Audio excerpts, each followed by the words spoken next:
anything? No, I'm good, thanks. This interview lasted nearly 60 minutes. This recording has been edited to remove blank space. However, Keys was left alone in the interview room for nearly 30 minutes. Didn't sleep much last night. No, not that. These are good workout, apparently. I had muscles sore this morning I didn't even know I had. Really? Which muscles? Geez, that's a good thing you didn't get a full on. This reminds me of like those late night infomercials that used to sell those machines that shock. Did you watch the workout? Your abs and stuff. Oh. It's like that one. You had one? You bought one of them? No, Kimberly did. Oh. But I tried it once just for the moment. You get ripped from it? Look, it's going to take a little time, but eventually you're going to learn to accept that things don't always turn out the way you thought they would. No. So, you weren't too taken with the machine then, basically? No, all the ab Yeah. shocker things, and those things are like freaking fingernails on a chalkboard. I'd just say Okay, well, Israel, we're run through this same stuff that we do every time. You know, we're running tape here just so we make sure we get all the facts straight. So. All right. I just want to confirm we didn't interrupt a meeting with your attorney when we picked you up here at No. court today, right? Or at the jail today, I'm sorry. Right? No. Okay. And you're here voluntarily, right? Yes. Okay. You understand that we can't talk about anything to do with the case involving Samantha Koenig. If you do start talking about that stuff, then we'll have to stop the interview. We'll have to take you back to the jail. You understand that? Yes. Okay. I'm going to run through your Miranda rights here. I know we've been through them before, but we're going to run through them one more time. Before we ask any questions, you must understand your rights. You have the right to remain silent. Anything you say can be used against you in court. You have the right to talk to a lawyer for advice before we ask you questions. You have the right to have a lawyer with you during questioning.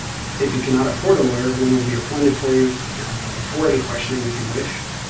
If you decide to answer questions now without a lawyer present, you have the right to stop answering at any time. Do you understand these rights as I've explained them to you? Yes. And with that explanation in mind, are you willing to waive your rights and speak with us today? Yes.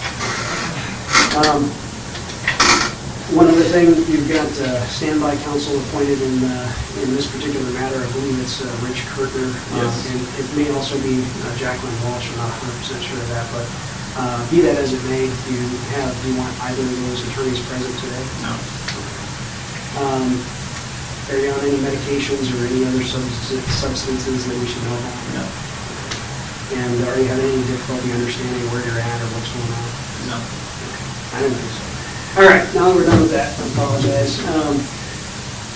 We're going to jump here, and the first thing I got to tell you, Israel, we talked about a little bit earlier, that stunt yesterday in the courtroom did not go over well.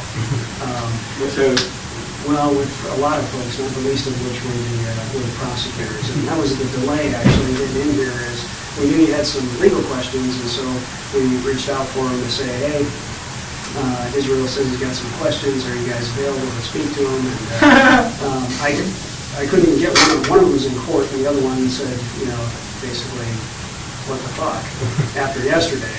So they didn't think that was too funny. And why are they afraid I'd actually get away? Well, that would be embarrassing for them, I guess. No, it's. I don't think that they were looking at it from that perspective. You know, lawyers just don't like excitement. That's all it is. Well, it's more of understanding that they thought we were kind of working towards the goal, and they're working on trying to keeping Vermont on board and doing everything. I would have sent them an anonymous letter. Yeah.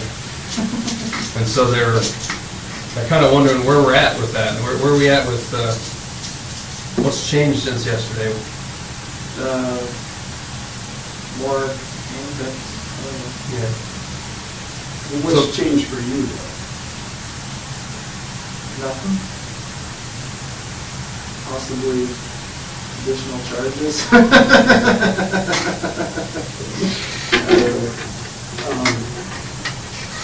Well, I don't understand why, it surprises me that they would take that personally at all. It really didn't have anything to do with them.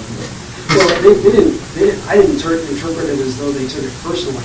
They're very concerned and very frustrated because I think in their mind, we had a business relationship set up here, and they worked very hard to kind of lay out their position and the things that they thought that they could potentially do that would be in your interest based on the information you've provided. And so they felt like we had a business relationship, and they felt like the actions that you took yesterday really kind of threw that out the window. And I gotta be honest, it kind of looked that way from our perspective too. Oh, I disagree. I mean, honestly, and I know we can't go too far back into some of the original interviews that I had with them, but by their own words yesterday in their opening statement to the judge in court, I feel like they have not been honest with me about what my bottom line has been throughout all this, and that's what I wanted to talk to them about. So I'm not going to take it out on you guys, but I do have some serious issues right now. There's some sort of obvious communication breakdown over the entirety of this whole situation, and it's easy to sit there and say on the recording, we're not here to talk about the Koenig case, but the fact of the matter is that they're the same people that I talked to about that originally.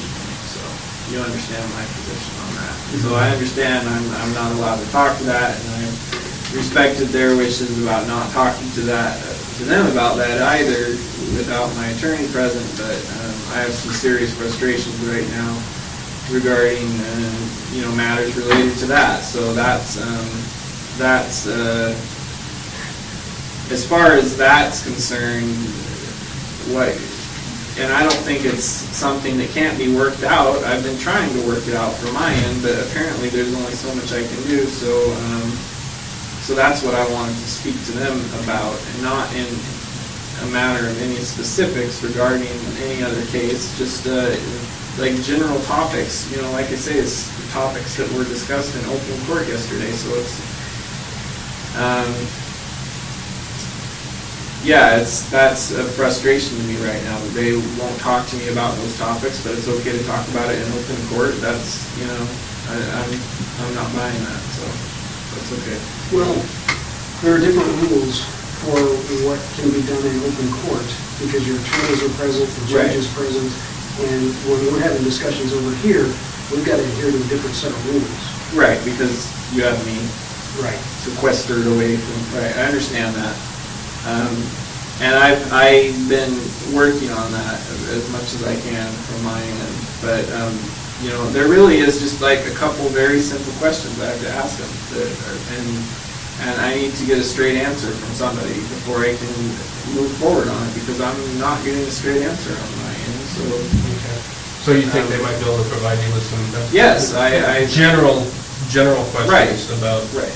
Not even questions related to the case. Just And are you talking about the hearing yesterday afternoon or the hearing yesterday morning? Yes. Well, let's see. Because you had two. Yeah, it didn't. Let's see. First hearing. No, it was pretty much strictly related to the afternoon hearing. How about if you can give me the general question, we might be able to make a phone call and see if they can. Well, okay. Generally, my position has been, and I made no secret about this. My position has been that I want to talk to them about the Koenig case and find out, where we stand with that. But you know we can't do that, and they can't do that right now without. Right. No, I understand that. But So we don't want to talk about the Koenig the case. impression that I spoke to him before, and he gave me the impression that he was open to that, but only if my attorneys were present. And I said, okay, fine. I'll talk to him. We'll set it up. That was a month ago. So there's communication. Oh, I see. That's all I can say about it, because they're not here, to state their case, their side of the story. But I do know what they've been telling me, and so he made it clear that, at least at that time, that he was open to that suggestion that I had, and I'm assured that. I guess it just comes down to I don't know who to believe right now, because there's there's a hitch in the communication somewhere. No, that's fair. And honestly, I wasn't that concerned about it until yesterday, and I heard some of the things that were said in court, and Some of the things that were said by the prosecution. Or the prosecution. I think it was Russo, but he was, from what he said, I was not at all happy with the. And actually, I had heard a day or two before that hearing that was what was going on, and I had no idea. And then to hear it confirmed in court like that was kind of just, was frustrating to me. So, and honestly, I'm not gonna get all in a tizzy about it until we can at least talk about it and find out what is going on. It's not that I'm not willing to accept the people's explanations for what's going on. It's just that no one's giving me an explanation. I guess my thought on that is we've tried to do that, and we'll continue to try to do that, but just keep in mind that all of us are, we're bound by the rules that are set down for us. Yes. And in some cases, the rules will be more restrictive than usual, and that's kind of what's going on here, to be perfectly honest. Because of its high profile. Well, yeah, there's that, and then sometimes there's just additional rules that we have to live by, and like the standby counsel thing, frankly, is kind of unusual. We don't run into that very often. Right. And there are some other things, and I'm not going to get into it because it's kind of legal stuff, and it's not really my strong suit. But just keep in mind that the attorneys are juggling more things than they normally would. Right. And there are things I think that we would all like to be able to talk with you about, but we just haven't had that opportunity yet. Right, and that's my concern. Are these questions that you have for the attorneys, questions under the conditions that we have to speak about? Are these questions that they're going to be able to answer, or are they just going to tell you, we can't talk to you about that because it's not related? There are questions they're probably not going to want to answer unless I have. Okay. So it's not something that they can even answer in this environment right now. Not right here right now. But I would like reconfirmation on the previous statement that Feldas had told me. I mean, he gave me that statement in an interview that was, with just me, and I don't know if he was saying it as an official response or if he was just saying it to placate me, but he did say he was willing to do that, to have a meeting with me and whoever, whatever counsel was required so that we could discuss things openly, and it hasn't happened. Well, And you think that? And I'm not. And you think we're on this side stalling that? I don't know who's stalling. Somebody's stalling it. Okay. That's all I can say for sure. And it's not me. One thing we can tell you is neither Kevin nor Frank are the kind of guys that are going to tell you something just to shine you on. So I haven't got that impression. No, they're not. And so if they've told you something, it is something that they believe can be done. And I don't always understand all the reasons why things work exactly the way they do in the legal system, but they're not going to bullshit you. It's just not their style. Right. I agree with you, and I believe you up to a point. I mean, it's not like I'm here expecting special treatment. I have no doubts about what my part is in all this. I'm just saying that, from what I've seen and from what my dealings are with him so far, I'm more inclined to put my faith in the things I've heard from them than from certain other people. So, well, you know that they have gone through what they're trying to work out, and what I think they have worked out with Vermont is unheard of too. I think they right. Well, I mean, and we were prepared to come in and talk to you about that today, and the lawyers are just, they're just not sure where we stand now because of yesterday, and they want some assurance that and we're still kind of going Well, down. that is a good point. I hadn't even thought of it in that light, that now that it's on the news, people there are gonna read it too, so. Well, and that's the difficulty that they're having. They've been on conference calls talking to them saying, I thought this guy was, I thought he's on board, and so frankly, that's why we went through this trouble today to meet with you today, to just kind of, so we could give them a feel for Yeah, how well- things are, and where we stand and what we can tell them where we stand. And this was just, Yeah, well, I mean, I know it's gonna be hard for anybody to accept, but especially them, I would imagine. That didn't really have anything to do with our arrangement. but I don't From my think it's- perspective, Yeah. so. Okay, but I mean, I don't think it's something that they can't work past. They've worked through some pretty miracle stuff right now, so I think this is something they can probably, they want some assurance that we're gonna be able to go back down that same road that we were on. And we've made a major turn. I don't imagine this will stay strictly between you and me and people in this room, but I believe the people in this room know me well enough now to know that. You saw him and you know me, and you know how I tend to run on when I get nervous.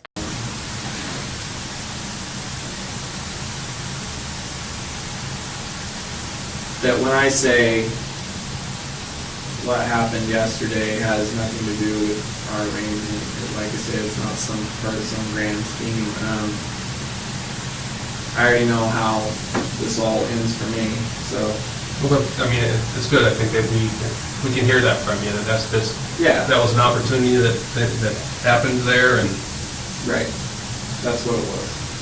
Some of the things that they're concerned about and that they're getting questioned about by, like Vermont, for example, because like Jeff said, we know that they had a long conference call with Vermont today trying to explain what happened and answer questions in, Vermont. We saw a draft version of the letter, and it was everything you asked for. I mean, it truly was. And I think they're trying to answer some pretty tough questions from Vermont right now about basically what the fuck. Right, but I mean, even still, from their perspective,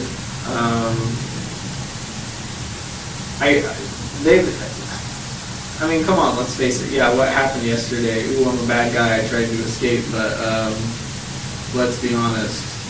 Nobody really thought I was a good guy before that, so it's not like being escaping suddenly makes me untrustworthy. I was kind of untrustworthy before that, so. at least you have the perspective of, not kind of unrealistic perspective of Yeah, I'm not, and obviously, I think you probably especially know that I'm not going to get another opportunity like that, at least not within my lifetime. So, I mean, I don't know. I don't know what to tell them. All I can say is that, I mean, nothing's changed as far as my day-to-day, my reality. It's still the same. You still envision a way where we can get to meet both of our goals, where we can get what we want out of this? I think so, but like I say, after yesterday, I had some frustrations of my own. So that was kind of the catalyst that, So what you're saying is there's a couple things you need cleared up from them. I do, yeah, and and honestly, like we've talked about before, like all this other stuff, this like little bargaining chips, whatever you want to call it, that is all one thing, but everybody knows what my bottom line concern is in all this, that I wanted this all wrapped up as quickly as possible, and like I said, it was in open court yesterday, and it's obviously not happening. So that's, and I'm, it's not that, like I said, it's not that I'm pointing the finger, placing blame on anyone. I haven't even had an explanation of why things are the way they are. So how do I know whose fault it is, or if it's anyone's fault? I don't even know that. So. But that doesn't mean it didn't, kind of. Because I remember all the interviews we've had. I remember what was said since day one, and and my perspective hasn't changed from doing that. Yeah, granted, we've talked about a lot more things since then, but those are all things that I already had in my head before. Just because they're out on the table now, that doesn't change anything of what I wanted originally, what we talked about originally. So it's all still the same issue. So. Anyway, that's Okay. so good. So all that being said, where can we go from here? I honestly, I don't know. I don't know that we can go anywhere until I get some straight answers on, what I was just talking about. Because really that has been my bottom line all along, and I won't be a bit surprised. I think I know what's going on, but I need confirmation before I decide to take the next step or steps, whatever it takes to. And I don't know specifically what you're talking about, but I mean, it's very possible that it's something, whatever your questions are, that they may not be able to answer them because. Right, for other reasons. Yeah. No, I understand. I mean, I know regardless of how unusual this situation is, that doesn't mean we can make it even more unusual. I mean, I know they still have guidelines and rules and they have to follow them. I'm not expecting all the answers. Nobody wants to cross the line that we've been told by a judge can't be crossed. And right. They can't do that. Nobody can. And so. Yeah. No. I know. I mean, all I can tell you is you're going to have to use your judgment on the information that you're getting and see if you can commit. Yeah, that's what I'm trying to do, but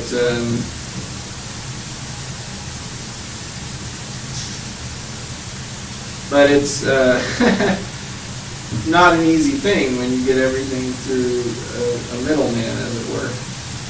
So, like I say, I don't know who to put the blame on right now. I'm pretty sure I know, but I was trying really hard to work with everybody on this, keep everybody happy, but as we all know, that doesn't always happen. So, and I don't want this to turn into any more. My whole concern in all of this, and I know it's going to happen. If I have to do it, I will. But if I have to take the next step and just freaking, it's going to turn into even more of a three-ring circus and more that nobody wants. Right, and nobody wants that, and I don't think they want that. So that's why I thought it was in everyone's best interest that that we could all have all parties involved. But once again, sit down and have a meeting, just like in the beginning. Like when there was no question about the legality or whether this was proper or improper. You know what? There was nothing weird or unusual about that. It was a standard interview, and there was no objections or court orders or paperwork or petitions. All this stuff that's happened since then, it seems like it's done nothing. It hasn't changed anything. I still come over here and talk to you about stuff. It hasn't changed any of that. It hasn't changed my bottom line at all. All it's done is made everything more complicated for everyone else involved. And at the bottom of that, I don't get a straight answer on anything. Well, I mean, maybe I have been. I hope I have been, at least on a few things, but definitely not on everything. Because I'm not there.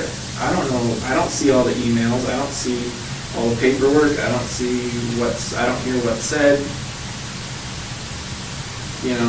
And it's not even that I want to hear or know all that stuff, but I'd at least like to hear and know about the stuff that pertains to me and what my interest in it is. So.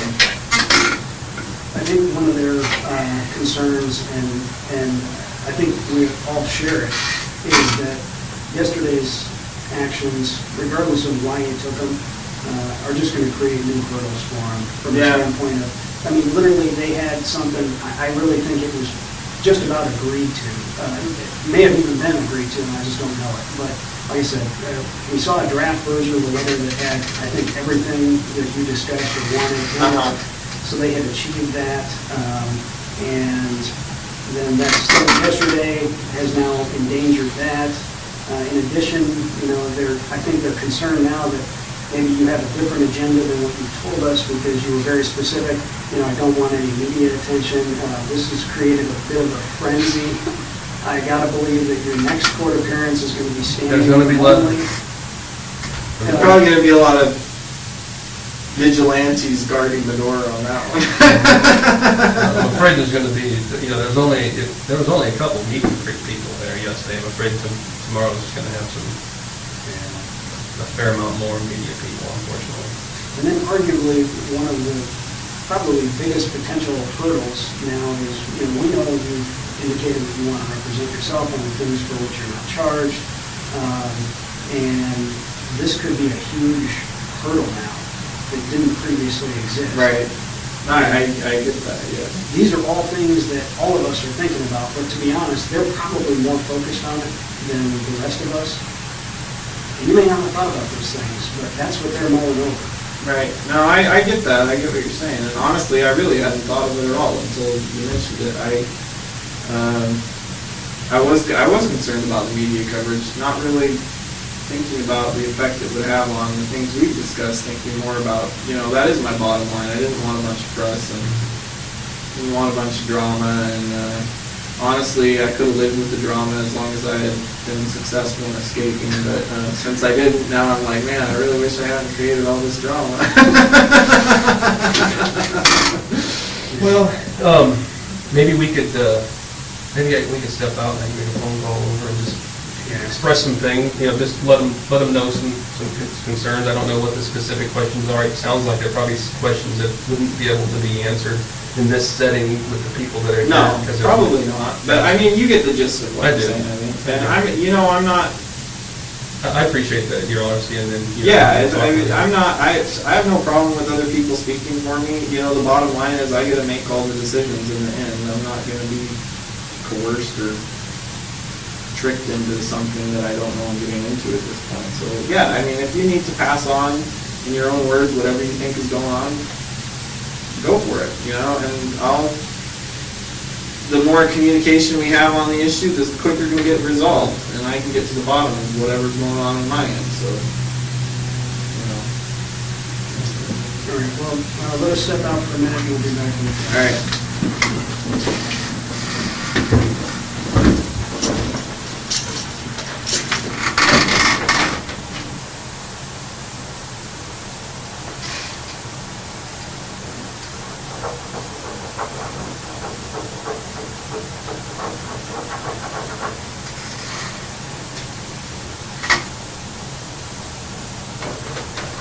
Yeah, no mind. Okay, is it all set? All right.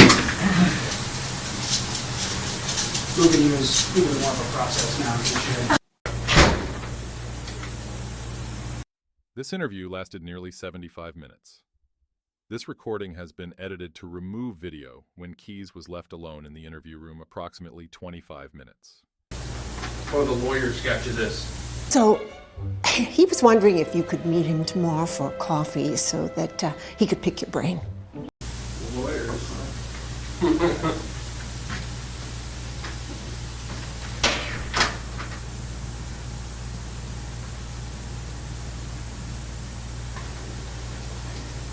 Israel, how you doing? All right. Hey, Israel, how you doing? All right.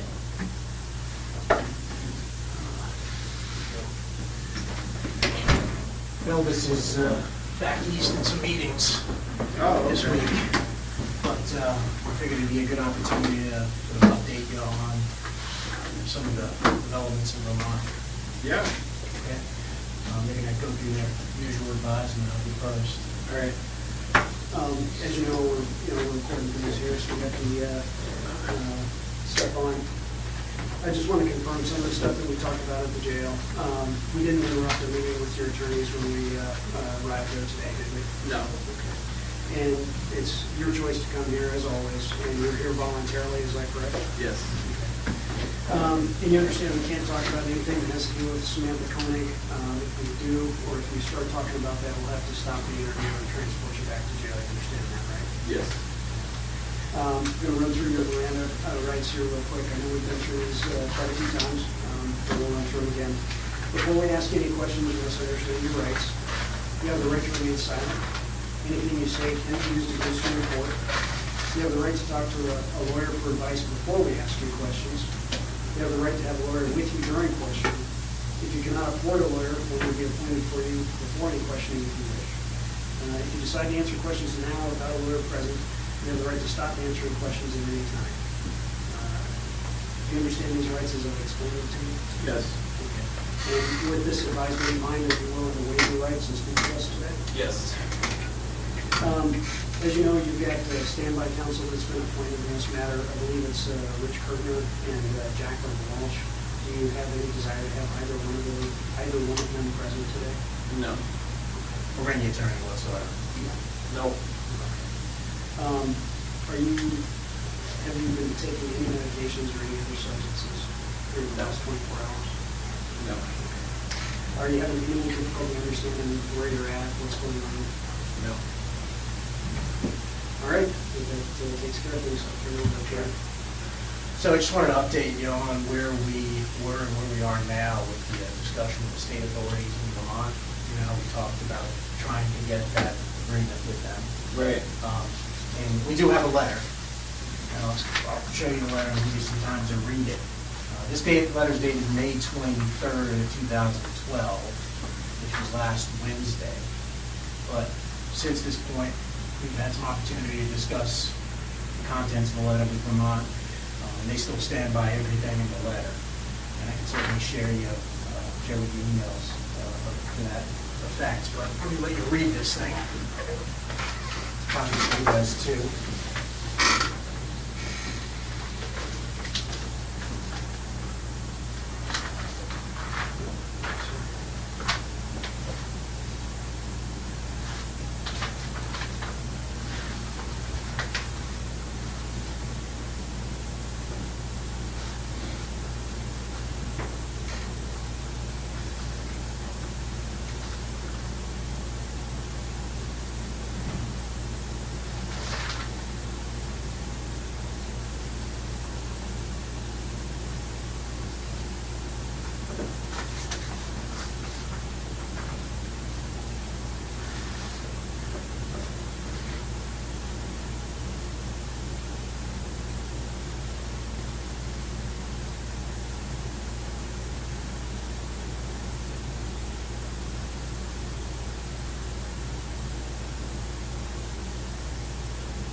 Okay.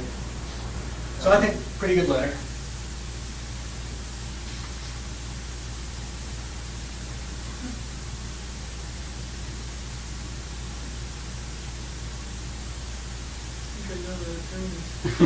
Really? Yeah, Thomas Esquire. Thomas Donovan? Goes by TJ.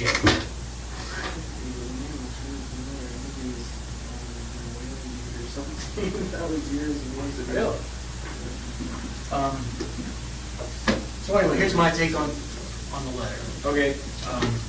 I think it really accomplishes everything that you want and that we want. But as I told you like last week, this isn't a legal document. Right. It's not it's not like it creates rights or you can enforce it or anything. But what this is a showing of good faith, by the Vermont authorities. And right. They're basically saying, hey, we're on board as long as Israel is cooperating with you.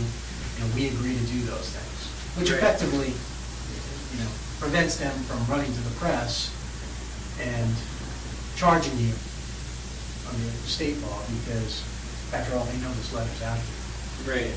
So, it would be political suicide if they tried to do anything with your case without at least consulting with us first. So this is, in my mind, a home run. I remember last time, you said something about showing it to your attorneys. I mean, do you want them to look at this, or do you want to? If you could forward them, email them a copy of Sure. that. Yeah, that would be good, I guess. It seems that the letter is addressed to Kevin Feldis. So, that makes me feel better. obviously it's addressed to me, I can't really put any stock in it, but Sure. if it's a communication between the two of them, then that's good. And I also noticed that it's written by the state attorney versus the federal attorney, but you said that so that's the prosecuting attorney for the county or the district? That's for the state of Vermont. So she's federal? No, she's a state prosecutor. Oh, okay. So she is, under the state's attorney here is T.J. Donovan. And so this is the Chittenden County Prosecutor's Office. They handle all state crimes committed in Chittenden County, which, my understanding, that's where Essex is, right next to Right. Portland. So, in terms of the federal prosecutors, they're within Department of Justice anyway. So, we're on the same team, so to speak, as them. Right. It was just a matter of the state and locals. And, I've been emailing back and forth with these people. I can share that with you, some of it, but I just want to make clear, you certainly, I can email that to your standby counsel, no problem. Are you okay talking about this letter today without them present? Yeah, I don't mind talking about it. I just wanted to have them review it. Sure. Get their take on it. I wasn't even going to ask them for their advice, just see what they had to say about it. It's So. up to you, unless the lawyer Right. has advice from it, but, like I said, this isn't like a legally binding contract. I don't think Right. anybody's going to contend it is. It's basically, just a document that. It just puts some of the facts on the table. It puts the facts and their intentions on the table, which is Right. really what, it was a huge burden that came off of us last week when we got this. Obviously, because we were telling them you didn't want publicity, you wanted to kind of keep a Right. low profile. The incident last Wednesday kind of complicated things for us because then they were basically wondering, well, do he want no publicity, or it sounds like he does. So that was their perspective on things. So I spent some time chatting with Mary Morrison, and she's the prosecutor here. And, she copies the Essex Police Chief and the other detective on the case too, on the Courier case. But basically, their request in the email is, they certainly may have other questions about the Courier case. Okay. And so they were wondering, hey, would it be okay to conference them in? I said we could talk about that in a conference call tomorrow as to what kind of questions they had, if there was one of those by you. But basically, after the incident last Wednesday, we were able to kind of go talk to them again and explain. I listened to your conversation with Jeff and Steve on Okay. Thursday. It seems clear that you're still on board with this sort of agreement. And I Yes. told that to them and say, look, this was just a sort of crime of opportunity, the escape thing. He's serious about cooperating. So I confirmed that to them, and they confirmed today that they are they're still on board. If you want to see that, you don't have to show it if you want. Sure. So it leaves out the bottom, which is my sort of long-winded explanation of what happened. But it starts at the bottom, right? Yeah, well, that's the bottom question to her, and she basically says in there, do you need me to send another letter, like an updated date on the letter? I said, I think this email is sufficient.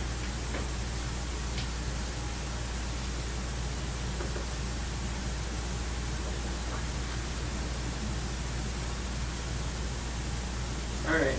Well, sounds like we're making progress. I think so. I think this is a great amount of progress for where we are. I think, it's going to help us move the ball forward. Just to sort of reiterate, they basically said and agreed that they know it's important to you to sort of avoid media attention, you don't want law enforcement identifying you in connection with the Courier matter, that they're prepared to do. And they're prepared to continue cooperating. And in exchange, you're agreeing to be truthful about other crimes and other Right. bodies. And in here, they specifically mention the name of the victim in New York. Right. They want to know. Yeah. So, as it says, I'm Kind of close to them. and I have a conference call tomorrow with them, and I'd like to be able to tell them that you're continue to cooperate and provide that information. I do want to continue to cooperate. I'm having some issues as far as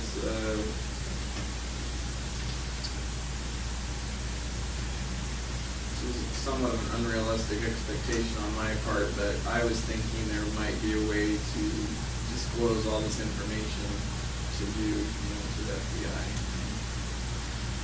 and to somehow ensure that we could work out some sort of agreement that, I give you all the answers on these cases and families get closure, and you find as many of them as possible, and in return for that, I don't plan on being around a whole lot longer, but a really big concern to me is, my kid's going to be around. I don't want her to type my name in the computer and have it pop up I already know stuff's going to come up. I know that, but I just trying to minimize that at this point, I guess, is what I was hoping to do, and apparently it's going to be really difficult to get that assurance. So I'm trying to, figure out a way we can still do that.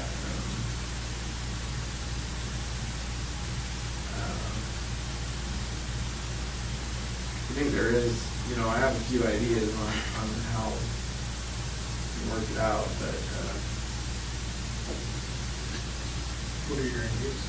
well, I'm not sure if they're feasible yet. I've been, talking to different people about it, from what can happen from a legal perspective. It's one thing to make assurances, and that's great. I mean, to get some of the stuff on the table for now, it helps us deal with the problems for right now, but down the road, that's what I'm concerned about. I'm not going to be around, which is fine, but that doesn't change the fact that, just because I'm not connected with it right away, it could happen later. So I'm trying to, I guess, maybe cover myself that way as much as possible and still get you what you need. Yeah. I think, sort of the plan I drafted up, this is sort of a good starting point. You're right. No one can guarantee you that you're never going to be connected to some of these things. What we can do to respond to some of this is create this sort of snowball effect of the jurisdiction. Right. And we started with Vermont. We know, even though we gave Vermont the information up front, we know it's possible. Right. Because we just did it. And it will be we're in a better position in other jurisdictions when we go to them and say, all right, look, we've got Vermont down, we've got a body in New York. You either get on board or we're not going to play with you. Right. It creates this snowball effect where momentum, no one's going to try to get in the way of that. So, sort of the plan we sort of lined out here, it's my hope that that's something we can use as a model. We use Vermont as a model, and now it's certainly working. We're taking a big step in Vermont, saying, all right, you know what, you guys, obviously, it's keys to solving at least the courier's crime, and we're going to defer to Alaska, and we're going to give you what you need, but in return, we're not going to say anything. We're going to keep things under the radar. We're not going to link it publicly. We're not going to make a splash in the media, which I think is, as far as law enforcement guarantees or assurances, it's as good as it gets. Right. And I think, we can do this. We can continue on doing this because we've been doing a good job in Vermont. Vermont's been doing a great job. And I think, they're aware of New York now too. And that's, quite frankly, what got them over the line. Right. Remember we were talking, well, give us something to take to Vermont. Right. And when we got New York, we went to Vermont and said, because of your cooperation, we got New York. And then that immediately generated this letter of intent. So, but in order to kind of keep, I think, Vermont on board, it certainly would be nice to kind of say, all right, based upon your letter, we also got X, the name of a victim, the location of the body. And we already have their assurance about the courier matter. You don't have to worry about what's happening with that, because that's all tied up in this, and you can do the same thing in your case. Right. Where are they at with did they find the bodies yet? And I think it's a football field where the stuff they're going through. They're making progress, but it's just, It could still be like a couple weeks or something. yeah, it definitely. They're not gonna stop. This is, Tenacious. one of the best analogies I've heard for it is it's more like an archaeological dig. The other day I was just going through and kind of tossing things Right. until you find what you think you're looking for. That's a lot of trouble to go through. I almost feel guilty. Costing the taxpayers a lot of money to find those. But Just kept my mouth shut. But that's how committed the FBI No, I is. Just trying understand to, they, this is what well, we it did. sounds like they've got it. They've got the area. They just got to find it now. They're very confident of that. They've been finding things that are in the right time frame and Right. they're, from residences and businesses in that immediate area. So they're confident they're in the right area, but as you can imagine, it's something that they're trying to do precisely and Right. accurately. And there hasn't been, I haven't had access to any news stories related to that. I saw the one that you showed me. That's the They last started one. the dig. I Google it almost every day. There's nothing. They haven't, No- it's kind no of more a dead releases. story of this. So I think what I heard too is you're wanting to take responsibility. Your plan is to take responsibility if you can figure out how to do this without getting the recognition, which is kind of what's going on in Vermont. Right, my concern, the problem is nowadays, the more stuff my name is attached to, the more likely it is that somebody's gonna try to do some kind of stupid frickin' TV special, or, you know how it is nowadays, like with all this true crime bullshit that people are obsessed with, and that's, I'm not even so concerned at this point about, because so far I feel like we have been able to work within the guidelines of what we both said we would. But I am concerned about that, about someone connecting the dots on this, and I don't know how, like, I know there's certain privacy laws, but I know that, for the most case, they're not gonna apply to me. And so I know that at some point, it's pretty likely that if someone tried hard enough, they could, Not so much, because we got a couple of things sort of working in our favor on this. One, it's an ongoing investigation.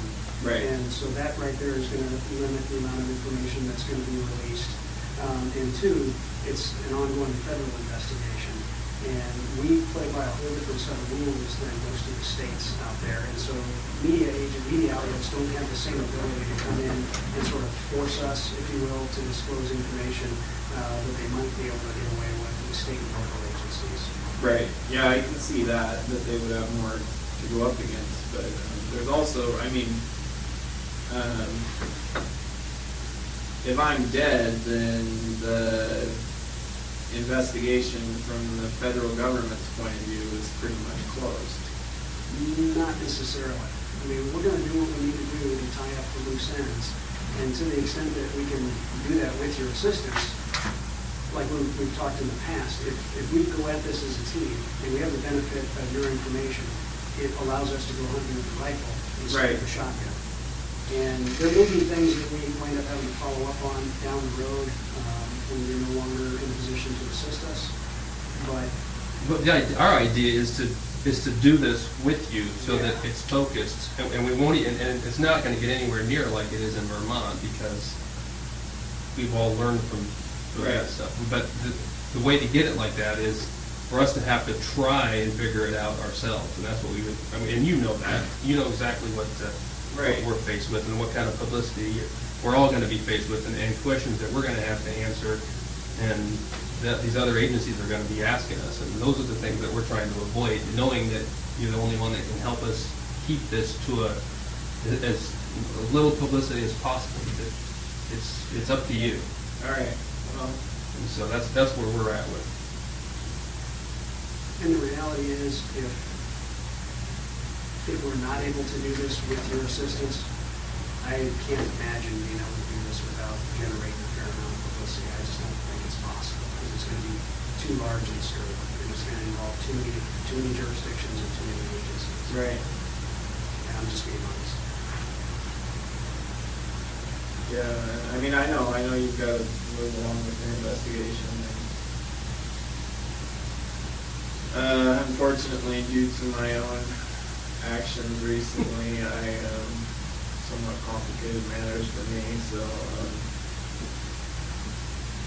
not surprisingly now, there's something else I want out of this. But I don't know if I'm even supposed to talk about that yet, because I haven't even found out, like, what the options are.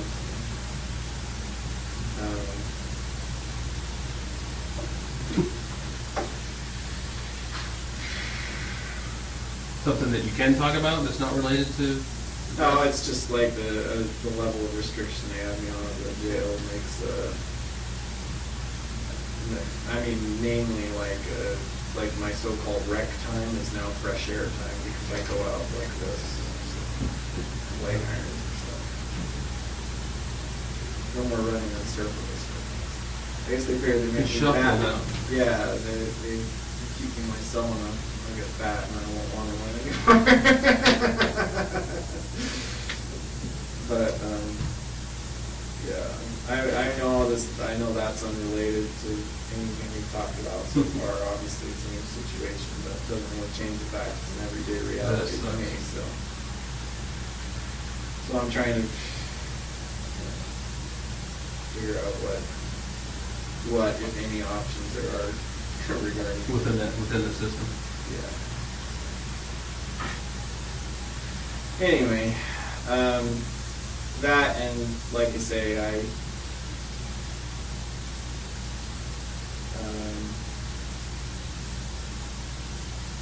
I think so far, yeah, things have worked fine.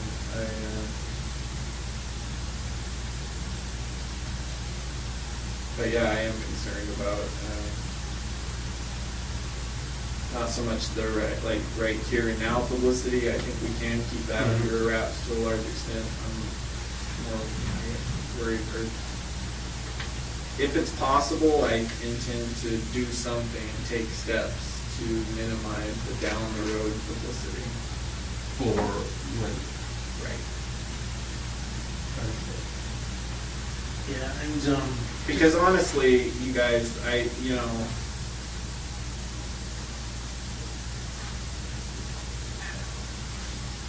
mean, there's nothing, I'm not trying to get anything else out of this at this point. And I did say, I wanted to just get this all cleared up, and that way you're not digging for who knows how many years down the road, trying to connect the dots and just make it all go away. But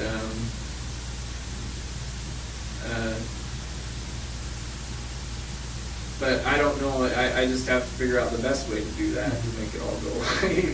Make it all over. I understand that too, and you've heard me say this many times. But at some point in time, your choice may be the reality.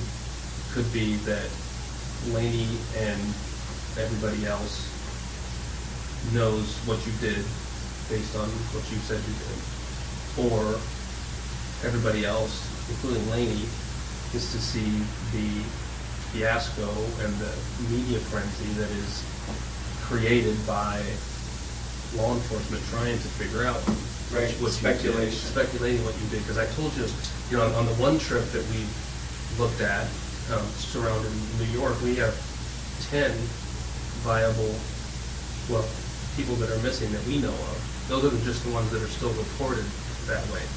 And so if we have to, and we know you didn't do that, but that's what we're looking at in each one of these trips is we're faced with, if you don't tell us, our options are to be public with that agency because we can't ask questions and not expect questions in return. And so we are we're really living up to our end of the bargain, because at this point in an investigation, if you weren't cooperating with us, this would already have been happening, and the media frenzy would be crazy with us trying to figure it out, because we do have enough information under trips, at least, to do police work.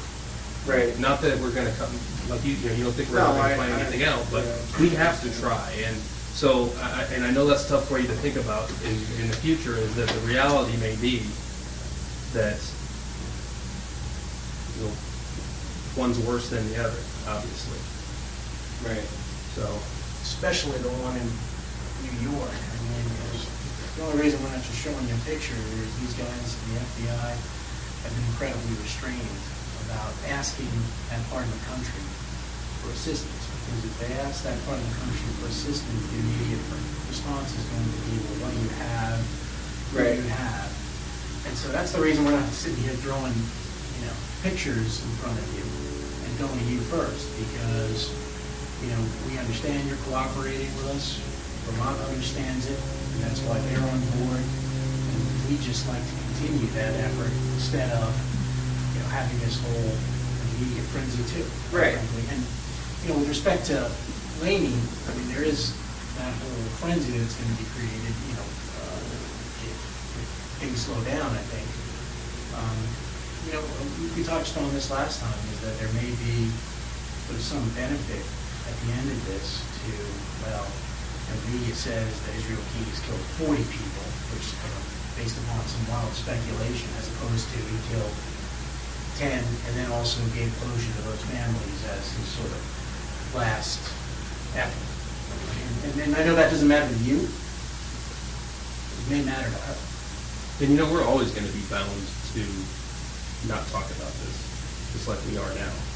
And assume you're not gonna be telling people details, other people that could, you know what I mean? What do you mean? Well, I mean, you do press releases all the time. Yeah, but you know that the details of this, these investigations are right here, right now, and that a lot of these details aren't gonna be released. Well, that is my concern, that,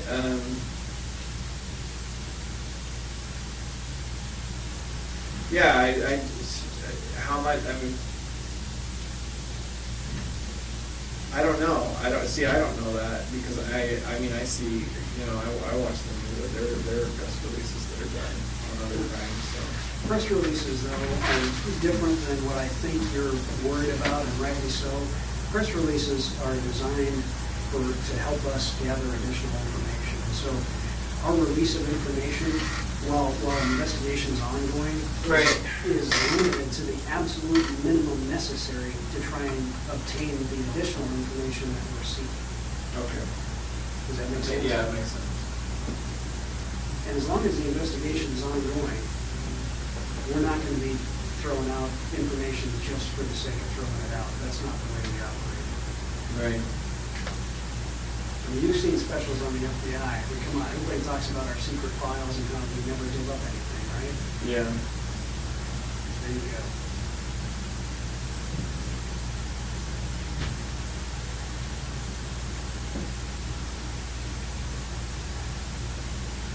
Well, yeah, like I say, I want to have a chance to talk about the letter with some people, and I want to have a chance to hear back on the other thing. I'm not going to hold my breath on that. But I want to at least see what the options are.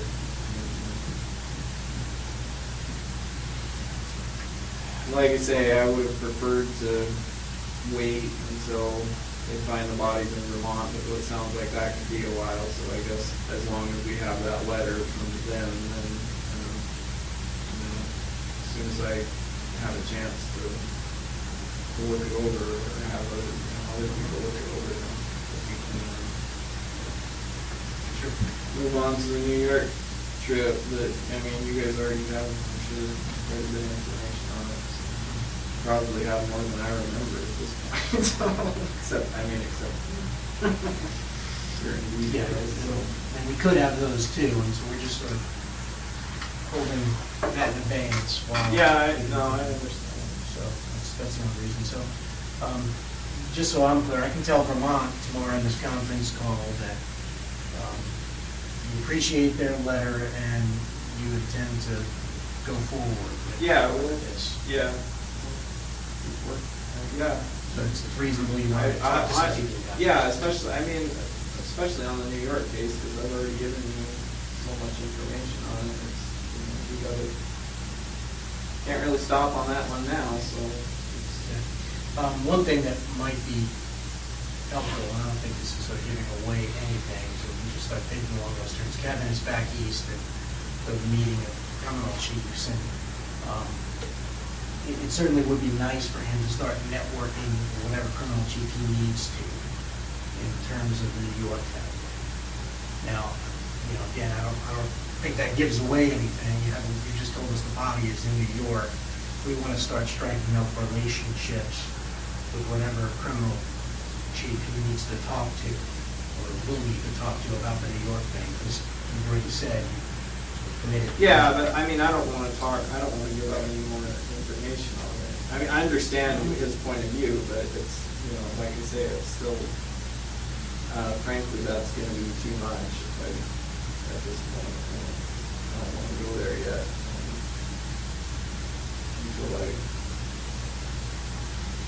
Until I find out where I'm at with what we, with the new developments, so. Okay, what about, and I'm just thinking about his trip, because he had asked me to ask you these things. Since he's going to be there, he's also with people in Washington. I mean, you've already talked to us about Washington, and these guys have some pictures. Washington State? State, yeah. They have some pictures they want to show you about that. Well, just to let you know that we did that. Oh, I found the boat. It It had better days. That cover was a good investment, though. Really? Well, it's still on. Good shape. Looks like it's a little leaky at this point. We're still in his driveway, just sitting there. He hadn't touched it. So. Yeah, I had big plans for that boat. The plans again for the boat. Oh, I was gonna bring it up here, but bring it up here and get a new motor on it. But, I decided it was time to leave the last one. I probably would have picked it up eventually. Been there for a long time.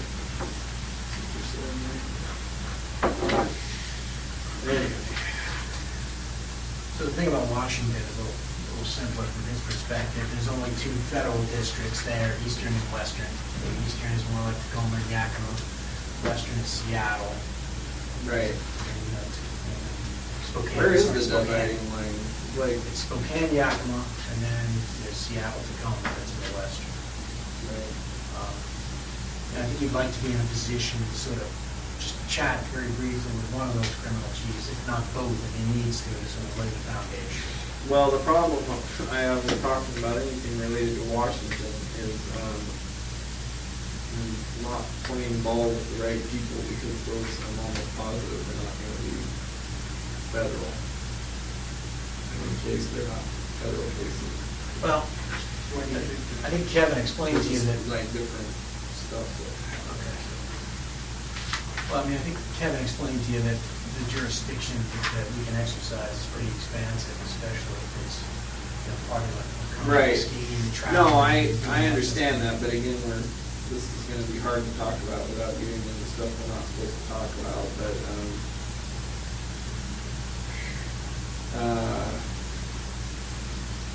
depending on things, the way things pan out, things we've already talked about, then, I may need those details, of the Washington case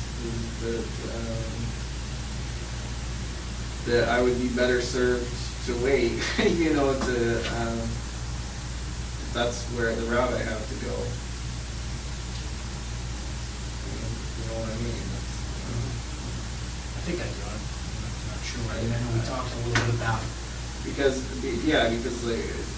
there's a big difference between the state and federal, it seems, and it seems like Washington might be a state that, But that's something that we can sort of start working on in the background, just so you know. You're not asking them here now today, but that's something that usually does require cooperation between even the federal districts, even if they're state things.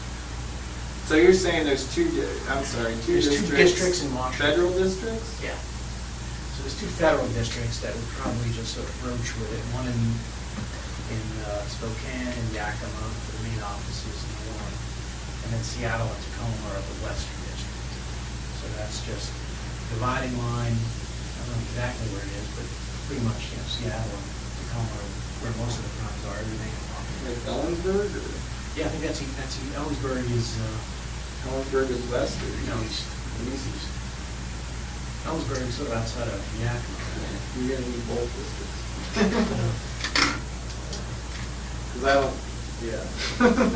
Well, it's something. I mean, the good thing about Washington is we have some pretty good relationships with both U.S. attorneys there, and both criminal chiefs. No, I understand what you're saying, but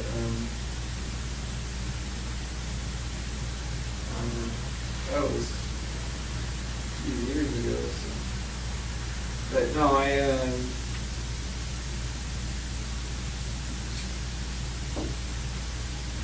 it just seems like I might end up having to talk to state people there. I don't know.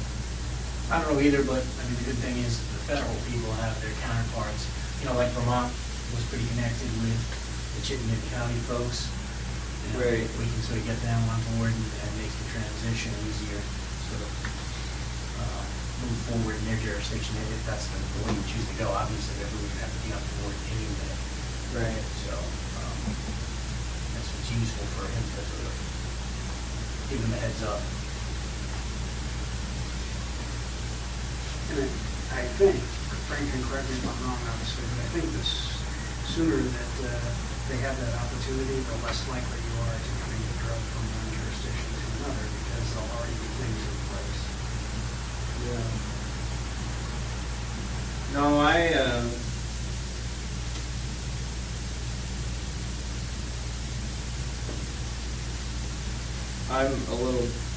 my concern at this point is not knowing, like I say, how current things are going to pan out.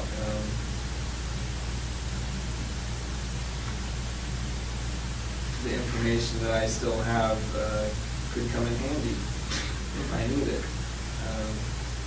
And if I give it out now, I don't think I'll need it in that respect, but you never know. I don't know what's going to happen. And if I give it all out now, particularly, anything about Washington, that could seriously compromise my options, future options. I think, sort of, and I can sort of bring that back to me at some point. Obviously, we can take this staggered approach, which I think is probably a good one, to go to different places, and we're doing one at a time. But the plan that we propose to you is to do exactly that. So like you sort of do the New York one, we make sure we have everybody on board in the New York one, whatever jurisdictions we need to, get that information and agreement in place, and then we can move on to Washington.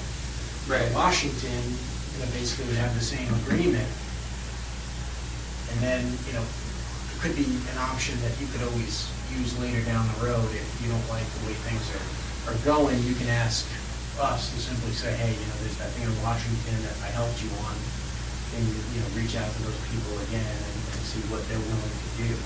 So there is that. I mean, I get you with you don't want to kind of, sort of give away cards, but I think the plan that we propose to you is sort of like a one at a time staggered approach, and we eventually get Right. to where we need to be going, and it doesn't result in this land just massive.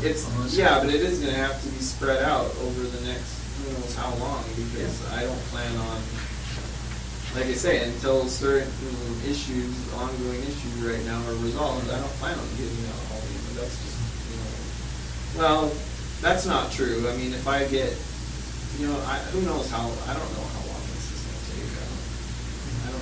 you know, my impression is that there could be a pretty wide range of time frames that could happen, and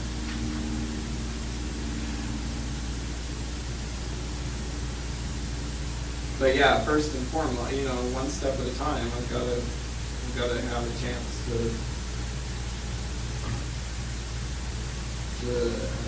tackle, you know, whatever new issues are on the table. Yeah, we can sort of review that. Obviously, you need to think about this. There's one suggestion in the email about other details in the Courier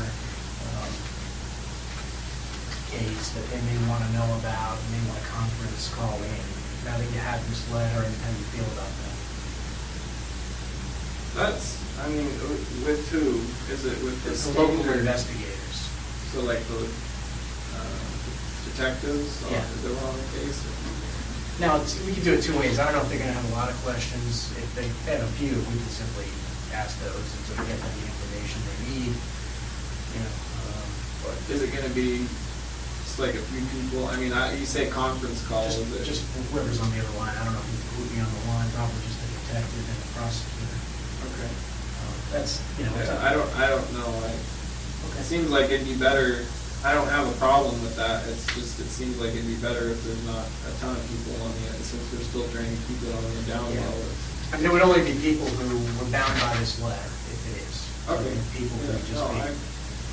like I say, I feel like I've already given all the information they need, but if they want more, that's fine. I think they had some problem about what the house looked like and things like that, that they're just dealing with some administrative issues on their end. And they're trying to release the house to the family, and then they're trying to get rid of the house, so they're not going to keep it the way it was, so they want to make sure they document everything that they need to.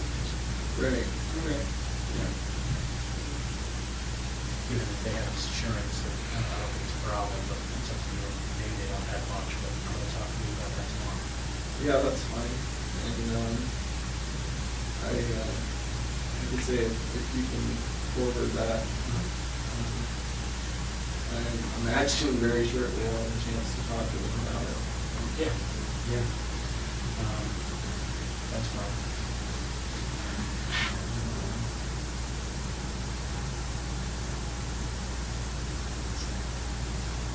And there's an issue with the U.S. Marshal, like I said, I don't know if anyone knows anything about that.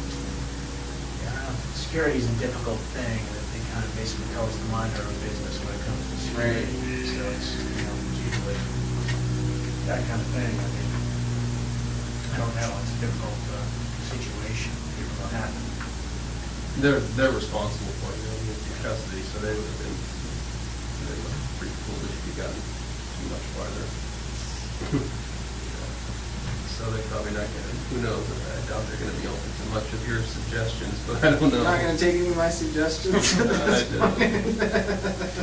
I will remember this. My suggestions seem to hold less and less water lately. I'm sure they're very polite about it, though. Yeah. They all seemed quite highly amused last time I was at the courthouse.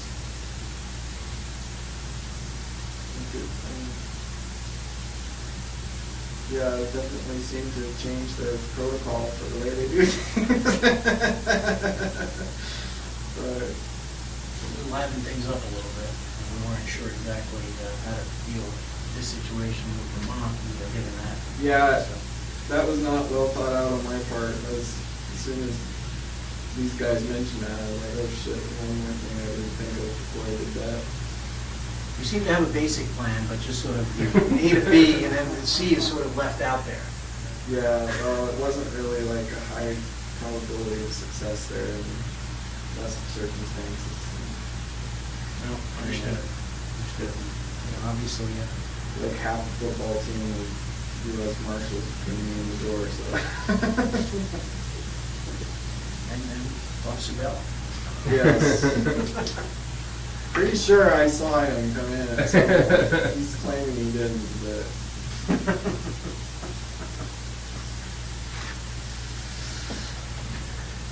You have anything else you want to talk about? I felt a little weird about something that happened at lunch, and I thought we should talk about it. Or questions you have on these other matters? No, I think I mean, from my perspective, I think the letter's good. But yeah, it's. From my perspective, I'm glad they're still willing to work with on it. And this is a home run from my perspective. And you certainly check it out. These people are who they say they are, and if you want to make a call to any of these people, I'm sure that they'll take the call and confirm that that's their signature on the letters. But you did say that everyone on that is with the state, not with the feds. Exactly. Okay. So the feds are already, we've been talking to them from the outset, and under the Department of Justice Right. anyway, so they have no problem. They just want to. And the state they're the entity that's more likely to want to release information on you. Exactly, and I can tell you, They were the ones responsible for the investigation. Right. So they're, and let me share this with you. I think it's kind of important in sort of a model on how to deal with things. I know that, obviously there were reporters that called maybe friends or family members of you. I think what happened in the outset is, like we said, we provided them the information. They didn't know what they were dealing with at first. They have no idea. And I think someone spoke, out of turn or out of school, whatever you want to call it, maybe one person over there. And now they've realized, oh shit, we shouldn't have said what we said, and they basically shut it down. No one can confirm that story. So I think it's incredibly helpful to have this sort of model going forward and be able to tell them that, look, we want to limit media attention. Right. New York victim. We want to kind of keep things in one jurisdiction. We want FBI to handle it because we're dealing with something that's more than just your jurisdiction. Right. Well, they knew that, it was just, Alaska and the couriers, and oh boy, we've got some sort of, we caught ourselves, our suspect. They didn't understand the big picture. And I think that's what happened, because that was obviously a concern to us, so initially Right. talking to them, but I think when you get their perspective, I think they realize that, it's something we should be doing, and they realize the severity of it, and now I think we've got a pretty good relationship with them. And, we're happy to talk to them as long as, they're on board, they're, part of the team, and again, we're just building momentum. And the next jurisdiction, we can have Vermont, and they've offered to do that, to say, they'll reach out to the next jurisdiction simply and say, hey, we did this in our jurisdiction and it worked well, you should too. And this way, we've got state and local officers reaching out to the other jurisdictions, state and local is there, and basically telling them this is a good idea. So really, it gets the momentum, and it snowballs, and it can't be stopped, and no one's going to get in the way. So I think that's the best way to control, any kind of media attention here, is just the cooperation of law enforcement as a whole. Right. I think, we're doing a good job of it. Right. I mean, at some point though, and I haven't felt like this so far, but I know you guys keep wanting information.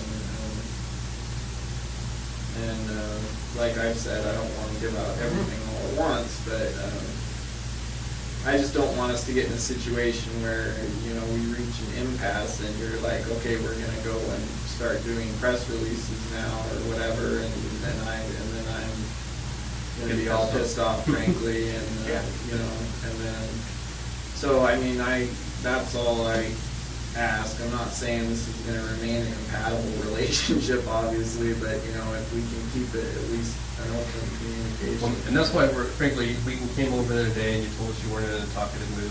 We still wanted to bring you over because we still want to keep this this relationship going. We're getting pressures, we're all getting pressures from the powers to be that control us, our bosses, to get information. You understand that we all have jobs to do, and so we just want to keep the communication open. I guess that's what I'm saying. I'm not so concerned about the people in this room. I'm concerned about people putting pressure on you to get the answers. I imagine they don't care about my agenda. They want all the answers like right now, and I understand that, but I just hope it doesn't come to that. I just hope it doesn't come to like a standoff. Yeah, I think, this is a business deal. I think, Agent Payne explained it. Sort of, it's a business deal. It's kind of strange because, obviously we all have different interests, but that's usually the case in any kind of business deal, is you have stuff that Right. we want, and we have, things that we can assure you of that, is of some value to you, I think. And so in any kind of business deal, like I said, negotiations, any good negotiations, everybody walks away from the table, not getting exactly what they want. I think, we've basically been able to manage our supervisors that way by saying, look, he's not gonna give us everything up front, okay? He's not gonna do it. But we're able to kind of say, hey, but he will maybe give us one at a time and draw it out for a period of time to keep sort of the benefit of the bargain for us. And we're not expending man hours and, going through all the press and media and, other local departments. So, yeah, we're not getting exactly what we want, and you're probably not getting exactly what you want. You'd probably like to not give us any of it. Yeah. But, it's a business deal, and, we're keeping up our end of it, and I think we can continue to work together All as right. long as we're reasonable. Yeah, I just wanted to, I figured that was the case, I just wanted to let you know that's what I was thinking. But know that while we're doing what we're doing, our responsibilities and talking to you and trying to keep this going, there are lots of other people out there investigating trips and airline tickets and phone logs and things like that, doing what police do, and there's gonna come a point in time where, when that investigation reaches a point where they think they have some information that they need to act on, where that's the timeline we're gonna be pushed up against. Right, all right. Having them slow down. Yeah, all right.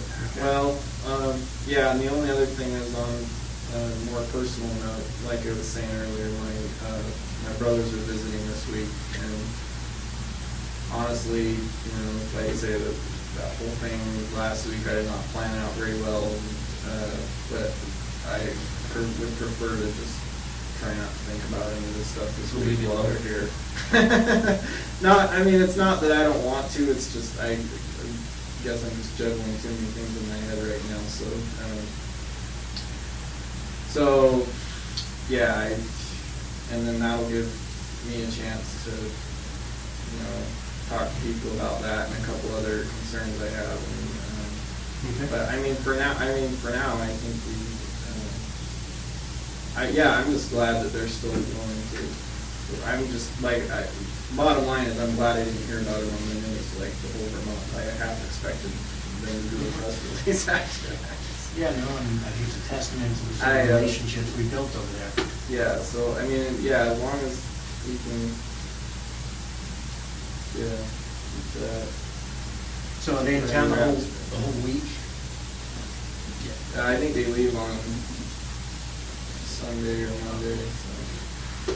Yeah, so The main is, it's not so much that I wouldn't want to, if it's like a short, I don't have a problem, where talking. I just don't want to miss the time that they go over there to visit me or whatever. So.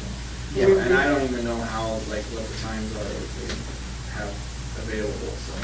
Are they gonna be able to visit you daily, Yeah, probably. So. Yeah, so I think that's just what I wanted to tell Vermont, because you saw in that email, they said, maybe you have some questions on Thursday or Friday.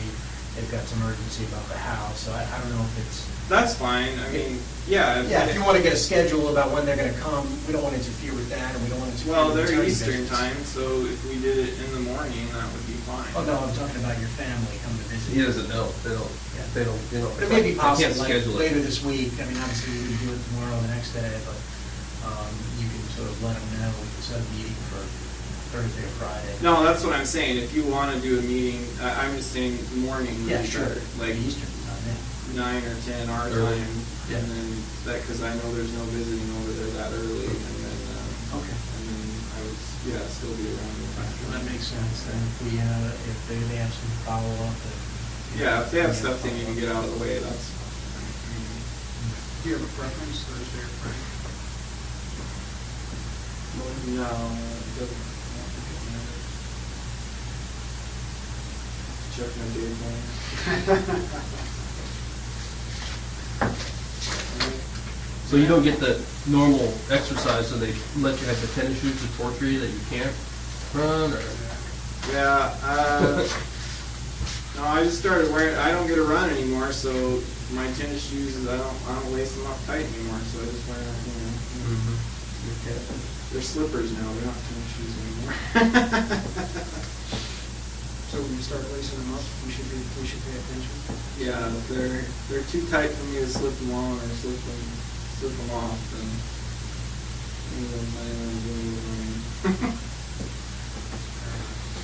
Okay, so I'll email that to your attorneys, and maybe we'll speak later this week. Yeah. And we'll try to hold off. If we do something, it'll be like Friday morning early, that way we won't interrupt your Yeah, time. that's fine. And then maybe, I would think that would work. and then maybe by next week, say Tuesday or so, we can Yeah. talk again. Okay. Well, and I think if we're done, well, we can get him a cigar and let him, since we've got you over here. Awesome. Wow, cigar for nothing. Well, How it was? I like to think it's a cigar for good faith. But ultimately, For good health. yeah. Ultimately, that's going to be up to you. Okay, No, look, I mean, if we keep working on this. we're working on our end. Yeah, we've done just about everything we can do at this stage. Hang tight, we can move back with you here. All right.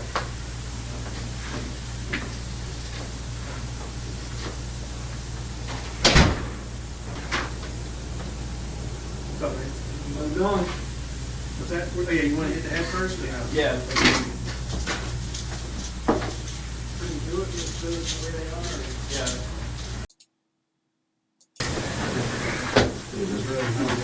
All right. You use the head or anything like that before we start? No, I'm good.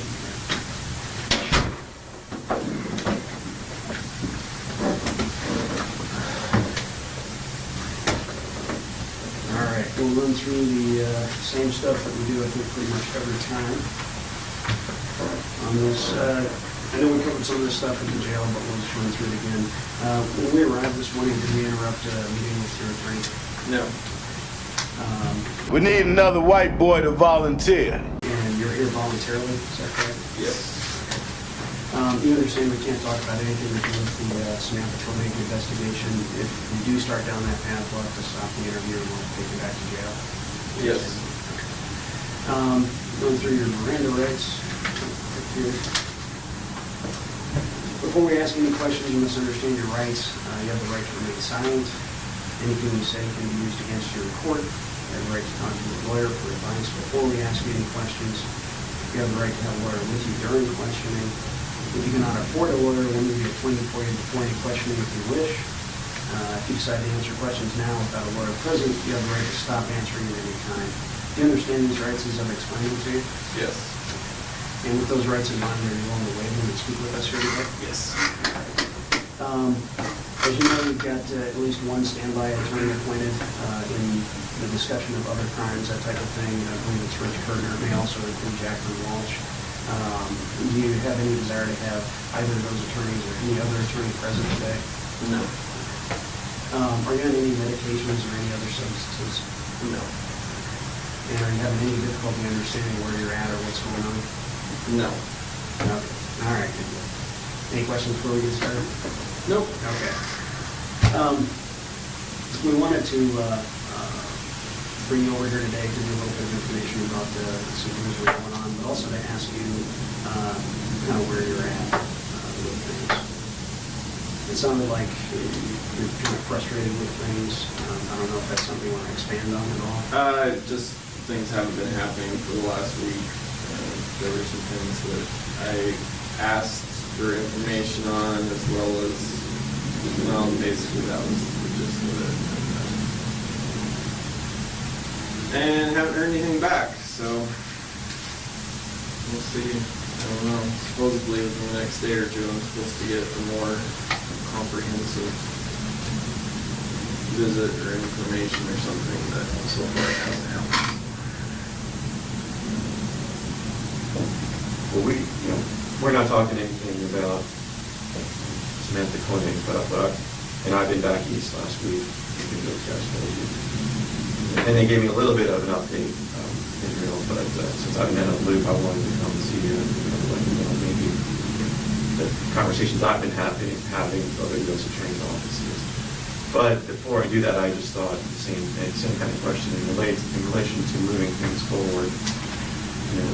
Where are you at sensitive about all this. What's your take on this? And not talking about what you're doing with other stuff, but where are you in regards to the discussions we've been having?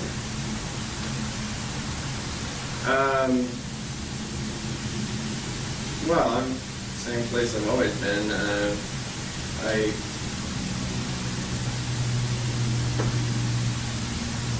I am obviously a little concerned about giving out a lot more information, especially over too short a period of time until I find out where I stand on some other issues. So,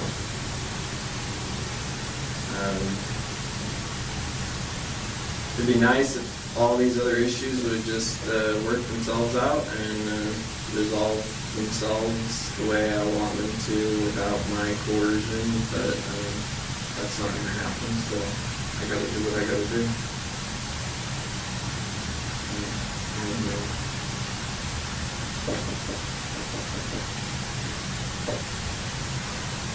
Yeah. It would be a lot simpler if I would just take certain steps so that I could expound upon that a little bit more, but I'm not ready to do that yet, so if I have to, I will,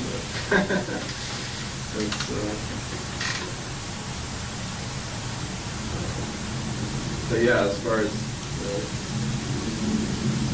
discussing things about whether it's the Vermont case or things that happened prior to that, I think that it's probably still going to happen. It's just,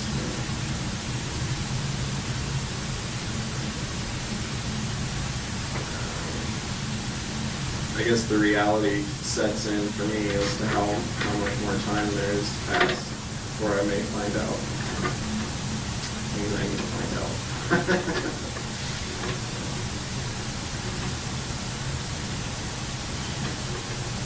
And your feeling is if you give us additional information, it's going to affect other things or not affect other things, or you're going to go over it? Yeah, it's once I give out the information, then it's gone. Well, let me just jump in on that, because this is getting, I should say frustrating, but I could almost say it's getting depressing, right? That maybe you feel the same way, that you have been meeting with us now about other crimes for weeks and weeks and weeks, and I think it's getting kind of just downright depressing that we are not moving forward, and I don't think it's because I'm not sure why it is. I mean, we came in here a month ago and laid out that plan that Frank Russo laid out, and because we've been kind of bending over backwards from the U.S. Attorney's Office perspective of saying, look, we're going to work with you, and we're going to move the other things forward that are going to need to be moved forward for all the other crimes. Right. We all kind of understand that we're going to need to move forward. And so we thought you were on the schedule of wanting to move other crimes investigations forward. We know you want to keep the media down. You don't want to be charged in other jurisdictions. We know those things. We took them into account, and we came up with the strategy to say, well, let's move them forward, and really kind of busted ourselves to do that. So we're getting kind of just, like I said, I should be saying frustrated, but I'll start with just kind of depressed about that we're not moving those things forward. And so, what's your view on that? And the same with law enforcement. This isn't typical the way you move forward with this type of investigation. And for us, it's frustrating, and we're doing it this way because this is the way that Israel wanted to do it. And so what's your take on our? This isn't the way I wanted to do it. Well, just tell us what your take is on that. Well, my take is, I've said this before, even though we may at this point all want the same. I've known since I was 14. It doesn't mean we're on the same team by any means. We've always known that. We're not defending. So I'm not. I understand that you've got your schedule, you've got your deadlines, you've got things you've got to get done. But honestly, that's of no concern to me. If we can continue to work together and make stuff happen, great. If not, if it's not going the way you want it to, or you're not getting your information fast enough, then do what you got to do. But I already know you'll be back. So, well, maybe we've been too honest with you. That's we know we know that we're not on the same team. Well, yeah, because if you're saying, I think what you're saying is you're kind of challenging us, and I didn't think that's where we were in our discussion. No, I'm not challenging you. I'm just saying I know you've got your agenda, what you need to get done, and what you need to. You have to have something to show for it for your work on this. Well, but it's sort of funny because we thought it was your agenda that was kind of driving this, of wanting to move things quickly and wanting to keep the media on, and that's why we've been working on kind of your agenda. That's why I'm like, wait a second, this is what Israel wanted. No, you're right. I mean, it's so far it has gone according to my agenda as much as it can. The issue is there's still a lot of time that's going to pass before I get the things I want. If I give up, I'll give up all my cards right away, and then that's it. I have no control over what happens a month from now or 6 months from now. I guess I would respectfully disagree with that, because to the extent that we demonstrate that the plan that we came up with collectively a month ago is working, then that is going to help you get the things that you want. And at this point, we've only really been able to demonstrate that half of the plan is working. And frankly, that's our half. We did everything that we agreed to do, and you haven't done what you agreed to do.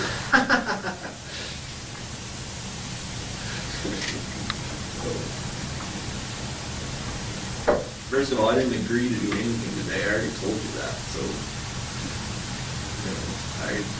I told you I've got different agenda now than when we came up with that plan because of things that happened between then and now. So, fine, I changed the rules, shame on me, but that doesn't really change the bottom line. I'm going to at least find out what my options are. And that hasn't happened yet. So, I understand it put a hitch in the schedule, but, and that's not the only issue right now. There are some other things that we can't talk about, and that's an issue with me too. And I know that, there's a lot of debate that these things aren't connected, but to a certain extent, for me and what happens to me in the end, they are pretty closely connected. So. Well, as we've said before, we won't talk to you about anything related to this now, but if you want to request a meeting, right. And if that's what you guys decide, that's totally up to you and your council. Right. And we'll make ourselves available, but we won't discuss them now. No, I understand that. You said you don't want to give up all your cards. We understand that. We haven't been asking you to do that. All your cards, or even everything. Sure, we'd love it if you just said, yeah, I'm just going to tell you everything. And then frankly, I would say things would move much more quickly in the end because we'd be working on those and getting them all resolved and getting it all lined out the way we said so that we can control it and you would control it. I would love that, right? You know that. But I won't even ask you that today. I'm not going to say, Israel, tell me everything. I think it would be in your best interest, but you don't see it that way. Fine. I get it. I would ask you to think about that. But we got to start. We got to start the process because that everything takes a little bit of time and we can move it quickly. But if like I said before, we're going to be sitting here a year from now, we've all agreed no. But now a month has gone by, so now we only got 11 months down. And we're going to be. Am I going to be saying next month we got 10 months to go? Because we all agreed we weren't going to be sitting here in a year doing this. So Well, believe me, I'm very well aware of passage of time, so I have my own definite agenda on that issue, but as I said, I don't have a lot of control over it. So. But I think you have more than you think. In other words, you discuss the other crimes with us, then that moves things forward, and that's under your control, right? You only decide whether you want to tell us. You, Israel teams, sitting here today, control what you tell us. We then control what we do with it. And we've demonstrated to you, and you know it's in our best interest to control it. For now, yeah, I understand. I understand where we're at right now. In order for things to progress, I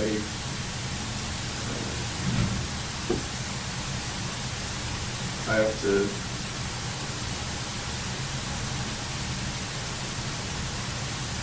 take a guess as to what's going to happen next, I guess you could say. Which is, I don't know, yeah, there's a lot of things that could happen. Even with the information I've already given you, there's a lot of things that could happen.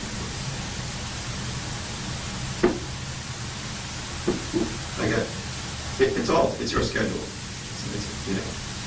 I think you said it was our schedule. It's really your schedule that we've been trying to work on. So we can sit here and guess and wonder what's going to happen in the future, and none of us are going to predict, right? I think it's whatever happens. So the only thing you can control is what we're doing right now. We have a definite, concrete, certain way that we can move forward now that will definitely expedite whatever happens down the line. Because, as you know, we've got all these other crimes to talk about. We will definitely expedite it, certain. We start now. Everything else is just speculation, so we can wait and see, but time's going to move by. Yeah, no, I see what you're saying. It's like the ultimate goal. If that is the ultimate goal, that I put all this stuff out on the table, then yeah, then it's better to do it now. But I haven't decided yet that that's my ultimate goal. Certainly not on these terms. Like I say, there's certain information that I've already given you. So what happens with that? I've already given up control of that to a certain extent. But everything I still have, it's still within my power to decide how that information gets to you, or maybe you, as a matter of speaking. Exactly, and what I'm suggesting to you is you've got a lot of cards to play, and we respect that, but we're asking you to play one card, and I think that's in your best interest. I'm not telling you that because, that I think you want to hear. I've been using your goals all along. Well, it's not in my best interest today because there's absolutely nothing I gain from it, just more worries. But you move the ball forward. Forward to what, though? There's no objective that I'm moving towards by giving you more information. Okay, when talking about the other crimes, the courier, let's just reuse the courier because we're investigating that. We've agreed to certain things with the couriers and we've lived up to them. Right. And so your objective of that, I think, remains the same. Keep it out of the media. Right. I won't charge you. So you're trying to further those objectives. I mean, that's only one of the objectives, I think, they're mutually trying. But that's an indefinite objective. The couriers, that's essentially a closed case. I've given you all the information you need on it, and I'll continue to give you the information you need. And if it ever goes to me being indicted for it, then I'll probably, plead guilty to everything. And so that's, you achieve your objective in that.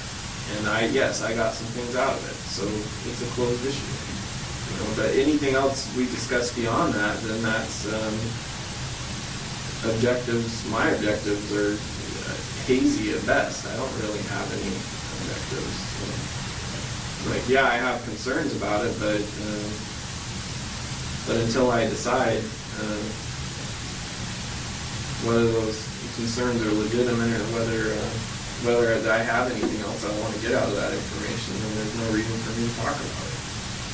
Especially not at this point, because really, in the scope of the situation that I'm in, not really that much time has gone by.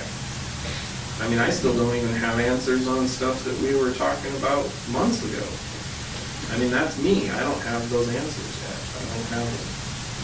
Are you talking about discussions that we've been having about other crimes? If you don't have answers to something? Partially, yeah. But From us? that's not, you know, like I said, there's some things that, you know, we can't talk about. But yeah, there's,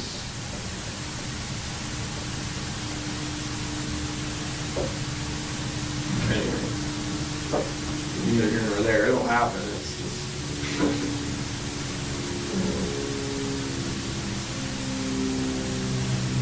And you talked about you're deciding how ultimately the information would get from you to us, and how, Well, that's besides you another- just telling us how. Right, that's another issue too,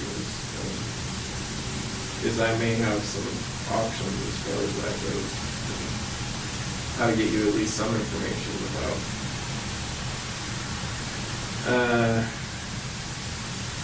Oh, and that's what we tried to do. We tried to give you that ability. Yeah, that was to our control. idea. The plan was, you tell us, you know, where in New York, so we can work with them, get their assurances in there, and then when we starting those processes, we can either move them forward or it doesn't. Well, no.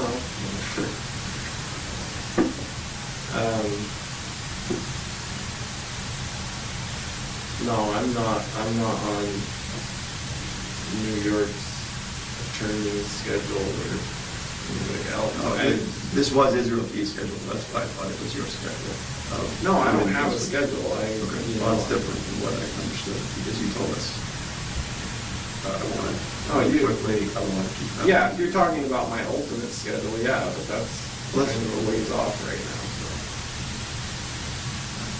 I'm saying like week to week, month to month, I don't have a schedule right now. I don't have anything to gain from it. I thought you did have a schedule. When you say a ways off, now I don't know what you're talking about, because month to month is what's happening now, basically. We're moving at, we've gone from moving at a fairly reasonable pace to being month to month. In 6 months, it's going to pass, and then a year is going to pass, and then a year and a half to 2 years.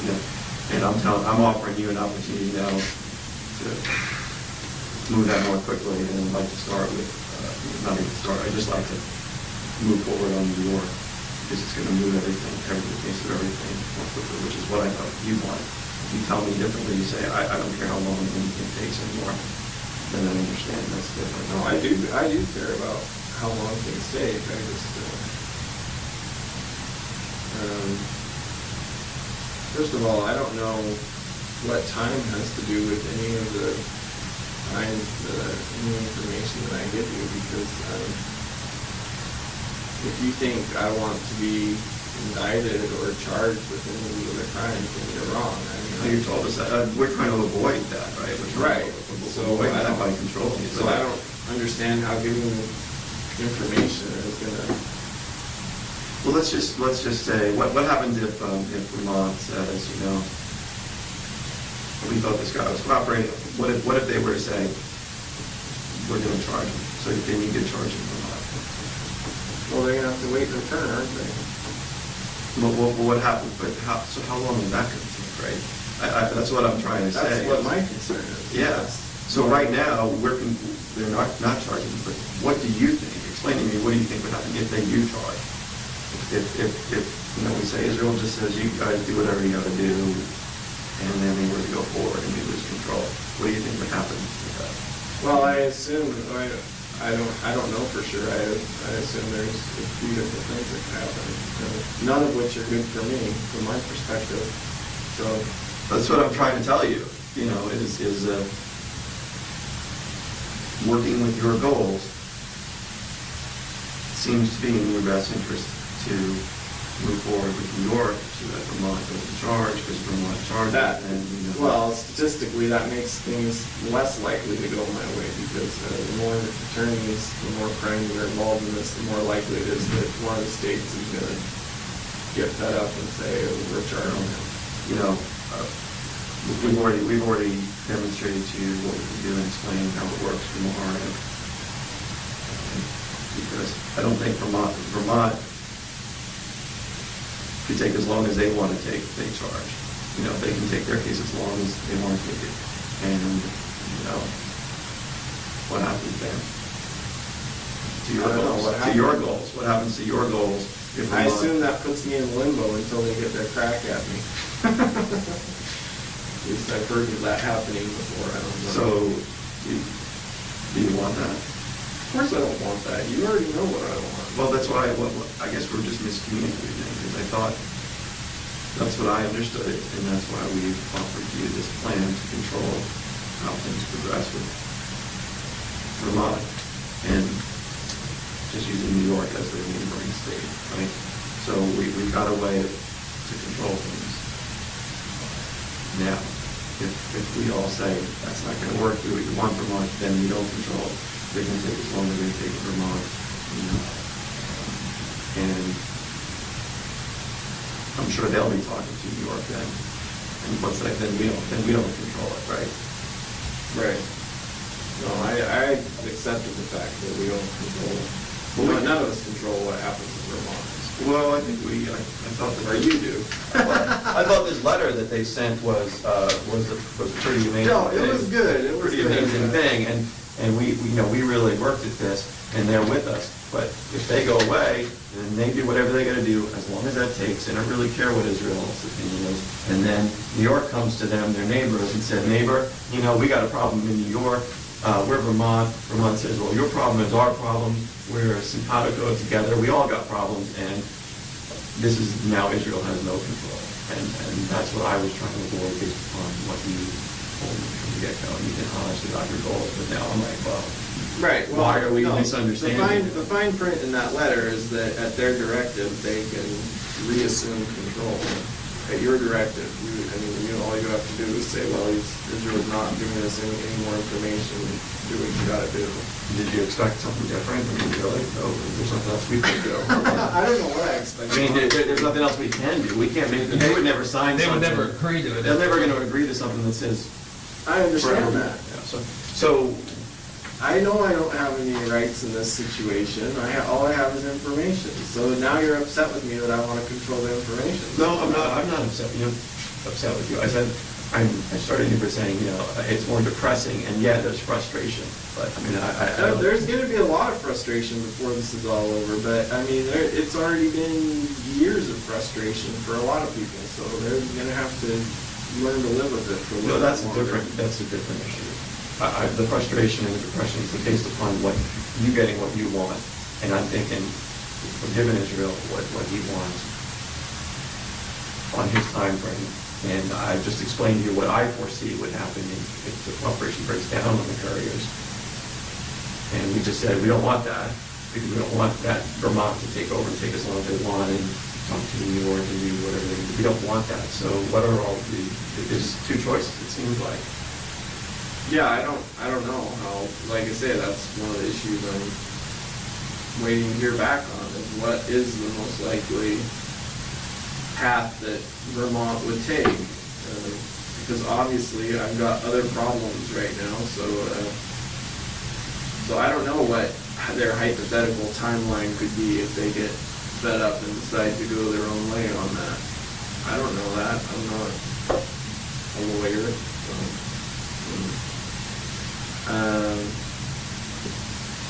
Like I said, I'm sure there could be a whole range of things that could happen with that, the information that I've already given them.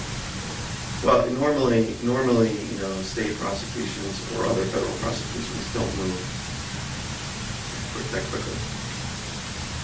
So, right. We know that if Vermont charges, it's going to be a lengthy process, and they're going to get in touch with New York. New York's going to have their input about what Vermont does as well, and they're neighboring states, and they work together, and they're going to say, hey, Israel had its chance, Alaska had its chance. They said that they were moving forward. I'm just trying to lay out to you what I foresee related to the couriers. That's alternative B as far as I'm concerned. Alternative A was following on the path we've been following. So, doing nothing is a choice. Doing nothing is basically saying I choose alternative B, which is the longer road and less control. And I think A and B goes hand in hand for law enforcement. I've told you many times what option B for law enforcement is, and I know you say we'll be back, and you may be right, but at some point in time when people see that there's an impasse, then they're going to say, well, let's try it. He may be right, maybe we're not going to find anything, but we have to look. We wouldn't be doing due diligence if we didn't try. Right. With the investigative leads that we do have. So A or B? And I know you used to, I mean, the B is just huge public, media and public-wise. And you know, I just don't want to damage any relationship that we have if we have to go with Plan B. Well, I mean, if that's your only option, I mean, that's your It's only not. option. I mean, it's not our only option right now. Right? We have Plan A. We thought.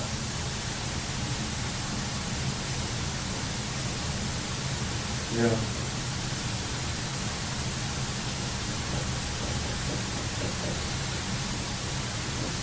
I mean, you realize that. You realize that this isn't going the way, this isn't going like a normal investigation. I think there's certain things we would do in this type of situation that we're not doing. Right.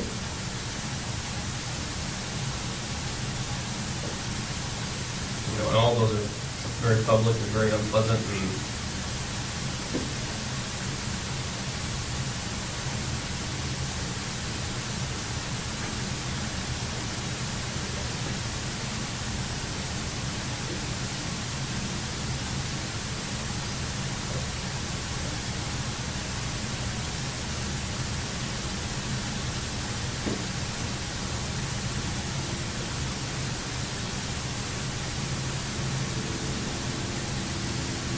Well, I mean, yeah, you're right. I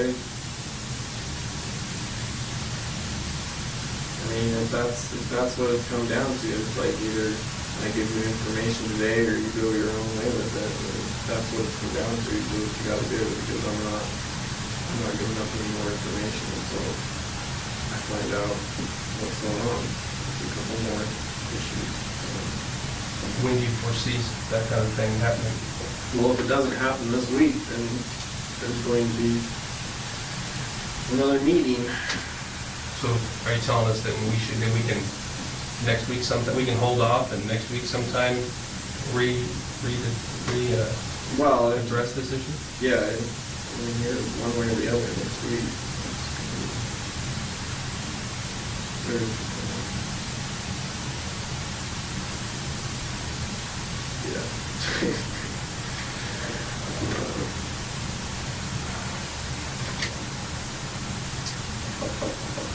Because that's something that I can go with and say, he's got some issues that he's working through. And Well, they're the same issues that we talked about last time, it's just nothing has happened.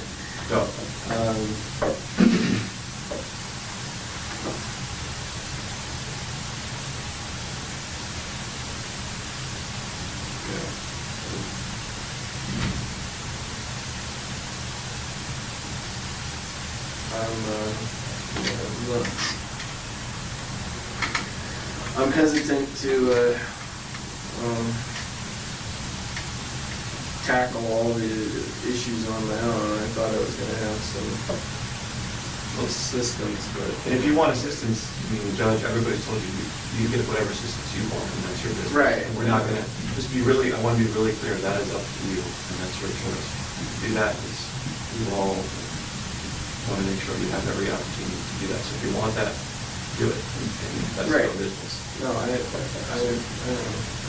That's clear. We've just been coming to you, being honest about where we are in the process. No one's laid down an ultimatum yet. We're trying to avoid that. No, that's good. That's what I want to avoid too. I just thought if I came in here and you can see we're not, I mean, we're telling you that you're smart enough, you know that it is what it is. What I'm telling you, what he's telling you is the reality of this, Yeah. you know, I mean, we're not. Yeah.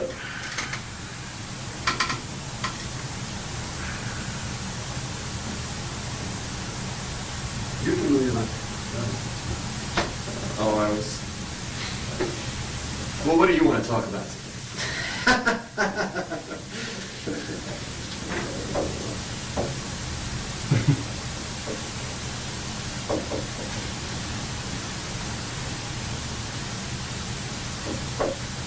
been thinking that hypothetically,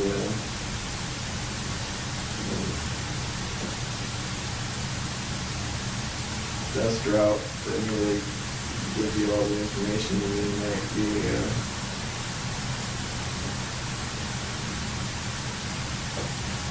kind of like a last minute kind of thing. So I'm not around for the aftermath. Mom, do you think that's realistic? Do I think it's realistic? I don't know. It seems to me like that would kind of be my call. I don't know if it's realistic. Well, but again, like I said, if Vermont goes forward, it's not going to be your call or our call. If Vermont does, and they don't have any reason to move your pace. Yeah, I know. You know what I mean? And right now, we've been working together, well, I know. I kind of doubt Vermont is going to play that game. I doubt they're going to, I mean, I'm telling you from even the U.S. Attorney's perspective down here, I doubt they're going to play that game that says, we're going to move forward in Vermont really quickly on the couriers, make sure that gets all wrapped up, and, we're going to give him what he wants, and then, because we think at the last minute he's going to tell us everything. Or I guess that my opinion on that would be with it, the issue with doing it, something like that would be, would you be able to provide us with enough information that we need, and would that leave some type of doubt the way it's being done like that, rather than up front cooperating every step of the way and giving us the details that we need to make the closure, rather than right there at the end when all we're getting is maybe a name and a place, and we might not be able to complete the closure all the way, and there might be some, I don't know, it's just food for thought. Would there be... Right. No, I understand what you're saying. My concern isn't so much with that. My concern is about keeping things under wraps for the duration of my incarceration, however long that may be. And if I have to do that by giving out little information at a time and continuing to work with you or whoever else, if it seems like that's going to keep working, then that's what I'll do, even if it means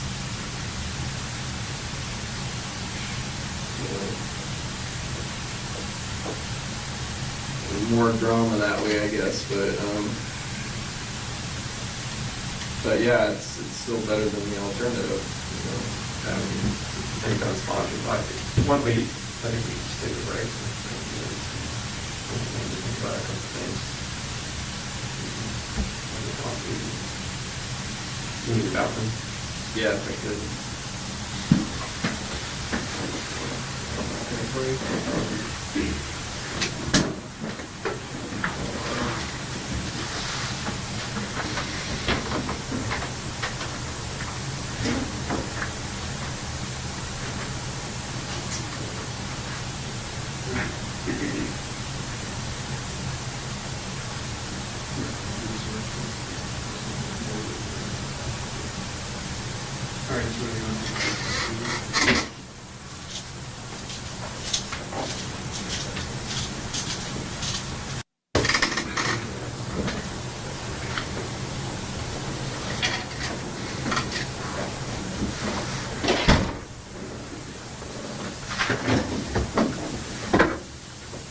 Here's where we're just picking up where we left off, because you said something that I want to respond to. I think the last thing you said, and then I also want to respond to one of the something you said earlier about, hey, at the last minute, this idea that seemed that you were interested in, that at the last minute you could just tell us everything, right? At the end of all of this with the couriers, you could just tell us everything. So let's use the courier case in Vermont. As we just explained, we have option A and B for looking at it that way. A is we get information, we keep Vermont on board, we get some more information, not everything, but we get some more information through Vermont on board, and we keep moving forward on a free-time basis.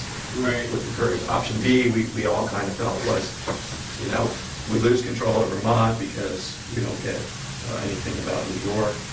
Vermont moves forward, and the U.S. Attorney's Office down there in Vermont says, look, he's not cooperating, we're going to charge him federally. The state says, he's not cooperating, we're gonna charge him state-wise.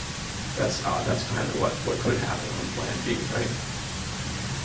Yeah. I mean, are you with me so far? I take your word for it, yeah.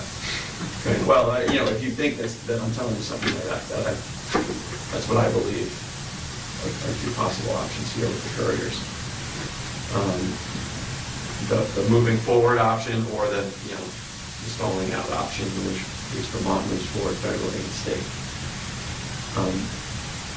Now, the state of Vermont does not even have a death penalty, but they have an interest, as you can tell, in their office.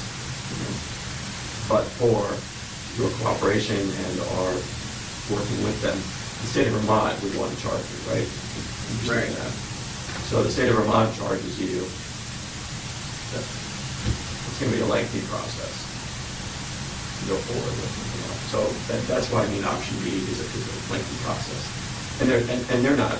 No one's going to agree. Either the U.S. Attorney's Office in Vermont or the Vermont state prosecutors are not going to agree to any kind of a situation where they say, hey, great, we're going to move things along quickly and get Israel a sentence. Whether he wants the death penalty, whether he wants life in prison, whatever, we're going to go ahead and move forward with that, and with the hope that at the last minute he's going to give us all this information, right? But they're just not going to enter into that kind of agreement. I just wanted you to know my thoughts on that. I don't speak for the U.S. Attorney's Office in Vermont. I don't speak for the state prosecutors on that issue, but I think the reality is they're not going to just move things forward quickly there with the promise. The other promise from you is they'll learn everything eventually. We're going to want that first, right? Right. It's like basic negotiating things. So does that make sense? Yeah. I mean, the part you left out is that with option A is that if I continue to give them information, they can still do whatever they want as far as charging. Look. They don't have to give me their word on anything. I know They don't, but they have, and they've given me their word. And so I think what you said was very insightful. Like, well, if you don't want to move things quickly, but you don't want them to be really slow. The quickly is, in my opinion, you tell us. Right. The slow is, you tell us nothing. What you said at the very end when we took a break was, hey, if I have to give you a little bit each step along the way to keep things moving, that's in the middle. Things will move, they won't move as quickly, they won't move as slowly, but they'll move. So I'm asking you then today to give us the name of the person in New York has a little something. It's half a card, you can rip it in half, you give us the name, we move things forward. No, it's not half a card, it's pretty, no. Well, you give us the name today, I think we'll be back here next week, you won't have heard peep of that. Nobody will have heard about it. Well, and it keeps things moving. We'll be sitting here next week. You won't even heard a thing. We'll sit the week after. You won't have heard a thing about it. Okay, because we're going to live up to our end of things. Because that's our commitment to keep that, to following your goals. Here's what can happen today. You give me the name. I write it down. I don't ask any more questions. We all have some lunch. Talk about whatever you want to talk about. You have a cigar. We can talk about the weather. What's going on in Anchorage, whatever. I'll just write down the name, we have lunch, you have a cigar. Well, I mean, it sounds tempting, but no, I'm not giving the name. I'm not giving any names until I find out what my options are. That's fine. You do what you need to do. We'll see if it changes next week. I think we'll be in the same position next week where we are today. And so by not acting, we're going towards Plan B. That's all. It's not a threat or anything like that. It's just saying, I gave Plan A, path A, and path B. Right. By doing nothing, we're kind of making a choice. No, I know it's a reality. I think you can take control of the situation today and let me write down that name. That's the control you have. Write down the name, and you see that next week nothing different isn't out there. It hasn't impacted you. It's just allowed us to stay on path A. So it's a decision that you can make today. Well, I think I appreciate what you're saying, but here's what I think we should do is set up a meeting probably later next week, a meeting just like this. If I don't get the information that I need by, I I don't know, like I said, the next couple of days, then what's going to happen is you're probably going to get an email with a different sort of meeting that we're going to have. I think that's up to you. So you're telling me, you know, we're going to meet, we'll come and meet with you next week. Yeah, I mean, I Something's assume you're going to want to do that regardless, but I'm saying that, yeah, it's been, I mean, what was the last time I was over here? It was like a week ago when I had already been trying to get moving. Yeah, so I mean, like I say, if I don't get the information I need this week, like the avenues that I'm trying to get it, then obviously that's not working. And, I'll do something else. That's up to you. That's your choice. No, I know. I'm just saying it's a little bit, from my perspective,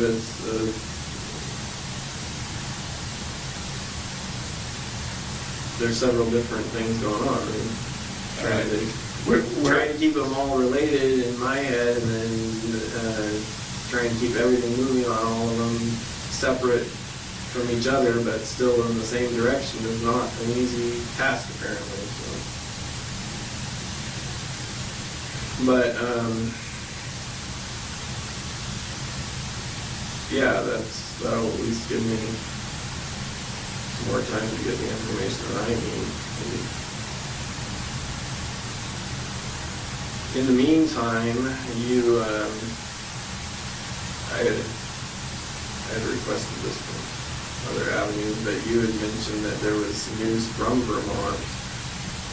Was there a press release done or something? I know that they were coming up on the anniversary for their disappearance. And that's what we wanted to tell you, and why we wanted you say tomorrow is the anniversary.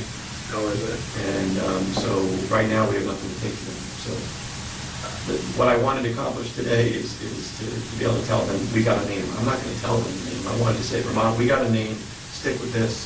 We know it's the anniversary. You got a lot of pressure tomorrow. Right. Stick with us. Well, that was a concern I had because I know that that's like the media makes a big deal out of anniversaries. Oh, and they're all over them. I know that, and that's what Vermont had wanted to know. I don't need to give Vermont the name. I just need to tell them, trust me, if you gave me the name.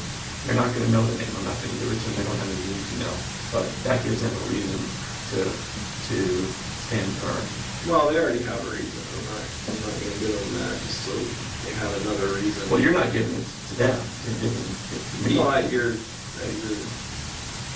behest or whatever. Well, that's what we wanted you to know about. So, look. Oh, trust me, I'll know about it. I don't care. It doesn't matter how many miles away. I imagine if my name pops up, I'm pretty sure it'll. Because it has to be a computer, so I imagine I'll hear about it here. What's Vermont's reason to stand firm? I don't know. You said they already have a reason, so I'm curious as to what that reason is. Well, I don't know. Uncommon sense, I guess. I'm sure that at this point they want to give themselves a pat on the back, but frankly they don't deserve one, so, that's their reason. If they were being honest with themselves, they would know they couldn't give themselves a pat on the back for that. But they're going to say, hey, if Israel was being honest with himself, he would just tell you guys and move this thing along. That's, their reaction too.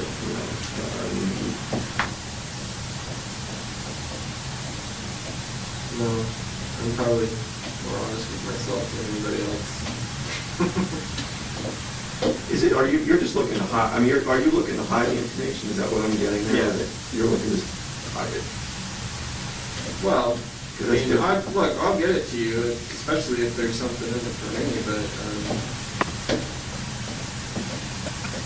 it'd be better if my name wasn't attached to it from here till eternity or whatever. And we've told you before, we don't have a problem with that. We've demonstrated repeatedly that we have the ability to greatly influence that. Right. No, for now, yeah, I agree with you. I mean, yeah, I didn't even keep, I think I could probably tell you everything today, and since being the case that it is, I'm sure we could probably keep stuff under wraps for what, a year, 2 years, whatever. I'm not worried about that. So then what's There you go. What's the deal? You know? I'm worried about after that. Eventually, my name is going to be attached to it. So if there's a way that I can protect myself from that and still get you guys what you need, then I'm going to do it. I already, look, I don't need to be punished for these other things that I haven't talked to you about yet, because all these other they're not gonna, they can't prosecute a dead man, so it's like, what? Right, but do you think anyone's going to really, do you think Vermont charges you for the courage, do you think they're really going to give you the death penalty knowing that there's more things out there? Do you think they're going to say, let's Right, move so forward? see, I know, You're in a catch-22, my friend. I already fucked up, so. You're in a catch-22, and we're offering you, we're offering you what is, I think, your best bet.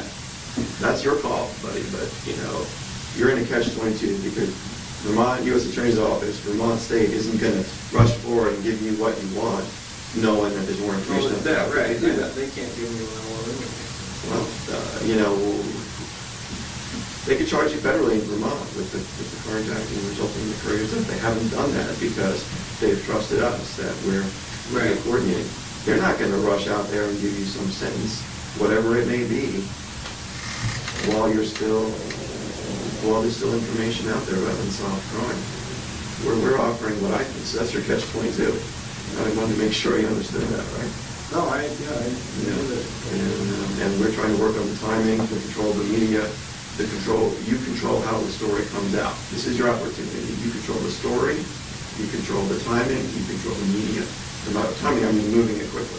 The other alternative B is, takes forever, possibly. You don't control any of the rest of the stuff. You may be right, they never get it, but then they're not going to just move forward knowing with the unknown. The middle ground, I think, is what you suggested at the end. You give me a name, I write it down, you have lunch and a cigar, and you all meet again whenever you want to meet again. And you're not going to hear anything about it between now and then.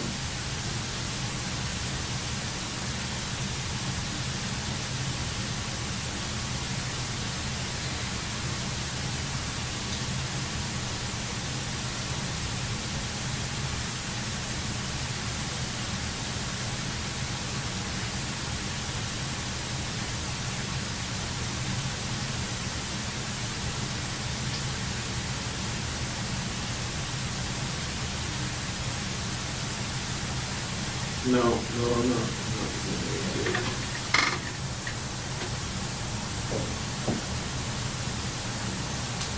Is Washington a better state?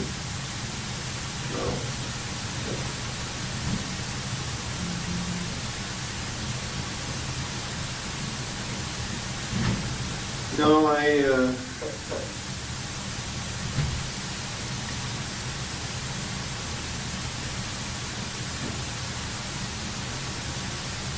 whatever, we tackle one thing at a time, but I don't want to go into that New York trip anymore until I find out what's going on with that sort of thing.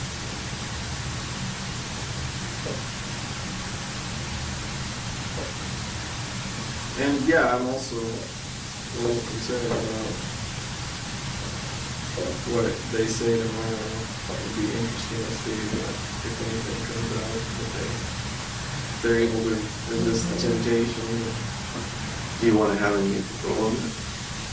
I don't have any control on it. Sure, I could tell you everything today, and they could still say whatever they want. Yeah, in theory, that's possible, but do you think they would? Do you think that if I have no idea. Do you think if I go to them, call them after we get done meeting and say, I got a piece of information, I got a name, I'm going to tell them what it is, but he's living up to his end of it, do you think they're really good? My suspicion is that no, they wouldn't say anything about it if you told them not to. I'm just saying from a realistic point of view, there's no guarantee. There's no guarantee. I agree with you. Look, there's no guarantees. We don't know what the media is sniffing around and what they Right. they know. We can't guarantee that. We've never been talking about guarantees here. We're just working with the best we can do. Yeah.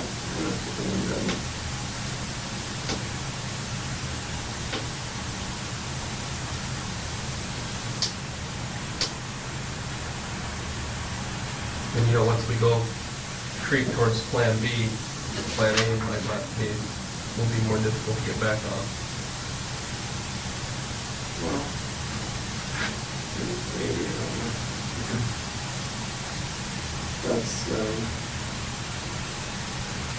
That's not really my call, that's more your call. We respectfully disagree. Yeah. We think it's your call.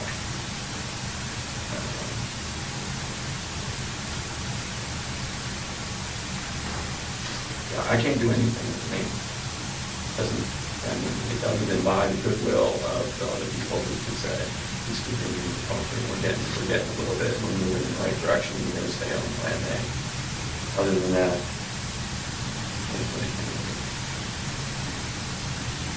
they're not going to find the body from what you told us.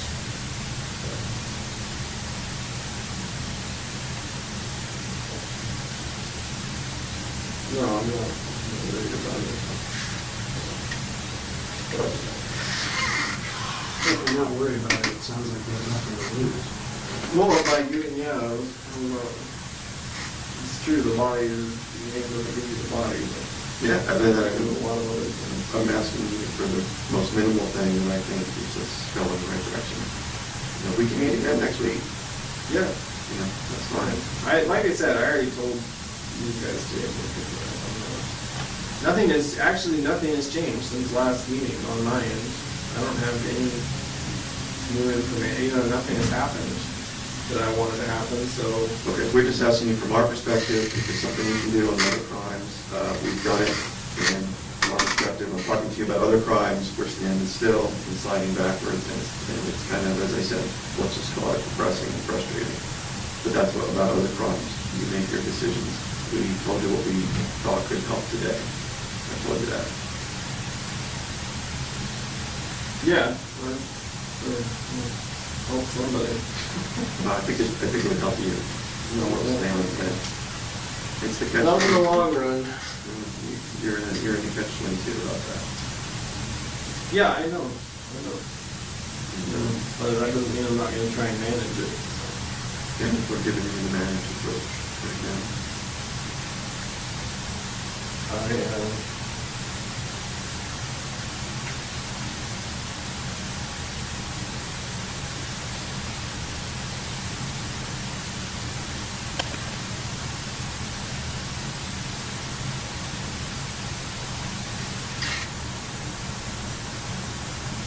Yeah, there's just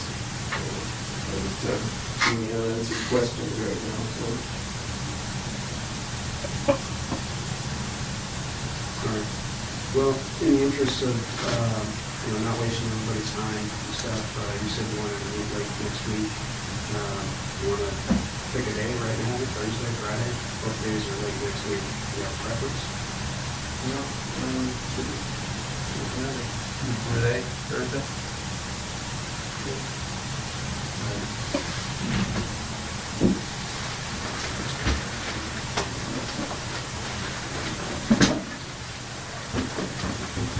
Alright, hang tight, Israel, we'll be back.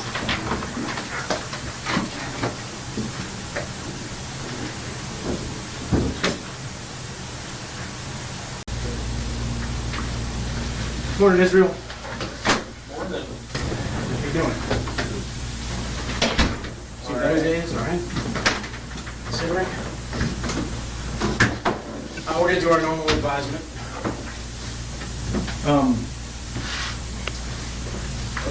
I have to read your rights. First thing I want to ask you is you didn't interrupt anything over at the jail during the interview.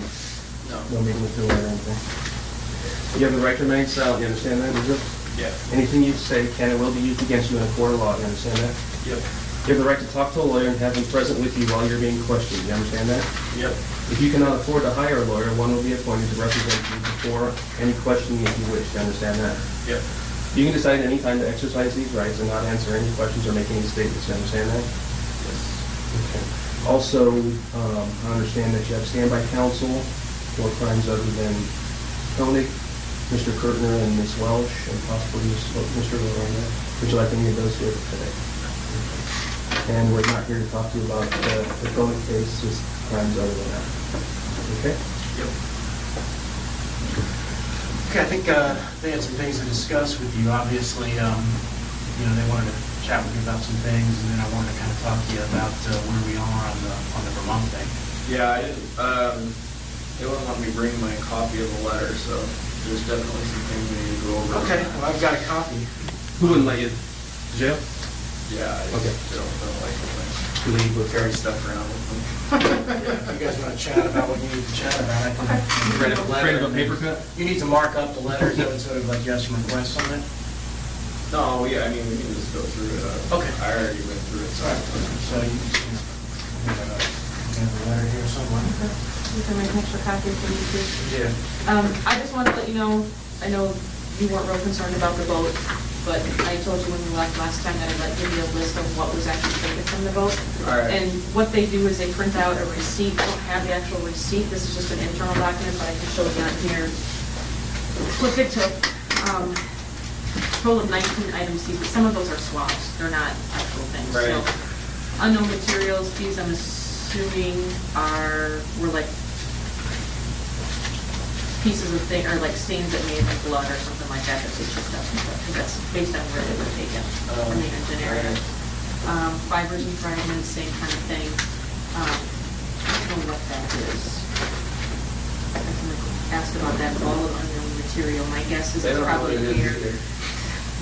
Hopefully the lab will know. That's why I call it a ball of unknown material. Maybe you could shed some light on that if you know. You know what the ball of unknown material is? I'd like to see it. They had possible bone fragment and other material twice. Down here, 2 different things were taken. There, rope to anchors with a line, other rope, a swab, and that swab was taken from seat cushion. Screws, these were all in the back area by the carpeting, or in that area in the back by the motor. This hair as well. More swabs. Yeah. Same kind of thing.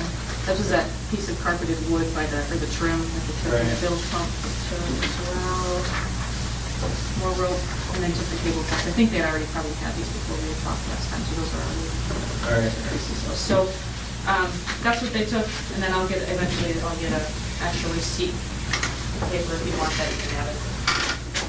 Questions about any of this? Okay. I'm going to get a copy of this. Okay. So we mark it up. Okay.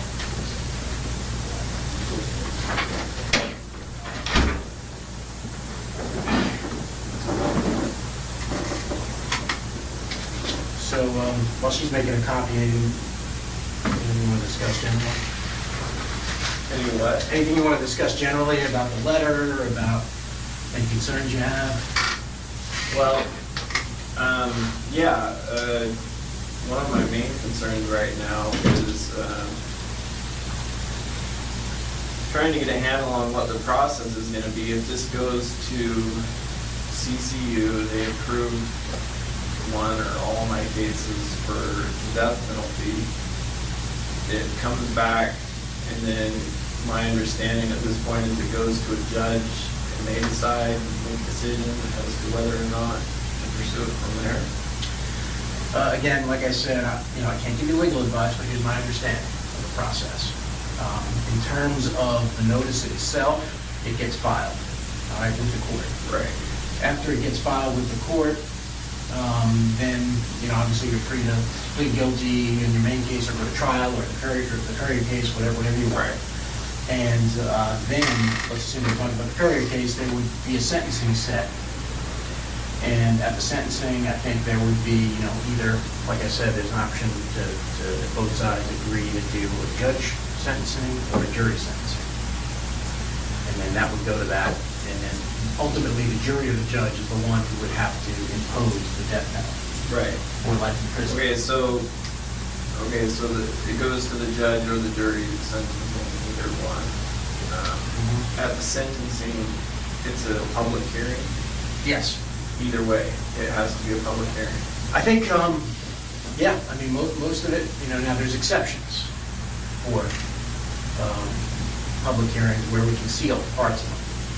And part of the, the methods we use to kind of close portions of sentencings in the past is to apprise the court of cooperation efforts on behalf of the defendant. If we've got a legitimate law enforcement basis to close the public out, we can do that. Now, in order to do that, we have to, get approval from main justice. But, it's happened in the past. It's happened virtually in every case that I've had cooperators in. Usually, they don't want their cooperation known because they could endanger them. Right. Okay. Yeah. Well, my concern is, like I said from the beginning, there's certain aspects of the things that I've done that I would prefer never became public. And from what I've been hearing lately, at something as serious as the death penalty hearing, they want to review all of the evidence before they make a decision, whether it's You say they, you mean jury? Okay. Jury or judge. And obviously, in everything we've discussed, there's a lot of that. I mean, if they're going to review all the evidence, then that's primarily going to be interviews that we've done, in which that information is going to be in that evidence. And so if it's a public hearing, it's going to be, all that's going to become public, and that's exactly what I didn't want from the beginning.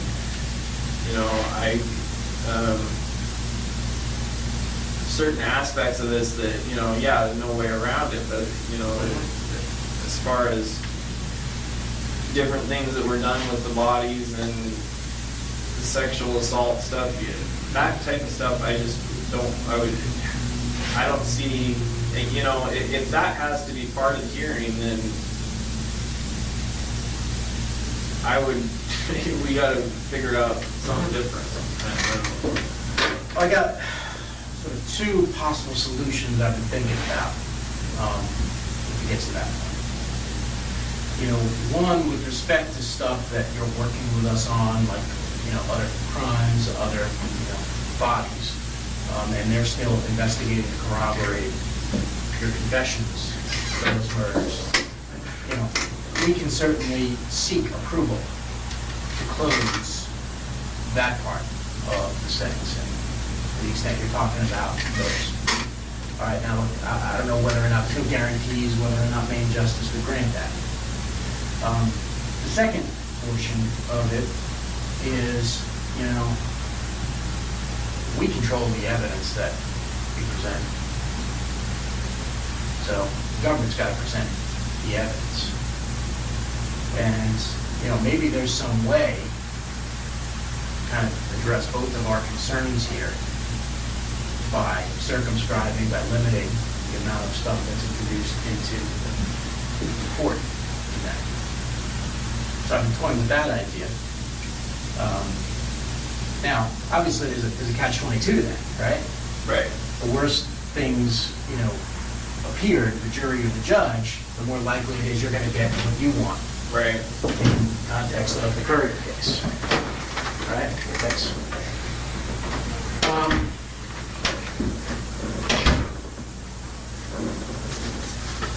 But I think that there is maybe a way around that. But in order to kind of get around that, what we have to do is we have to have at least the basic information on all the murders you committed. So basically, it's not like, hey, we're sort of going with quantity rather than quality of the murders. And if we can corroborate those, I think there may be a way to kind of get you what you want, but also, obviously we get what we want then too. That would have to be part of the negotiation. Now, these are just thoughts I've had, but. Right, Yeah. here's the problem with that scenario is, like you said, I might get what I want, you definitely get what you want. Well, I mean, look, you know, I think you said it before in other contexts, you know, if people hear the things you've done, you know, I don't think any jury would have any doubts about what they do. Now, I can't promise what a jury is gonna do, I can never do that. Right, but that was me operating under the maybe somewhat naive assumption that as long as I was giving you all this information, there was no reason for it to become public. Whereas I already know that if you go out and you find out this stuff on your own, then all kinds of stuff. Well, maybe all kinds of stuff. I mean, it would have to be a numbers thing. I mean, right now, the way we're going now, you know, let's assume we don't ever strike a deal on the courier thing. You know, yeah, then I think it does become public, some of this stuff. Then we're forced to kind of go your way, and you're forced to go, you know, your own way. We've got to go our separate ways, and we've got to, you know, try our cases. I understand that. You know, I think now is the time to sort of strike a deal that would encompass all your activity. And then part of that, broker some deal about, you know, what we can introduce and what we can't. Well, this is another problem. This is why I was pushing for a different type of meeting this week. But you know, obviously there's other things going on that I don't even know what's going on. So, and I know we can't talk about it. Yeah. But that's an issue for me. So. About other things that are going on in the process. Yeah. And I don't know what's going on. So. Yeah, I mean, you know, obviously I can't help you with that. That's between you and No, I the know. attorneys. I know, and that's a problem. So, I don't know what else to say about it other than that. But in regards to the courier thing, I went through that letter several times, and there's nothing. First of all, I was pretty ticked off just thinking back about the way things played out with the whole Vermont thing in general. I remember specifically before we even had, you know, before I gave you the location of that house or anything, I was like, I'll give you the location of this house, but I don't want the locals involved. I don't want, I didn't see any reason to bring anyone back there in that area into the fold, so to speak, as to what was going on, because they didn't have any clue anyway. You know, and next thing I know, there's like articles in the paper, like this big dig site going on. You know, there was a lot more discreet ways to handle it. You know, so you got your information, they went right away to the lead investigator on the case, and you know, my name got leaked out somehow way back then, and then, you know, months later, you dig, you never find anything aside from what I gave you in the first place, and then my name's attached to it anyway. Let me tell you a little bit about at least my perception of how things work there, and I'll tell you a little bit about the realities of law enforcement. You know, if the FBI just kind of went in there and simply said, like gangbusters, hey, locals, you stay out of it, we're handling this, we're not telling you what's going on, that would be a political nightmare for them, okay? Given that they had the information and another agency was investigating. They couldn't do it. And I think we've talked about that numerous times since then, that Vermont was a test case. And, you know, I think we've learned a lot from Vermont, and we understood that the way that was handled back then, you know, we'd have to avoid in the future to keep both sides happy if we were going to get continued information.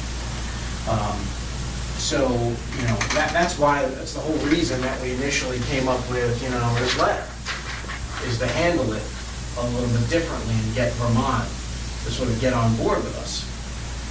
So, you know, we're successful in getting the letter. Obviously, some things happened that, you know, we were disappointed with too, about your name getting leaked out. Yeah, you know, we're not happy about the way that was handled either. In fact, you know, there was a rift between us and Vermont for a while, and we weren't giving them information because of the fact we heard that it got leaked. And so we were, angry at them. We had like a video conference session with all the investigators from Vermont and all the prosecutors from Vermont and us, and kind of hashed things out. And said, obviously there's been some problems. They agreed that, look, they're on board with us. They've obviously got to consider the needs of the family, but, I think we hashed things out, and, things have worked much better, especially like recently, being able to control that press conference on the couriers in light of the possible settlement of other crimes, I think was a pretty remarkable feat that we were able to accomplish. But what I'm trying to do here is, all right, obviously we can go with this. That was the way to kind of, where they even said in this initial letter that they would defer to us as to what charging would happen. And that was a way to kind of put the lid on things and kind of keep going quietly. All right, I understand you can go with this. So, what we're trying to do now is just simply revisit that another way. Obviously, that opportunity's passed us by, but there's still this opportunity on the table. And, I think the longer we wait on it, the more problematic it becomes, because I've been avoiding calling Vermont since, this week.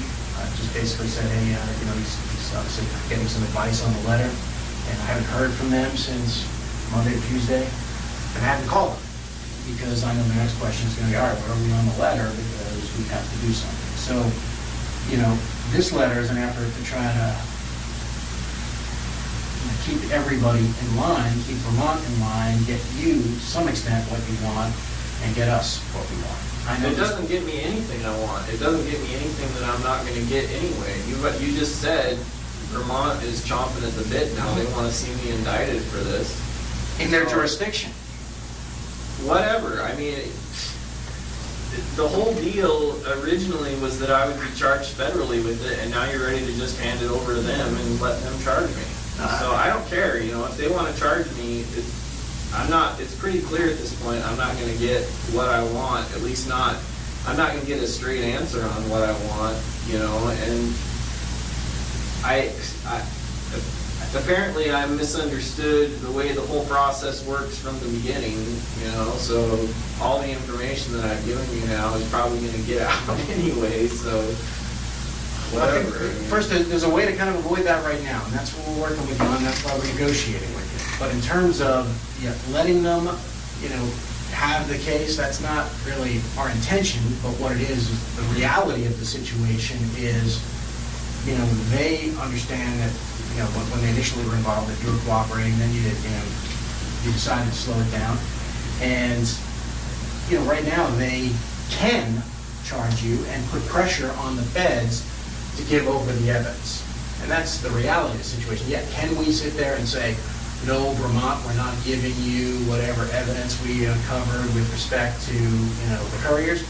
Yeah, it's conceivable, but for the people who make the decisions and how this would blow back on them, realistically, they couldn't do that. They couldn't, they would put political pressure on saying, hey, the FBI is holding back evidence in this double murder and we can't prosecute this guy because they're not playing fair. That's the reality of the situation, and it's the situation we're trying to avoid in other jurisdictions.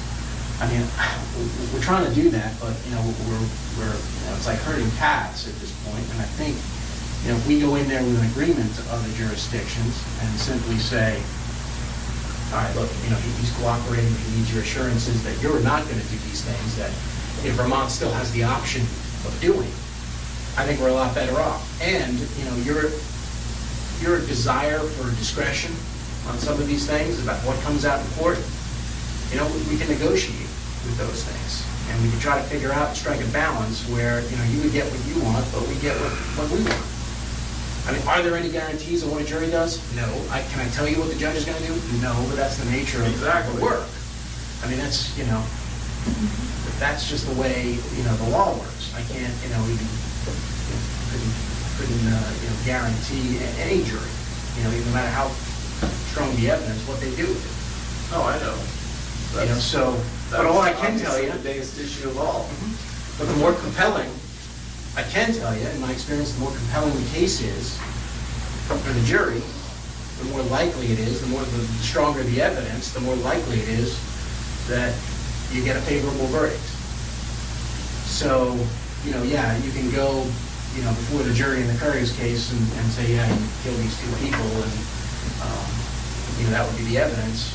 But at sentencing, you make a much more compelling case if, you say, all right, there's also, 8 other people that you killed, and you provided evidence on those, and, by virtue of the agreement, we would be circumscribed from telling the jury about that. I mean, that's one way to handle it. I think the problem is you're sort of between a rock and a hard place. You don't want to give the jury all the information because, I don't care if the jury has the information. I just didn't want it all over the media. All over the public. Right.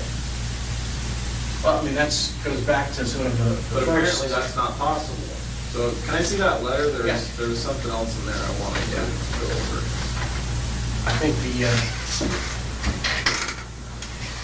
like I said, there are law enforcement exceptions to keep things sealed and from the public if we're still investigating it. We just need to get approval of it. And that's something we can put in that letter, that we seek approval from main justice to keep things. And I'm pretty sure in this letter, all we're asking for on anything else is who and where.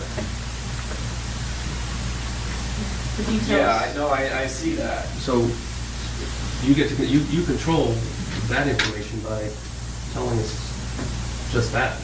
Right, but the problem is with some of that, it's going to give you more than enough that if this doesn't work out in my favor, you're going to keep playing connect the dots, and I'm going to keep getting bounced around from one jurisdiction to the next. That doesn't happen with this. No, it says, prior to any plea agreement, I provide the total number of victims, jurisdictions, which in turn is going to give you, it doesn't say names or dates, but. Or even specific locations, it just gives us a jurisdiction. That's just so we can get their agreement. That's all that's all we're asking for before that. It's purposely set up that way to protect you. Right, but the problem is I already know that you know where I've been for the last few years, so it's not. So you're not giving up anything. So you're right, that's not a lot of new information. It might just corroborate some of the stuff that we have, and it gives us the ability to go to them and get them on board. Or walk away if they're not willing to get on board.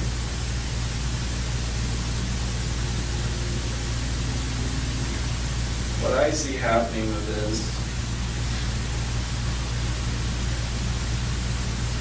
is that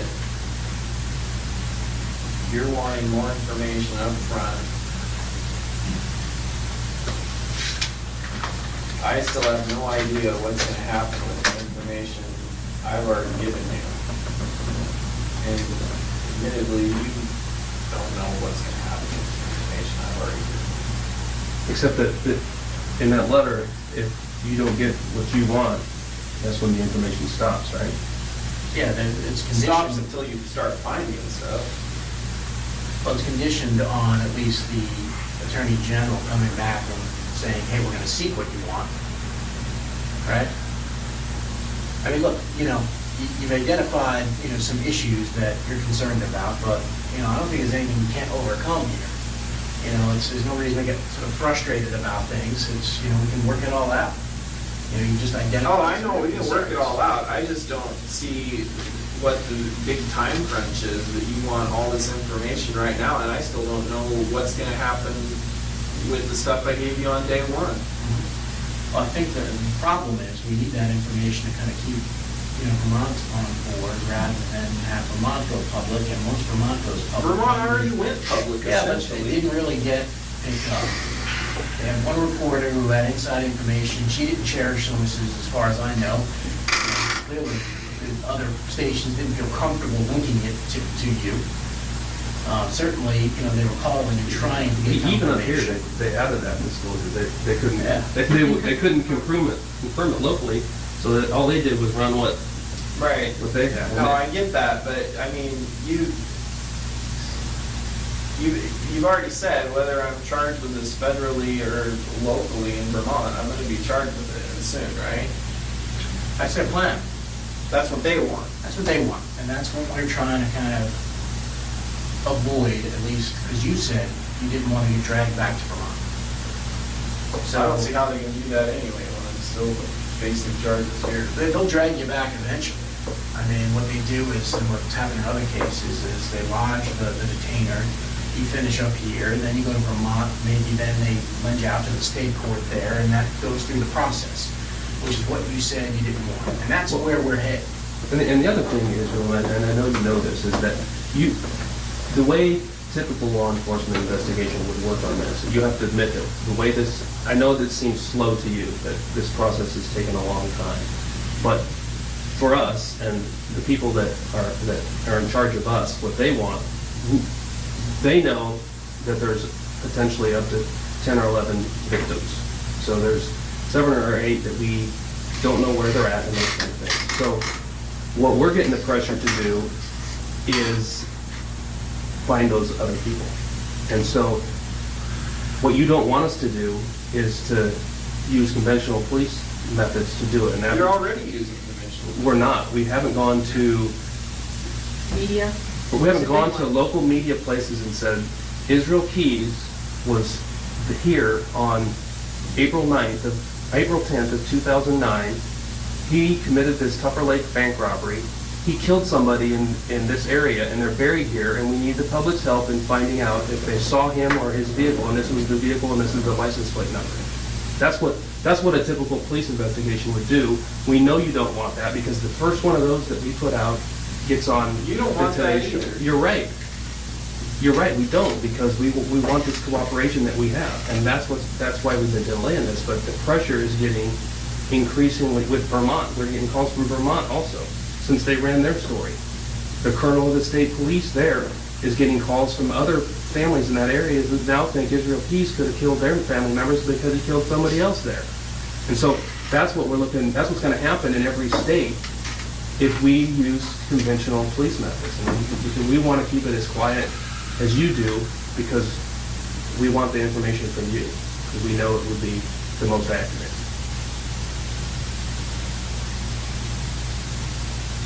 I mean, that's just the reality of it. I mean, I know you know that. No, I know, but you know as well as I do that you can put my name and face out there and dates out there all you want, but we're talking about stuff that's happened at least 2 years ago now. I know, I realize that, but that's the only other way we can do it, right?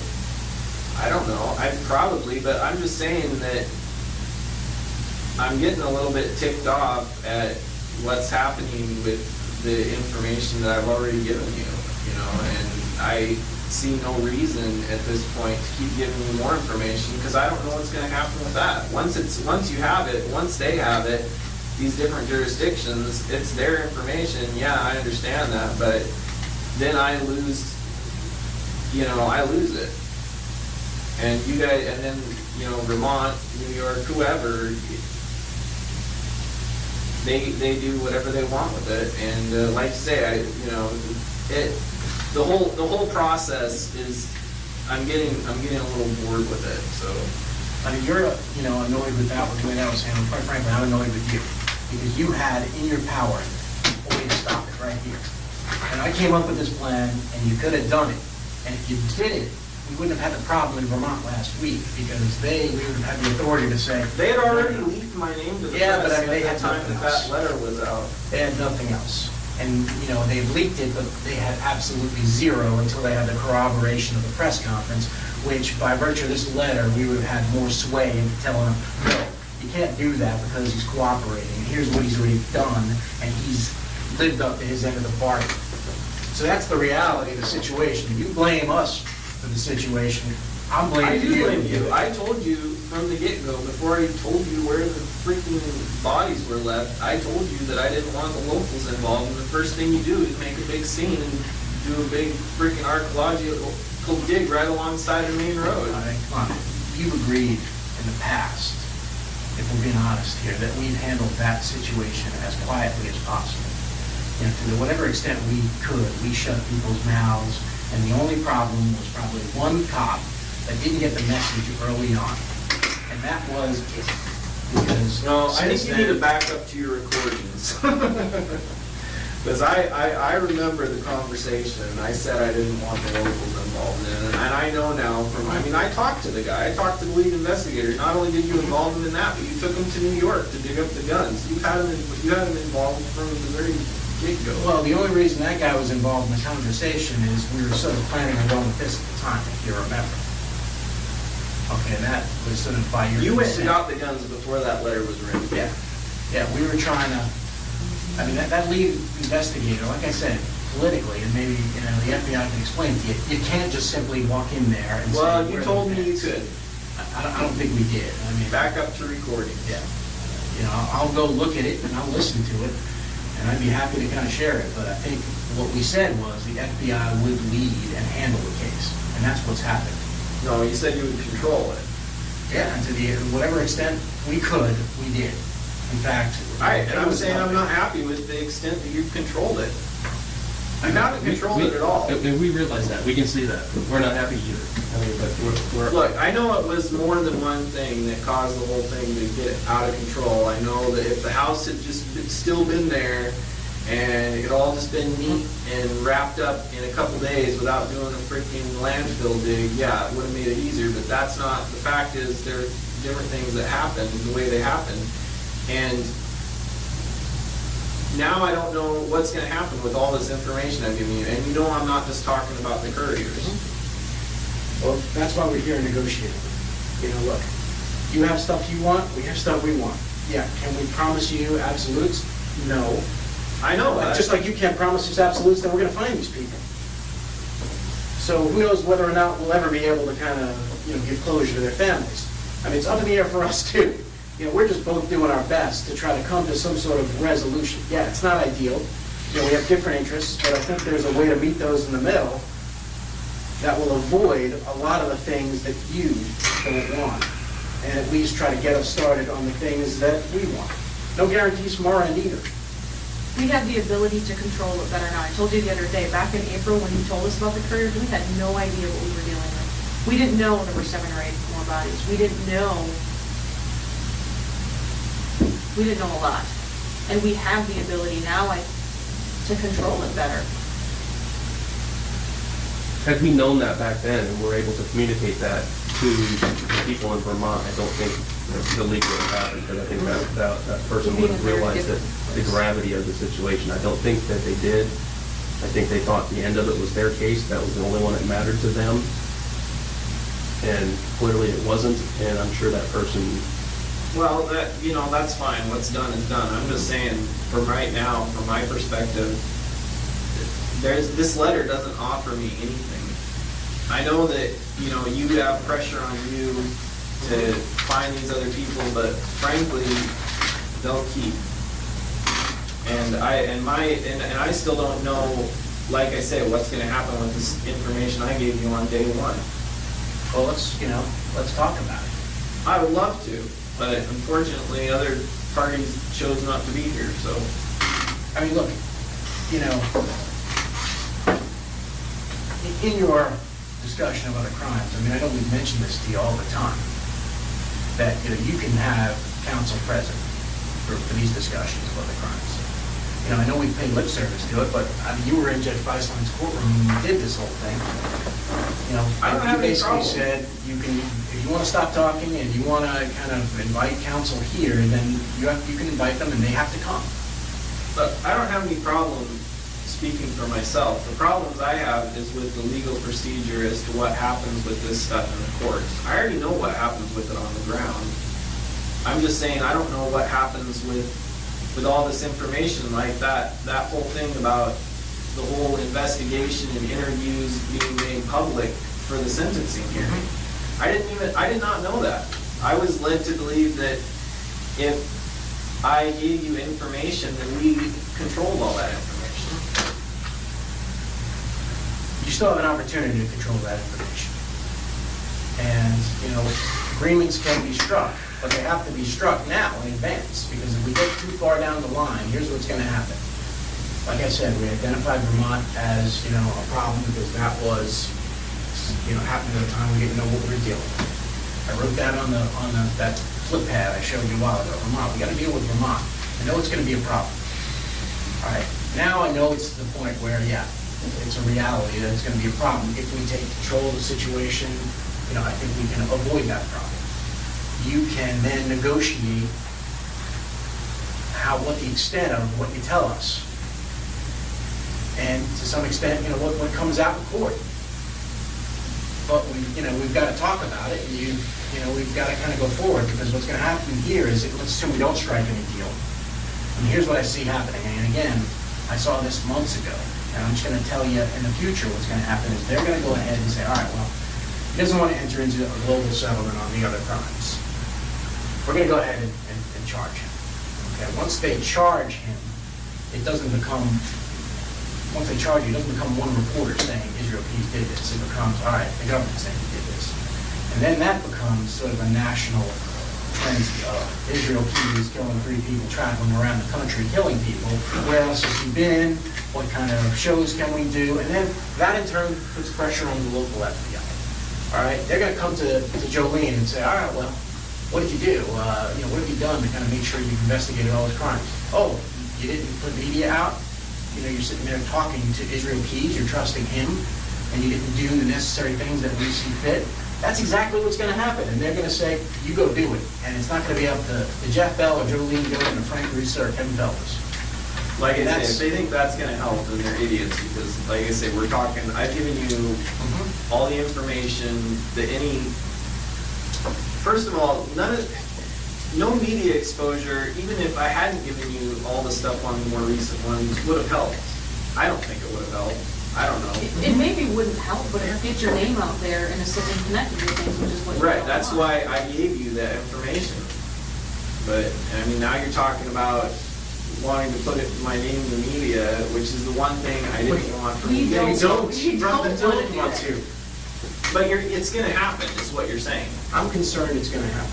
That's my concern as I look forward. If we can't get another avenue for doing it, I don't see that the FBI. I don't see that we have any other choice on how to investigate it. I mean, yeah, you could just hold off until I see what happens with the information I've already given you, and then we still have an open line of communication. If you do that, I have no. What incentive do I have if you after all the information I've given you, you run to the media and put all this crap out there for my family and everybody else to see, and then at some point down the road, we still don't have enough to find out for sure that he did this, that, and the other thing, but let's go back and talk to him. Do you really think I'm going to feel like giving you any more information? But from our perspective, you have to see it sort of the other side of the coin. What guarantees do we have that you're going to give us the information? You don't have any guarantees. Exactly. Just like you don't. So we're trying to reach an agreement here where we both have some assurances that we're bound by in an agreement. So we're bound by. You don't have any guarantees, but it's pretty likely you're going to get the information. So why do you say that? I mean, because it looks like I'm stuck here for a while. Well, what incentive would you have to give out the information? I don't know. I'm sure things will come up. Right now, you guys got me on pencil restrictions. Pencil restrictions. I don't know. What is that, Judge? That's to get you to stop eating pencils, I guess.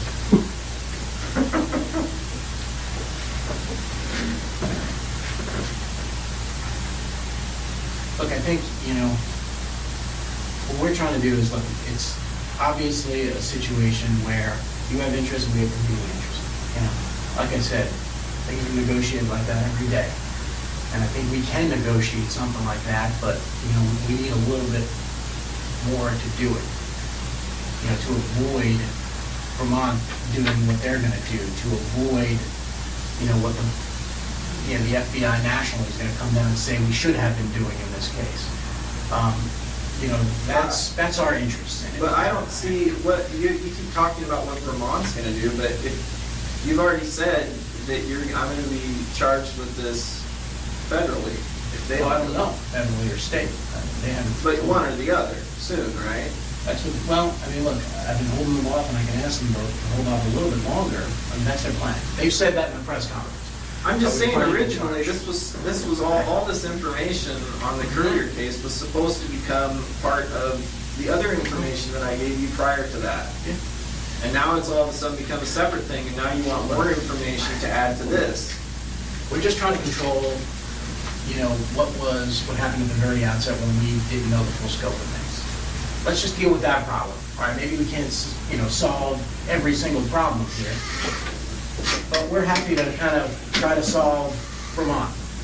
And I think it would be minimal impact to you if we convince them that, look, he just pleads guilty here and then it gets wrapped up all globally in Alaska.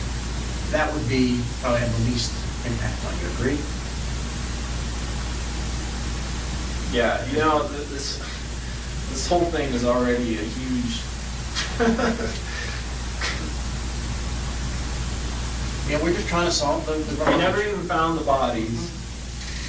At least if they had found the bodies, then it's just, there's no way around it now. You charge me with the couriers. Everybody knows now, as soon as you charge me with that I gave you all the information you have, because you didn't find any on your own. Even after they knew they were at the landfill, they're like, oh, we didn't find them, but they were definitely murdered, and we definitely have the person who did it. And now, pretty soon, we're going to tell everybody who did it. And the person who did it is Israel Keys. So how did they know that? Well, you must have told them, so whatever. How can we avoid?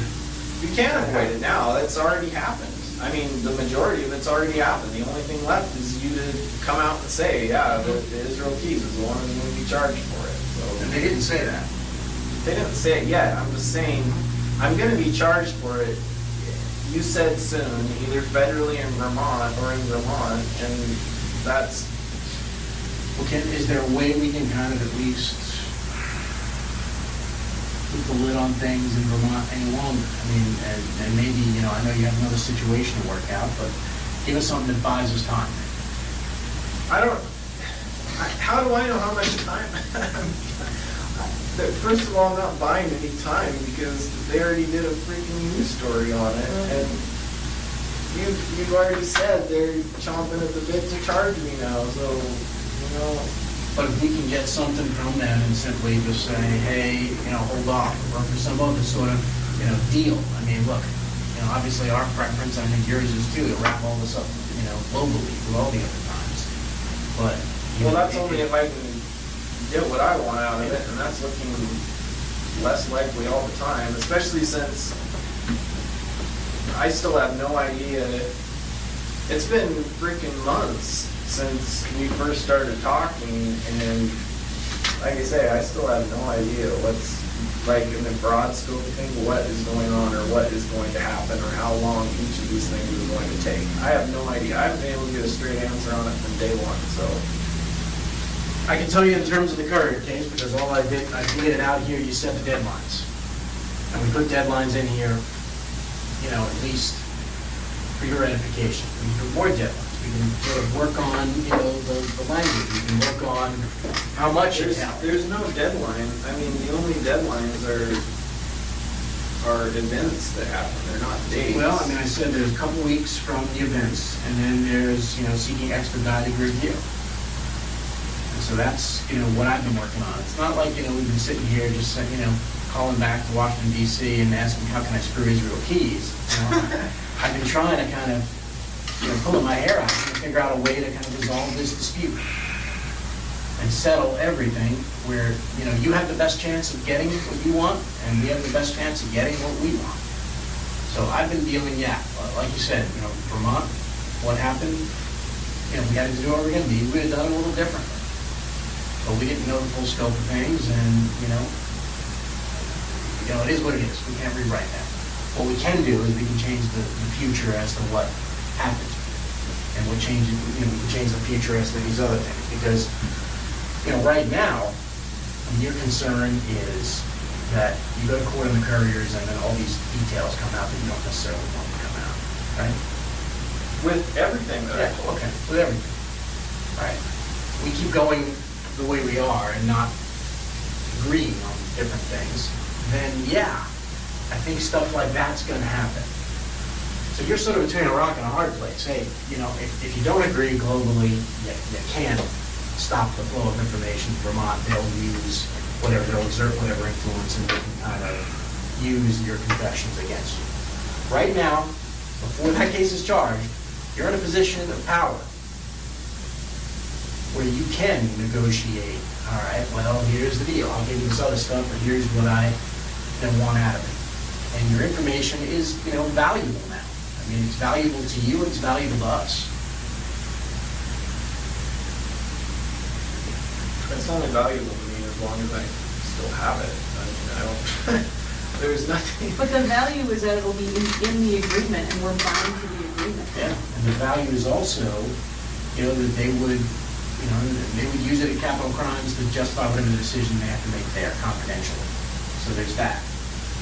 This other stuff in terms of limiting the amount of information, yeah, if we keep going the way we are, then there's no agreements, and who knows what people will use. But there's a way now to kind of... Well, you should know, because you're the one I gave the information to at this point.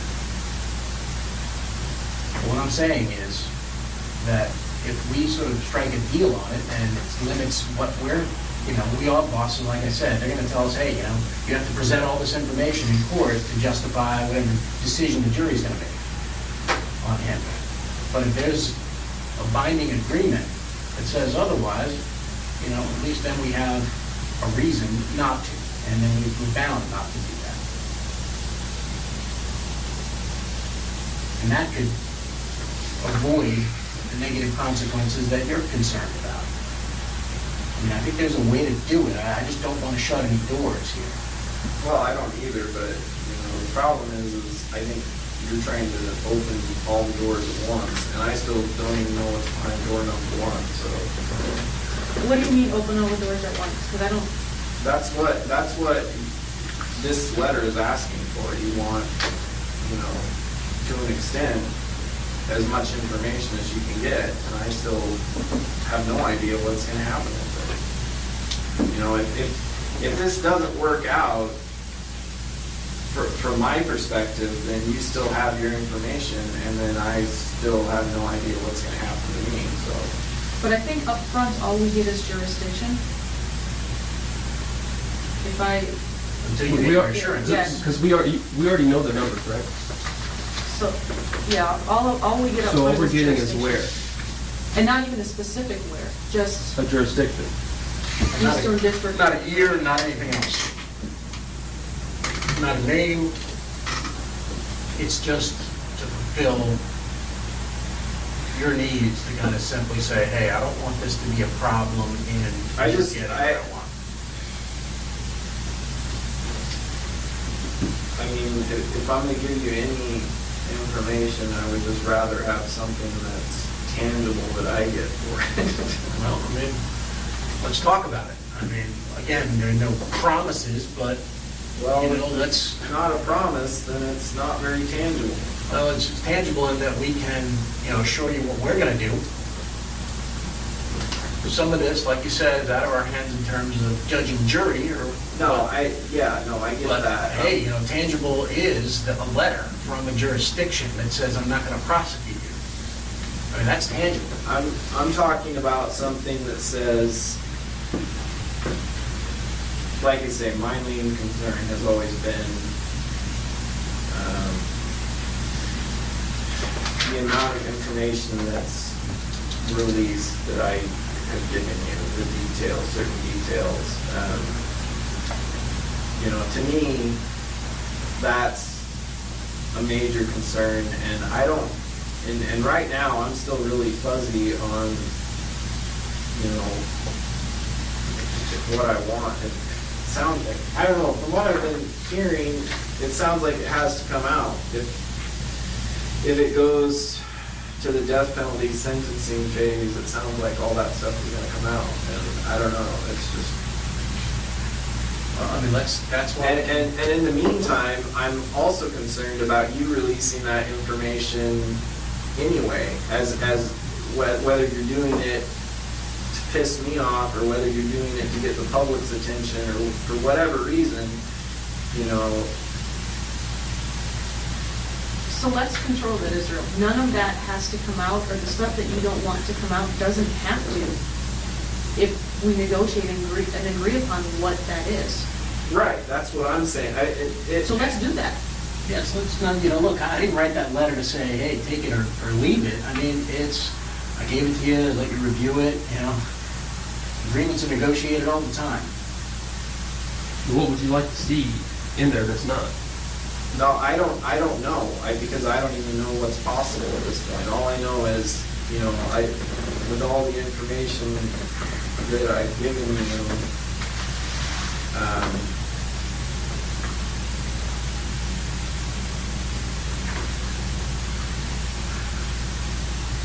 really freaking.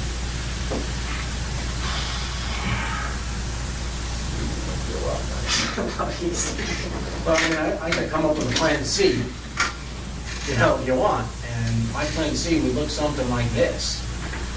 Israel sort of controls the amount that comes out in the sentencing of the couriers. We can agree upon what that is, maybe sort of a brief statement of I killed this person and they are buried here, right? In exchange for, obviously, we're going to do all those things in advance to get your assurances of non-prosecution, but then you're also controlling the extent of information that comes out. So, I mean, I think, look, like I said, it's sort of a catch-22. You want to have the death penalty imposed upon you. The more information the judge or jury has, the more likely that would be. But, I guess my plan C is, well, then at least we can kind of do quantity over, details of what happened. I think that, would be but the time to do that is at sentencing, not now. Mm-hmm. No, well, I mean, we have to get started on it to at least corroborate and get those assurances from those jurisdictions, right?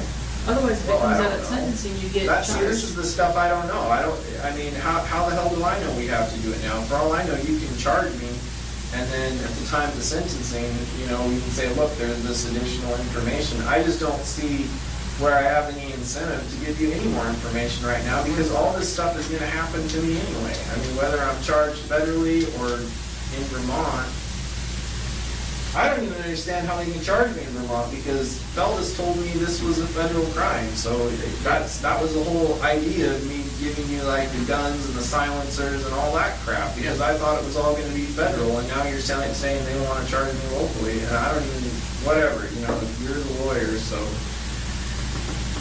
I think that nothing, there's nothing that can't be overcome here, all right? And that's what I'm just trying to work on.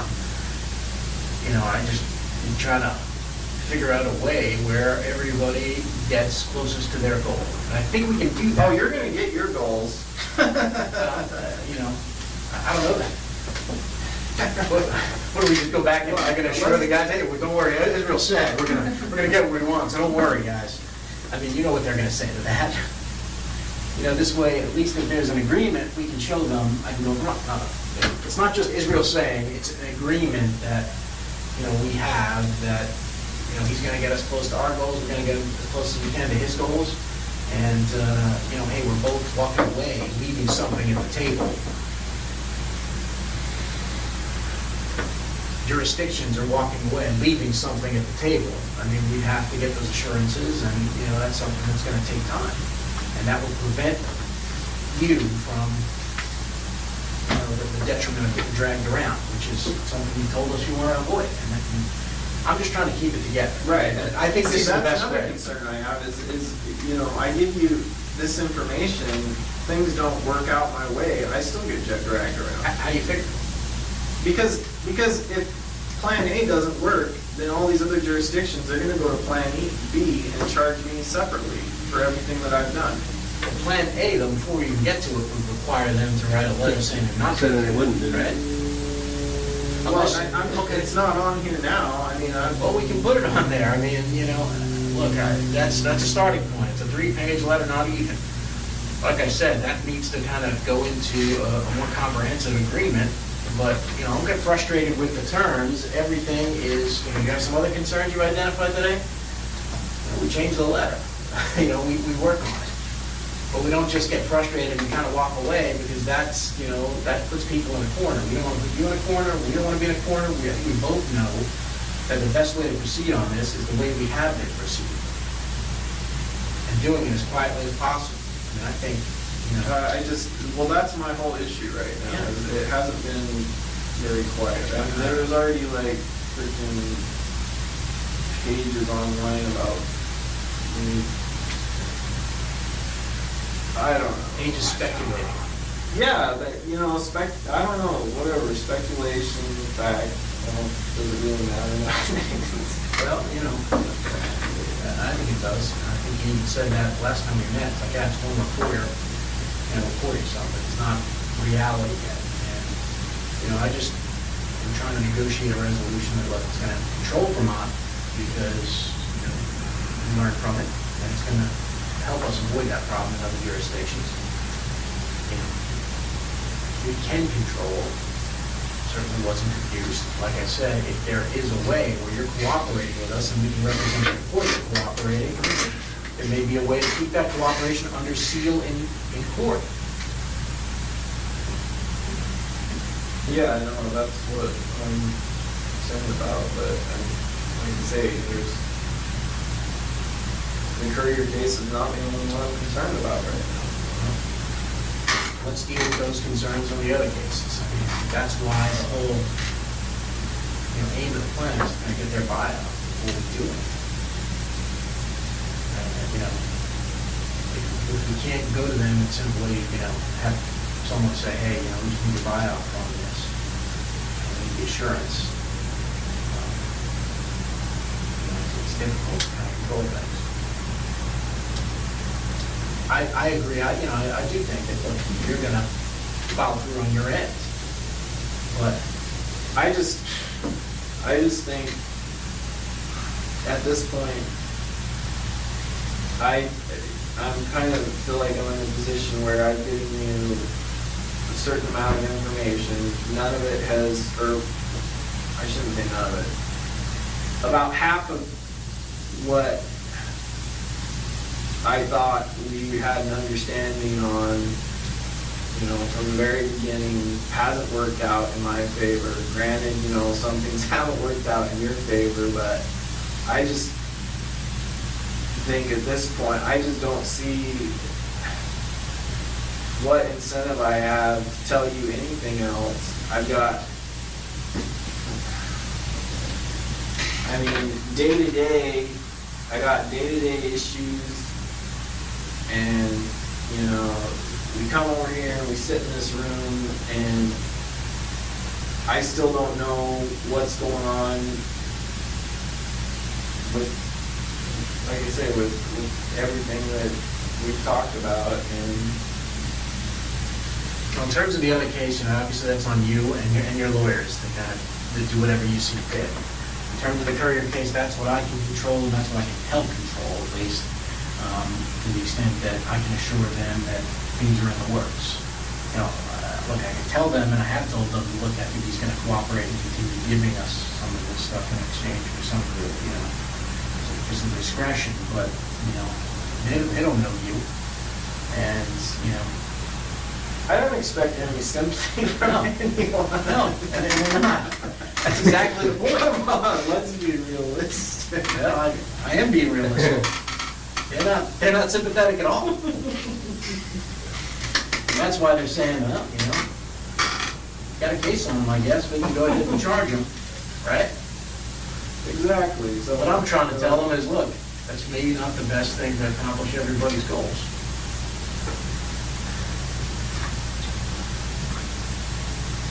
And if I have something that I can take to them, I can maybe, just put that off. That's all I'm trying to deal with. I think there's a way to kind of circumscribe and limit the information in court. I think there's a way to write that into the agreement. I think there's a way to for global settlement. But if you want to put a Band-Aid on it, as they call it, and let's try to deal with the Vermont situation, I'm amenable to doing that too. I don't know.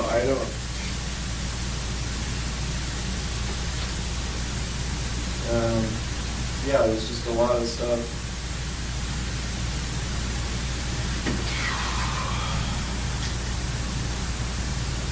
about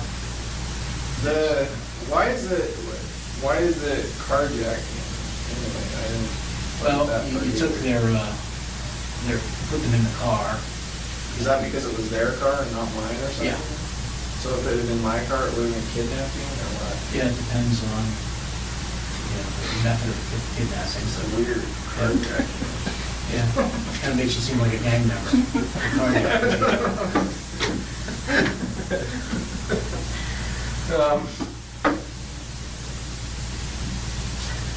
I'm just trying to think about Vermont, maybe how to buy time over there.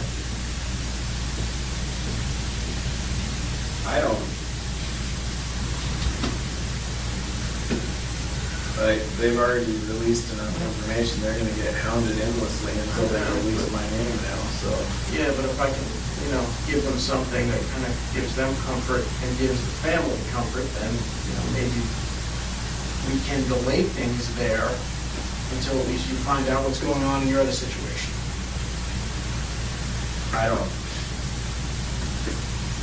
Like I say, it doesn't matter as far as Vermont goes, everybody already assumed I did it, so.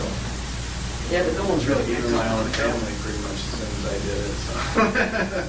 But one of your goals was to not get charged out there. That was one of the things you told us the other day, is that you didn't want to No, I have to don't. go back there. So that is something that we could still. So ideally, what would that say? You said there was some, how would you have that read? What information would you have released about you control everything beyond the couriers because you only tell us whatever you want to be released. What would be acceptable to you to be released that you think would meet your goal in this case? And like Frank was talking about, quantity.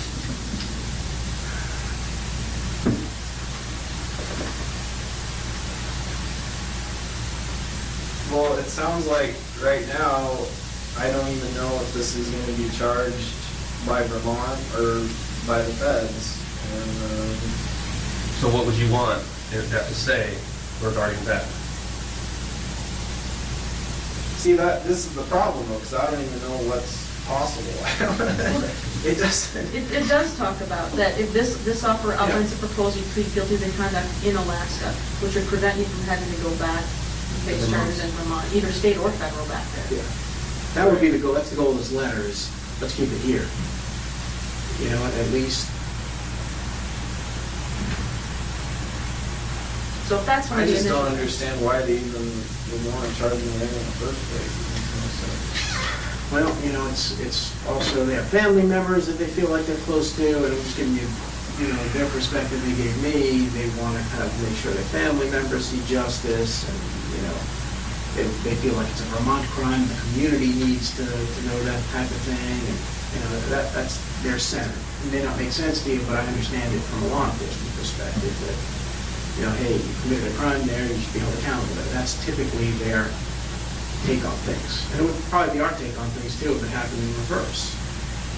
All right, but I think that there's a way to just be able to kind of at least put them off for a little while you're thinking about other things and thinking about a global resolution we can work on. But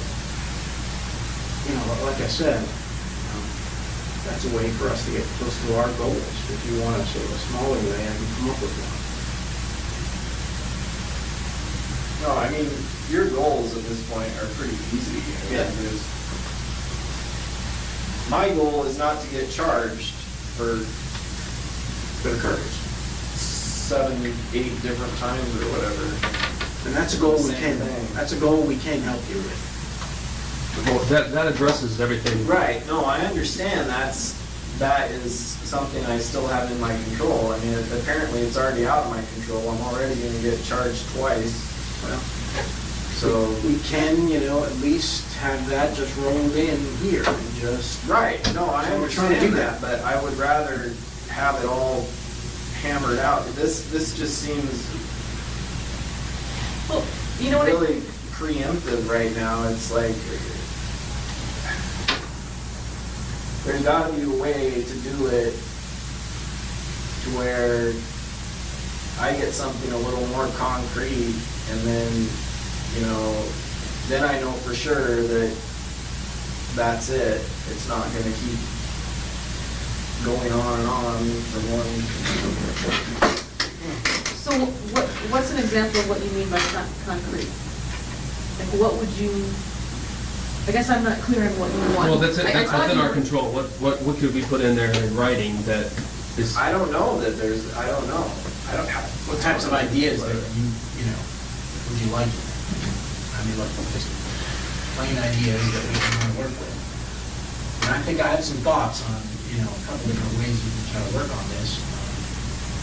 You know, I just need to know what your concrete ideas are, because, you know, that's what you want at. I mean, I try to write that with your goals in mind, based upon the flip chart of what your goals are, and, you know, I think I try to satisfy those. And, you know, to the extent you have other goals and other ideas, then, you know, we work it in.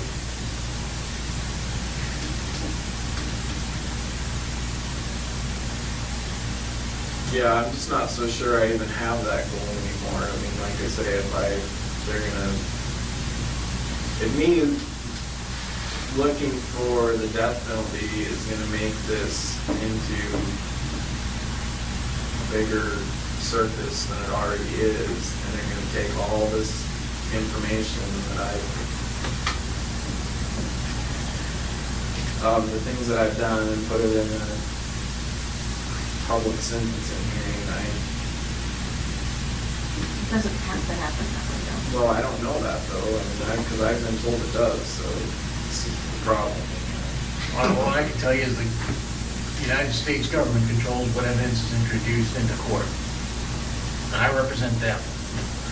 So I have absolute control over what evidence I bring in. Right. Well, that's good to know. And if it says in here what evidence gets introduced, that's what Frank has to go by. Yeah, and no one's gonna tell me that, you know, here's what I have to do. Now, obviously, there's, you know, bosses everywhere that'll try to tell you stuff, but if we have an agreement that binds those people, then, you know, it is what it is. Court doesn't have any right to demand more information from us. Court has to let us try our case. And I decide all the time at trial, I'm not gonna put that person on, even though maybe they can help my case, but it's not worth it to me.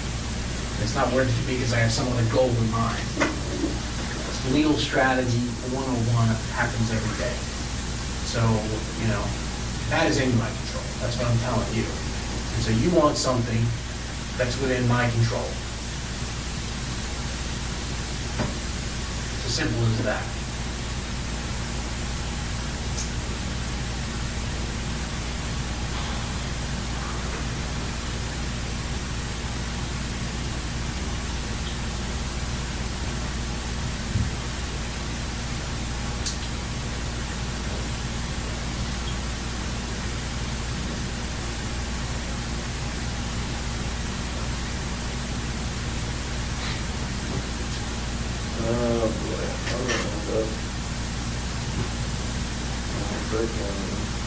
Max lockdown year after year, you're bouncing me around.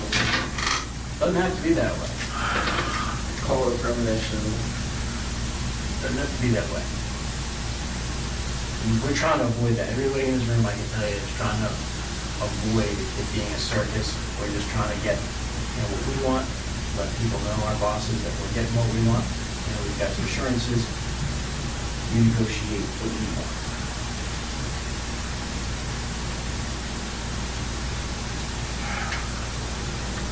If we wanted to screw you, I wouldn't be sitting here drafting a letter to you about here's what we're going to do for you, and, you know, I wouldn't be in here. You know, we wanted to go ahead and just try to make you a villain. We could just go and do that. All right? Well, you know, look, you're concerned about the extent to which.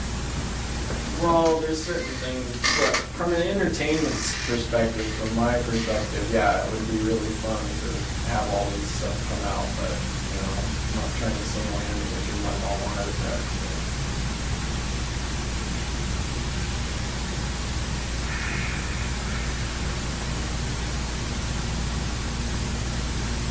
But I still think there's gotta be something more that I can get out of giving more information. Because I haven't seen anything yet. What do you want? I want to know what's going to happen. You want to know what's going to happen and when? You want to know... Yeah. You want to know how much information is going to be released publicly? Let's flesh that out a little bit more. Well, first of all, we can't talk about it. And that's the biggest problem with all. Okay.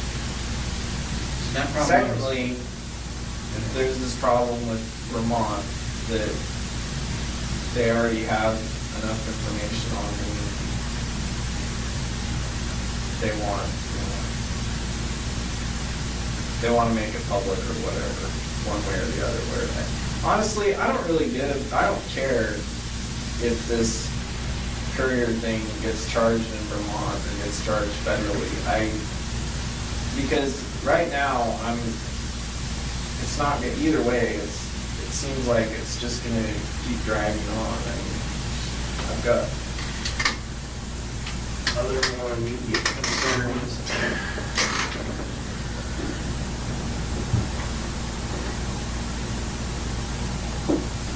Well, the immediate concerns, I mean, here's an idea. We need to deal with the immediate concerns. You want time to deal with those immediate concerns, and, Vermont is obviously, under some pressure to kind of make a decision in terms of charging. There's a way I can at least go back to them as this Band-Aid and say, look, we're going to, move forward on part of the plan.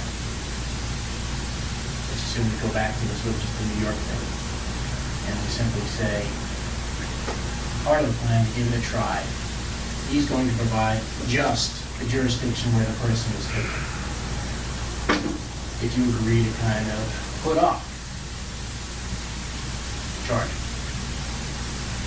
and to just do the same thing you're doing.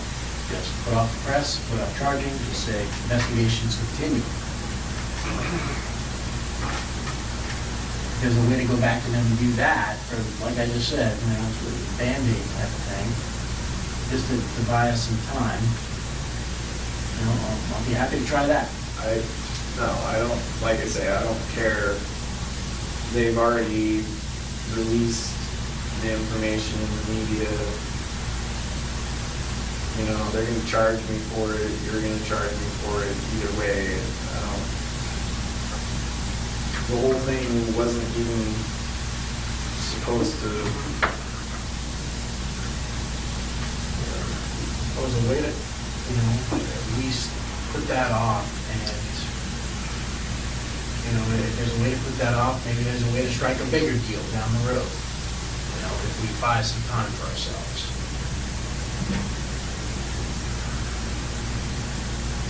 And obviously that would entail, though, getting insurance before we gave any information.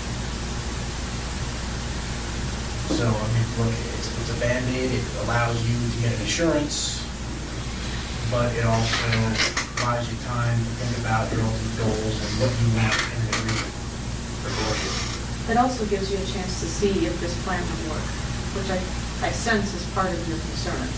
Yeah, it doesn't, it says that this plan, it says right in this plan that this plan might not work, so. No, not from our perspective. I said, look, which part? Not the kind of thing you want to see. Which part are you talking about? Which part are you talking about? What it says,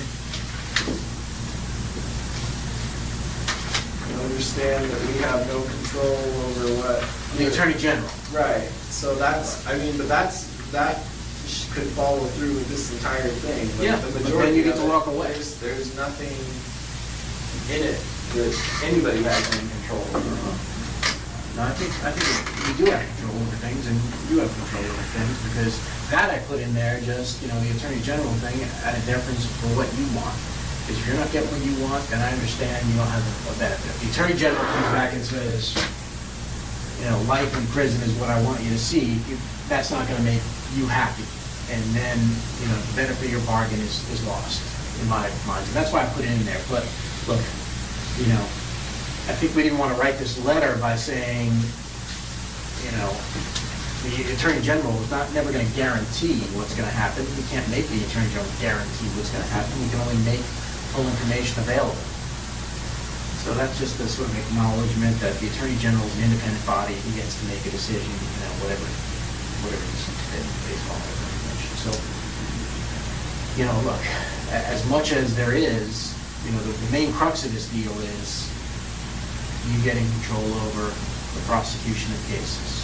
You getting control over, if you want, the extent of information. You getting some guarantees over that. And in exchange, us moving forward as quickly as possible with you controlling, some of the deadlines. So, I don't know, I do think you get what you want. I mean, look, we just can't, I don't have the authority to speak for the Attorney General. Look, I'd like to put a deadline on him too. And say, hey, you got to come back with a decision next week. But he's not going to listen to me. Well, there's another factor that just occurred to me recently with the sentencing portion is if whoever happens to be sentencing me knows that the death penalty is what I want, there's a chance that there could be some reverse psychology going into play there, and they're going to want to give me the opposite of what I want. Well, I think you even talked about that at one point, and that was part of your thought that you'd go before a jury rather than a judge. Yeah, but I'm just saying it would be like... Yeah, I mean, that's possible. There's just a lot of... I mean, look, yeah. It does. I mean, it would be, Maybe this... You can't guarantee, like I said, I can't guarantee what a judge is going to do. I can't guarantee what a jury's going to do. You just work out a whole under-the-table resolution.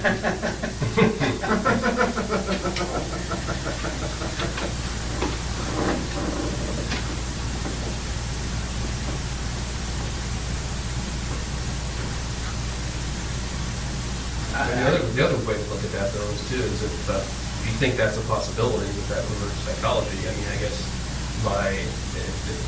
if they think you have something still to offer, maybe that would be an option. But if not, then, you know what I mean? If they still think there's information to be had, whereas if we had an agreement where all the information was going to come out, I think that might be less likely. You know what I mean? Yeah. I mean, that's one reason I think they could look at something like that. Might be also. Everybody just makes too big a deal out of this stuff. We're trying bigger problems in the world we could be worrying about right now. Oh, this is, one problem a day. This is sort of the problem that we all have, and we're trying to come up with, a solution that we get both of us get closer to our goal. And that's what I've been working on. I'll come up with another plan. I'm happy to kind of keep working on it. I'm happy to redraft the letter. I'm happy to kind of call whoever I need to call. But, I think I don't want to close the door on things. Well, I don't really see that that's an option. No, I think we all understand that, but we're just concerned that at this point, I'm thinking pretty obvious to me that whatever's going to happen is going to happen. I haven't been able to control, I haven't really been able to control any of the information I've given out. And once I've given it out, that's pretty much been it. So I think you're wrong about that. I mean, think about it. Tupper Lake bank robbery. Has anybody come questioned you about that Tupper Lake bank robbery? no, I'm not. Arson in Texas. Burglary in Texas. I want to talk to you about that, right? Bank robbery in Texas. That's probably kind of like small potatoes. Well, maybe so, but look. No, Look, the courier thing was the only thing. Yes, all right, yes. Okay, great. So all this stuff hasn't come out, but I don't know. I just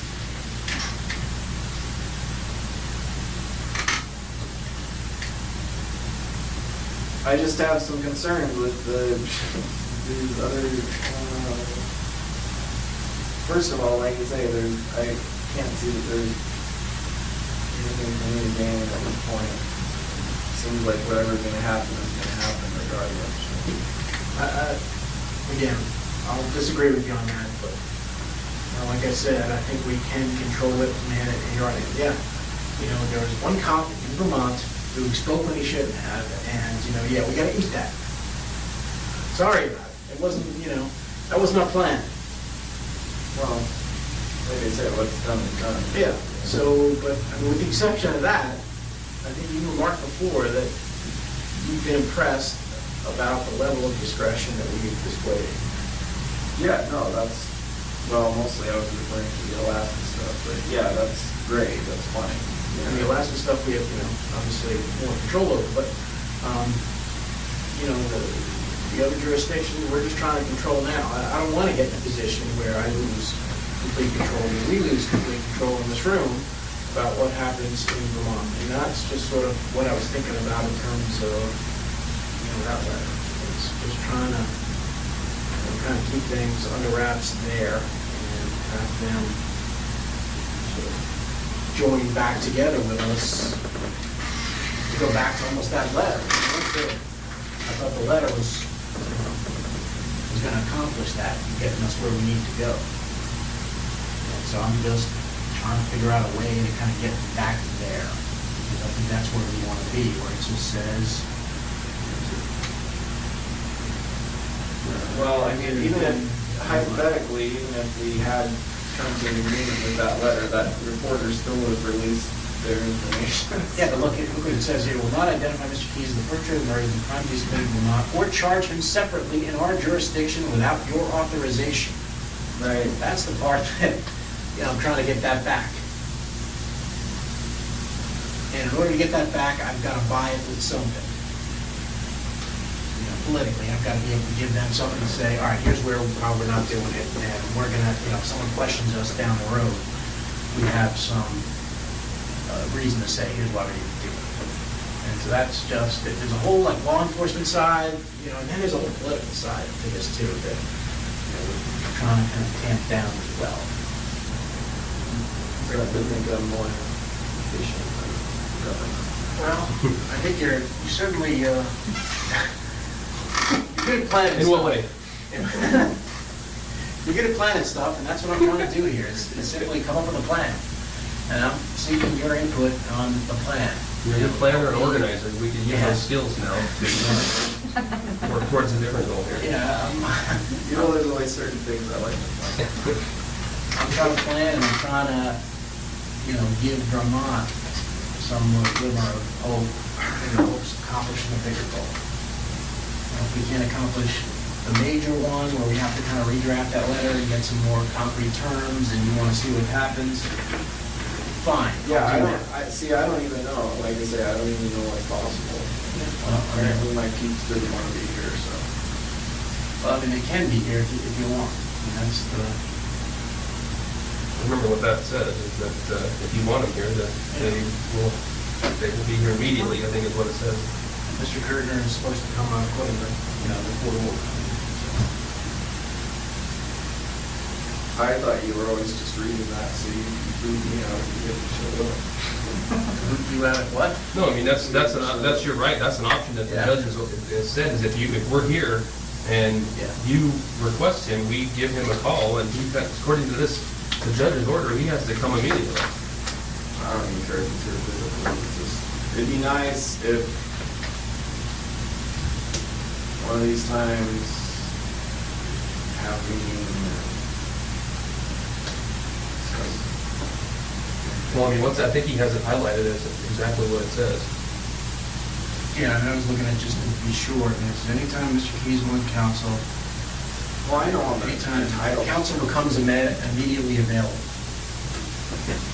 That's what it says. I understand that. Counsel becomes available immediately. So, that's up to you if you want to discuss other crimes with counsel present, if your other counsel, standby counsels, Mr. Kurtner, we can arrange that with him.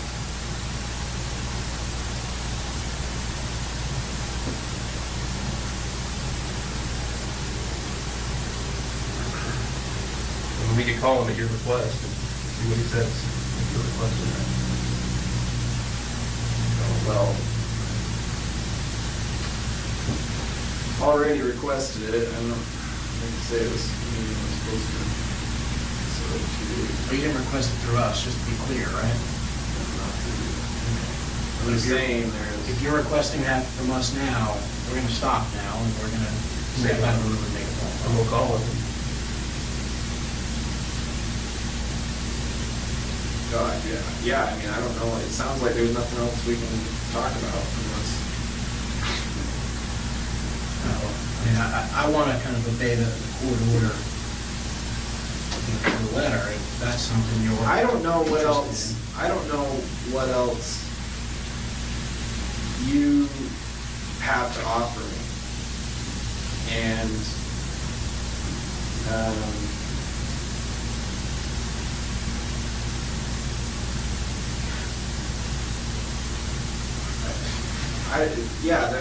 so I mean, I'm not happy with what the letter is. It lays out the possibilities,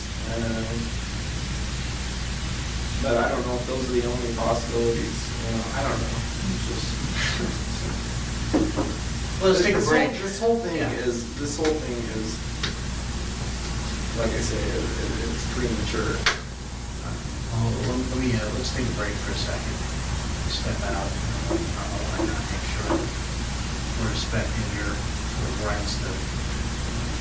No, I'm fine to talk. I'm fine to talk speak for myself. I'm just saying there's other things that need to be discussed in these meetings that we can't talk about unless, at least as it stands now, unless my attorney is here. So.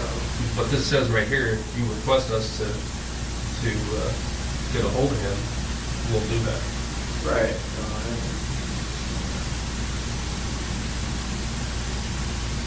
So I guess I should ask just for the record, do you want us to do that?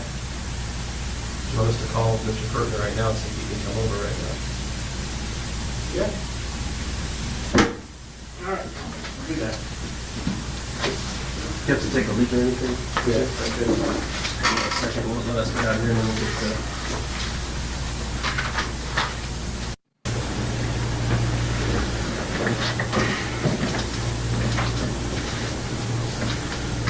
So where do we leave off?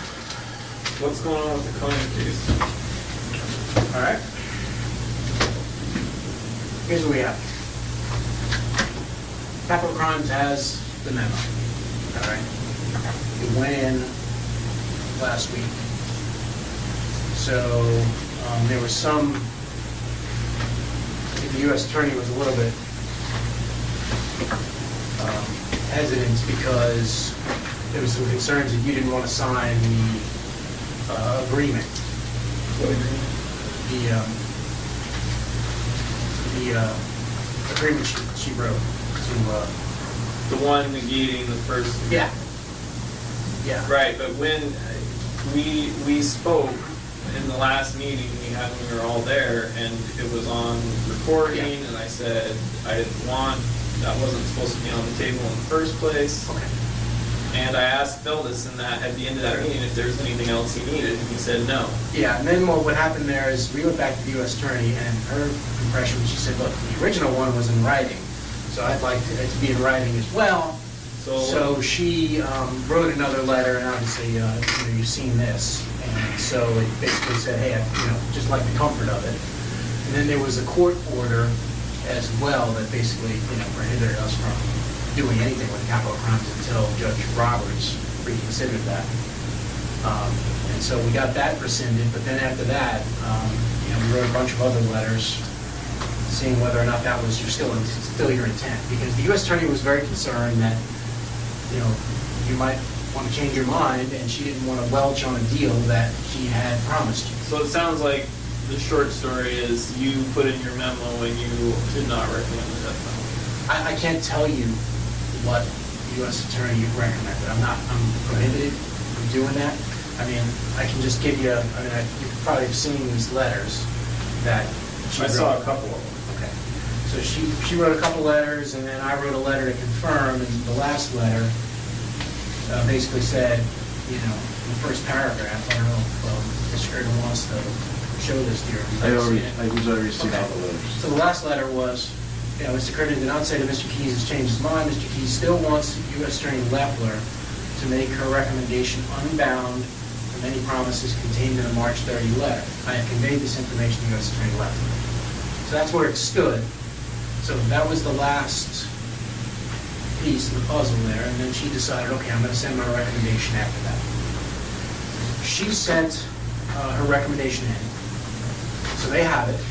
This week, they wrote back saying, giving opportunities for a conference. I think Karen mentioned this to you, Rich. You told me you were going to give me potential dates. We have 4 dates for conference, and that's an opportunity for your lawyers to meet with capital crimes and present information about mitigation, about not seeking the death penalty. And those are August 6th, August 13th, September 4th, and September 17th. Those are the 4 possible dates that we have. And the procedure is, I understand it, is they invite your attorneys back there and they get to argue that the death penalty shouldn't be imposed. That's what you want. I'm not privy to your discussion, so I don't know what the discussions Hypothetically, what are. happens if I don't have the attorneys? Do I get to be at the meeting? Well, I mean, I think obviously whatever, that's between you and your attorneys, but your position, I think, is made known through your attorneys. That's my understanding of the process at this point. So your position has to be made known to the Capital Crimes Review Committee through your attorneys. And I don't know whether, what your discussions were, but I don't know, Rich, if you plan to try to present mitigation. It sounds like you still don't want mitigation in that case. In other words, you seem like you still are on course for the Well, I would just tell you, these are complex issues. We're still exploring all this. I don't know if, we talk about this with Israel all the time. I don't know if he completely understands all the procedures involved and the gravity of this type of decision. So, we're in ongoing discussions, private discussions with Israel about all this. Sure. But like we were saying before, there's a lot of aspects of the Cohen case that, if it were to go to sentencing and death penalty hearing, that I wouldn't want to be public. Same as with the Courier, like we were saying earlier.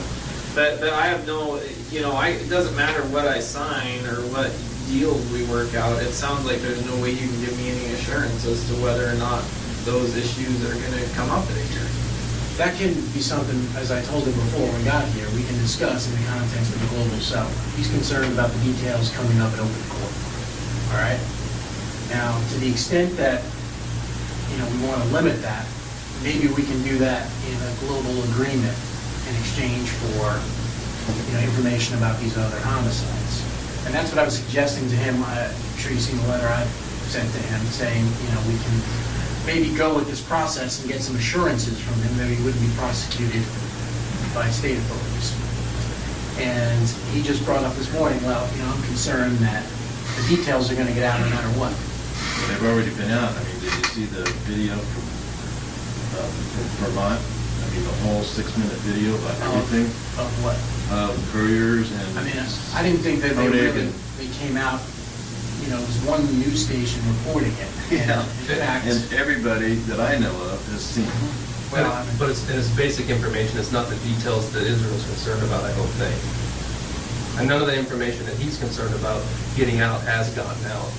And he's talking about the details of the crimes. His family saw it before I did, and that's the whole purpose. Well, that's a concern too, but I mean that, as far as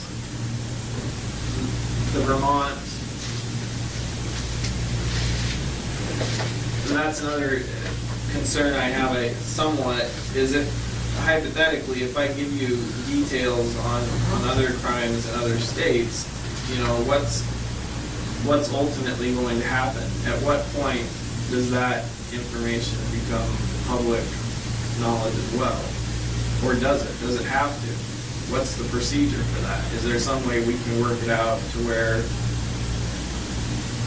if I give you this information, it stays sealed or at least limited release or something? I don't know. I don't even know what the options are. But it just seems like in Vermont, as soon as they had the information, they, you know, of course everybody wants to know, and it's going to be the same everywhere else too. So I think we can work with these other jurisdictions by getting those assurances. You know, as I've said sort of before, you know, Vermont was something we weren't really sure about the scope of things.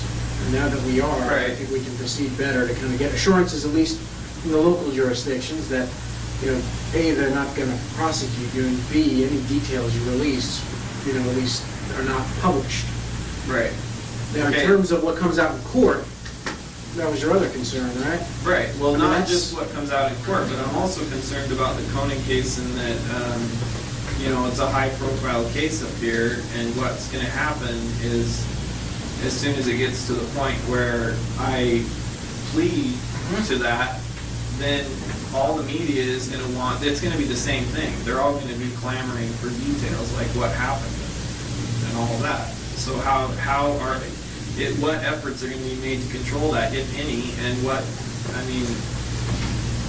I'm suggesting to you that we can come up with a global agreement which effectively limits what we put out in public in exchange for information about the other homicides. So if we don't put that out in a court of law in public, the media wouldn't learn of it.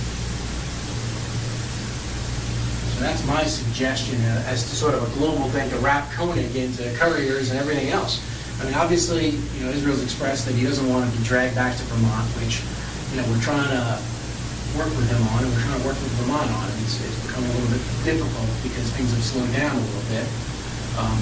We'd like to wrap that in, keep him here and keep him in one place, but we're going to need some sort of assurances for them that he's going to continue cooperating, and that's what Vermont has wanted. So, in order to kind of... I don't care about what comes out about the courier. I guess my point is, I can try and limit the information that comes out on all this other stuff, but if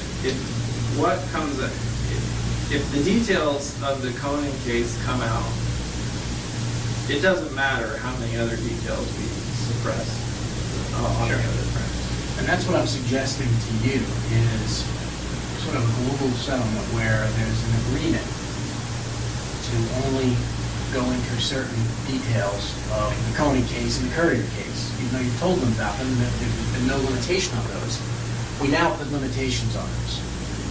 And we put but that's what I want to make clear before we go any further on anything, is to have something somewhat concrete in writing, saying that information isn't going to come out when the time comes, that I do plead guilty to the Koenig case or whatever happens. Whenever the next release of information to the public is, whatever else we've been working on becomes null and void if all of a sudden there's this flood of information about what happened in the Koenig case. And I've pled guilty to it, and then it doesn't matter. And in return, for not introducing that information, we want information about the other murders. I understand that. Like I say, I don't care. Like all the other, anything else, it doesn't matter that much. What I would suggest is, I've talked to Israel about a global settlement. Let me work. Let me see if we can, because I think definitely going to need counsel to understand and to know what the global settlement is. I'd like to work with them and see if we can come up with something everybody can agree to on a global settlement. And that's what I'm working towards too. But I need some time. No, I agree. I just need to know what the demands are, and that was the first time that's really, obviously it's not in the letter, the level of detail, and, I'm happy to work something out and try to get approval for what I'm suggesting. Obviously, what he wants, it seems to be, I want the death penalty imposed. Now, that's a catch-22 situation, you understand, because the more information the jury or judge has, the more likely it may be that they may impose that, all right? If we take that away, it may be less likely, but that's something, hey, I've told you, I don't really care what sentence gets imposed upon you. You're the one who cares about it, but I'll be upfront with you, yeah, if they don't have that level of detail, I think you probably would want to have, additional murders in there to justify the decision you want them to reach. It's sort of a quantity versus quality. Right, I understand that. I'm just saying, yeah, so they have all the numbers, that's fine. But that's the only thing they need those numbers for, is the sentencing.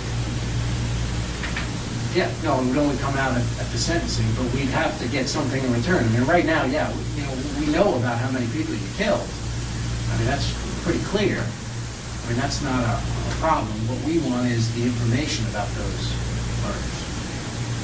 And it could be, look, briefly, initially to protect your interests, to simply say, hey, I killed this person in this jurisdiction, kidnapped them from here. And, that would sort of satisfy our goals, and would also satisfy your goals, I think, too. But, again, I think we both have to figure out what we want to get out of this. I mean, it's possible to limit that information that's presented, I think, in a sentencing hearing. Again, I'd have to vet this up the chain, but, we can limit Courier, we can limit Koenig in exchange for the information about the other stuff. See, this process with the death penalty on the table is a whole new thing for all of us, but we have handled many cooperation agreements where there's a sealed addendum to a plea agreement, proceedings are closed, where information is not made public in order to protect, somebody who's cooperating, or in this case, protecting the family of somebody who's cooperating. That's a good point. And so that's something that I'd like to discuss with Israel and see. Yeah, I mean, so that's something that, is sort of a plan A of things we can do is, hope to put everything under seal and justify it by, one, safety to your family, and two, the fact that these guys are still going to be confirming the information you're providing, and they don't want anybody to interfere with that process. So some of that, again, as Mr. Kirkman said, it's, it's different than it's a death penalty, but it's in some ways the same as what we always do in other types of cases involving cooperation, and stuff goes under seal. And that's what I'd like to talk to you about. Yeah, I just, that's why I keep saying all this is kind of tied together for me, because if certain details of the Koenig case come out, then anything else. Yeah, it doesn't matter. Right. That's sort of like your. That's kind of.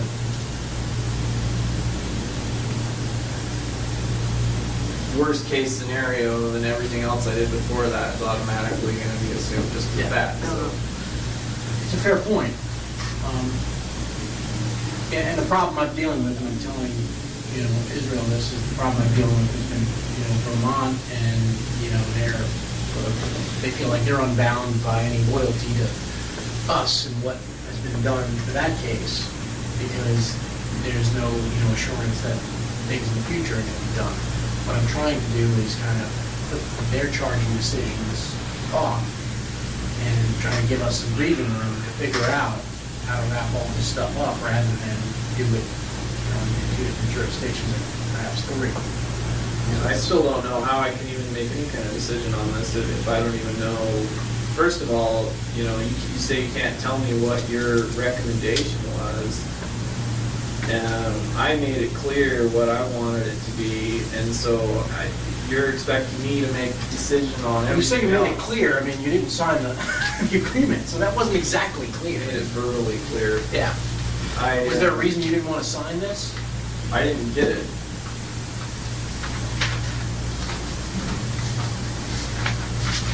I just found out the other day that the recommendation was already made. So I assume it doesn't matter if I sign it now. I just found out from Karen on our prison meeting we had on Tuesday. We had a court meeting about her afterwards. That's what she told me.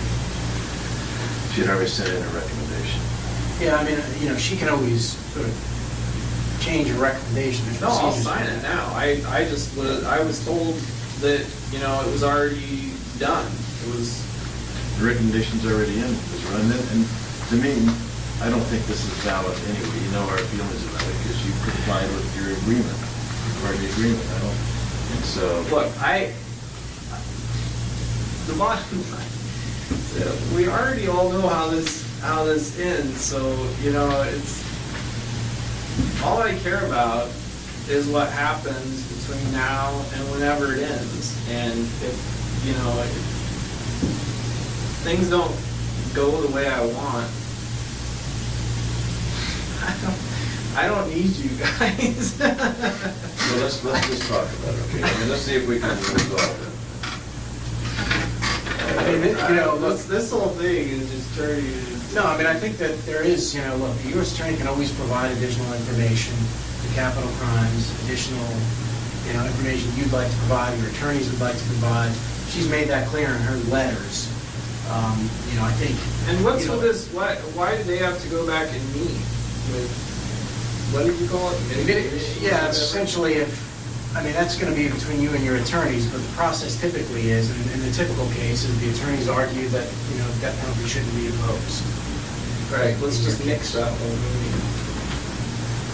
That's your between you and your attorneys. Well, I'm telling you now, if they show up, then they're not authorized to be there. Yeah, you can discuss that with them. I mean, we're required by our policies to give them an opportunity, and you an opportunity to do that. So you talk to them about what you want them to do. That's between you guys. All right. So, but I mean, to the extent that this letter, I mean, this, you know, I think the U.S. Attorney would appreciate it, gratification, if you did sign this letter. Yeah. And I just got to put on record, this is against my advice, Israel. Don't worry about it. I'm going to go that far. Have you read that letter? Why don't you read it? Make sure you understand it. Yeah, it's words on it. It's the same one. Same one. Have you seen that before?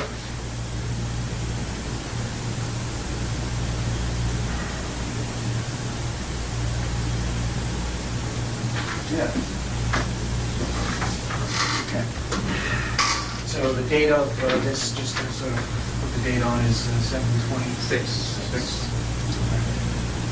But I mean, I'll forward this to the U.S. attorneys as well, to the extent that.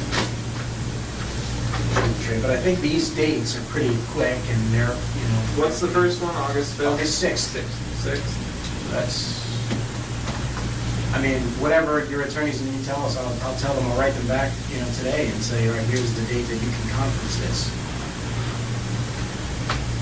And what happens next? Then Like, it goes to the Attorney General. if they don't show up.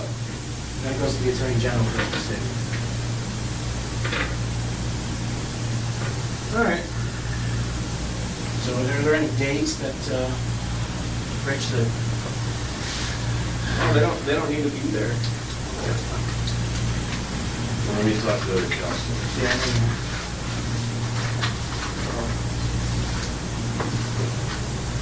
If I don't get to be there, they don't get to be there. I'll ask them about, yeah, I mean, I'll ask them about what the procedures are and whether, I don't even know, I mean, you know, you have a right to kind of teleconference, and I just don't know what they do in these types of situations. Yeah. So that's where Coney is. You know, I would like to explore this idea again of this global setting sooner rather than later to be able to kind of control. Well, let me talk to them this afternoon. Come over this afternoon. Yeah, we can talk about it, but I mean, I want to make it clear that from here on out, the Coney case is incorporated in whatever information is exchanged. Coney case gets moving, but any information I give you is incorporated into that, to whatever happens in the Coney case. So you'd like a global So that I have control over what information is released in that, and you know, we can do it on like a piecemeal basis. If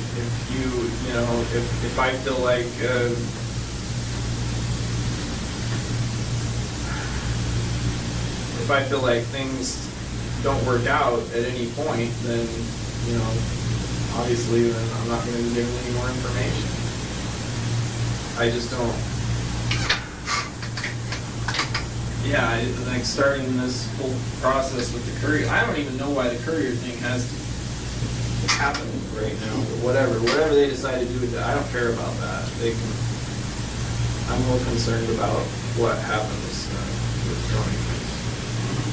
That's the one that, And so we can work on terms of, so global settlement that includes Koenig, and, in order to get Vermont on board, I'd have to kind of.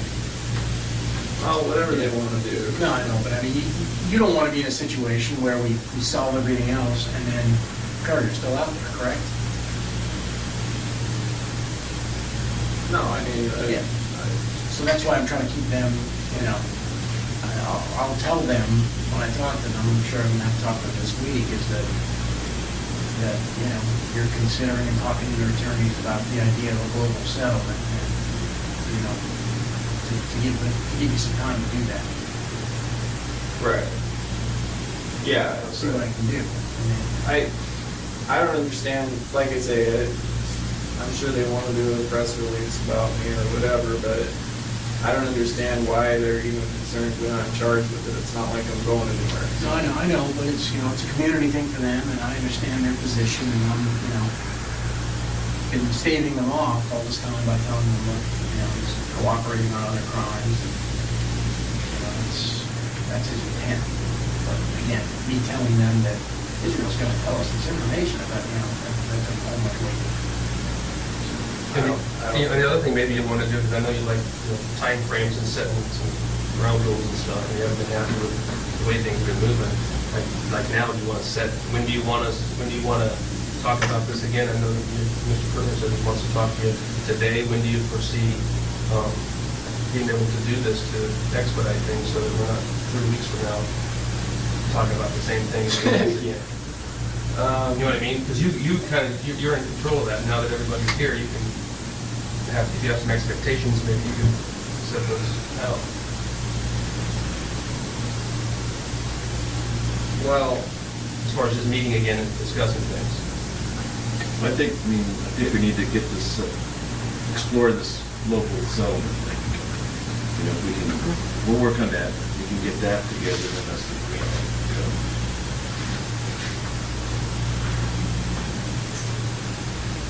Because without that, I don't see it's going anywhere. Yeah, no, I think it would be certainly helpful, and that's those other things that we've been working on with the Courier. In terms of this global settlement, yeah, it's something we want to explore. Deal with trying to get all the work on this.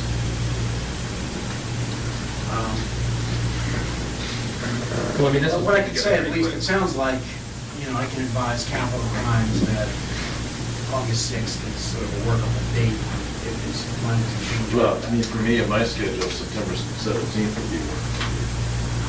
But yeah, I don't know exactly. It doesn't even have to happen. So why do we even need a date?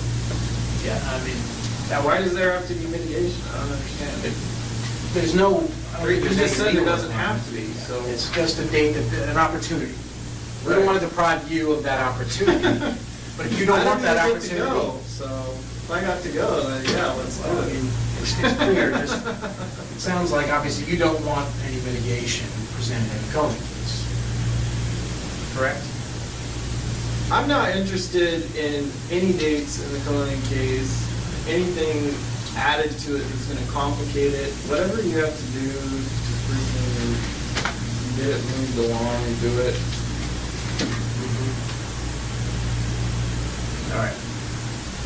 Well, I'll talk to Capital Crimes and pass along your views on it, and as well as the view of you'd like to be heard on it. I don't know. Is that true? Yeah.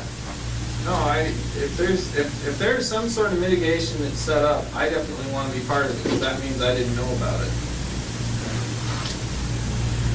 I don't know if there's a procedure for that. Maybe there is. I'm not sure, but I can ask them about that. In the meantime, I think we can explore the global settlement. You're talking about the one initially when I wrote that letter, Rich, on July 16th, right? Well, personally, I would make a counter proposal on it. Yeah, no, I understand, and then I incorporated again a little more concrete deals in the July 20 that you have. What? The July 16th letter of the global settlement.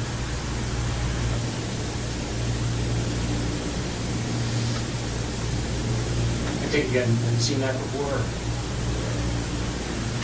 I think that was written before the stuff in Vermont.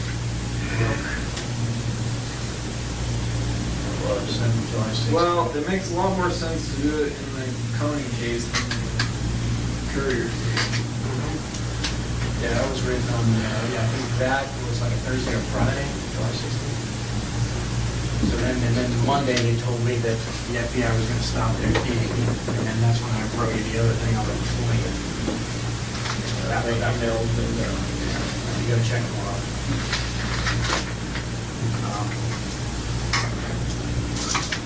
All right. Any other questions this room while we're all here? Any time frame you'd like to see that here for our next meeting?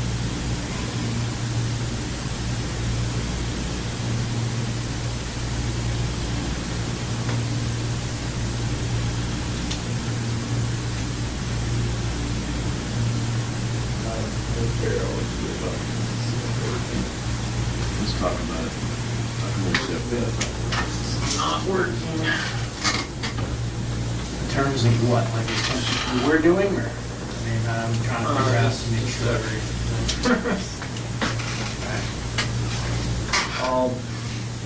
You taking him back now? When he's ready. Okay,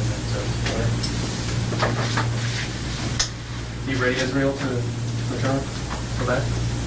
Yeah, yes. Okay, I'll be over set then, right? Give us a minute here and then get you the key. Are people lined up, need to take a leak or anything for me today? No, I'm good.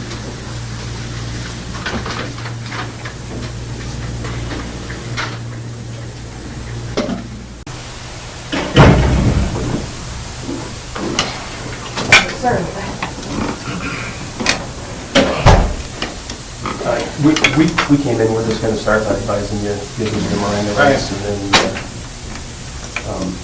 you have the right to remain silent, you understand that? Yes. Anything you said can and will be used against you in a court of law, you understand that? Yes. You have the right to talk to a lawyer and have him present with you while you're being questioned, you understand that?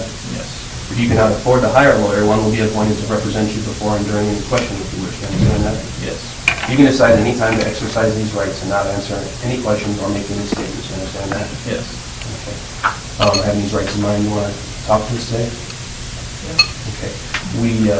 We just wanted to get that out of the way. Rich is on his way over. Okay. This is the email that Rich sent over yesterday.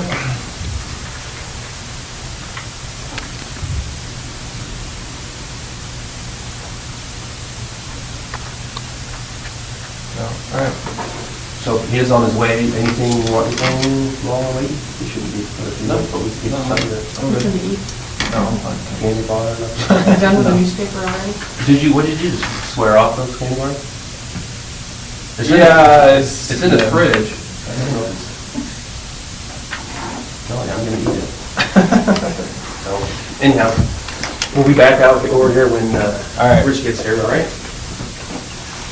I won't go anywhere. All right. Promise?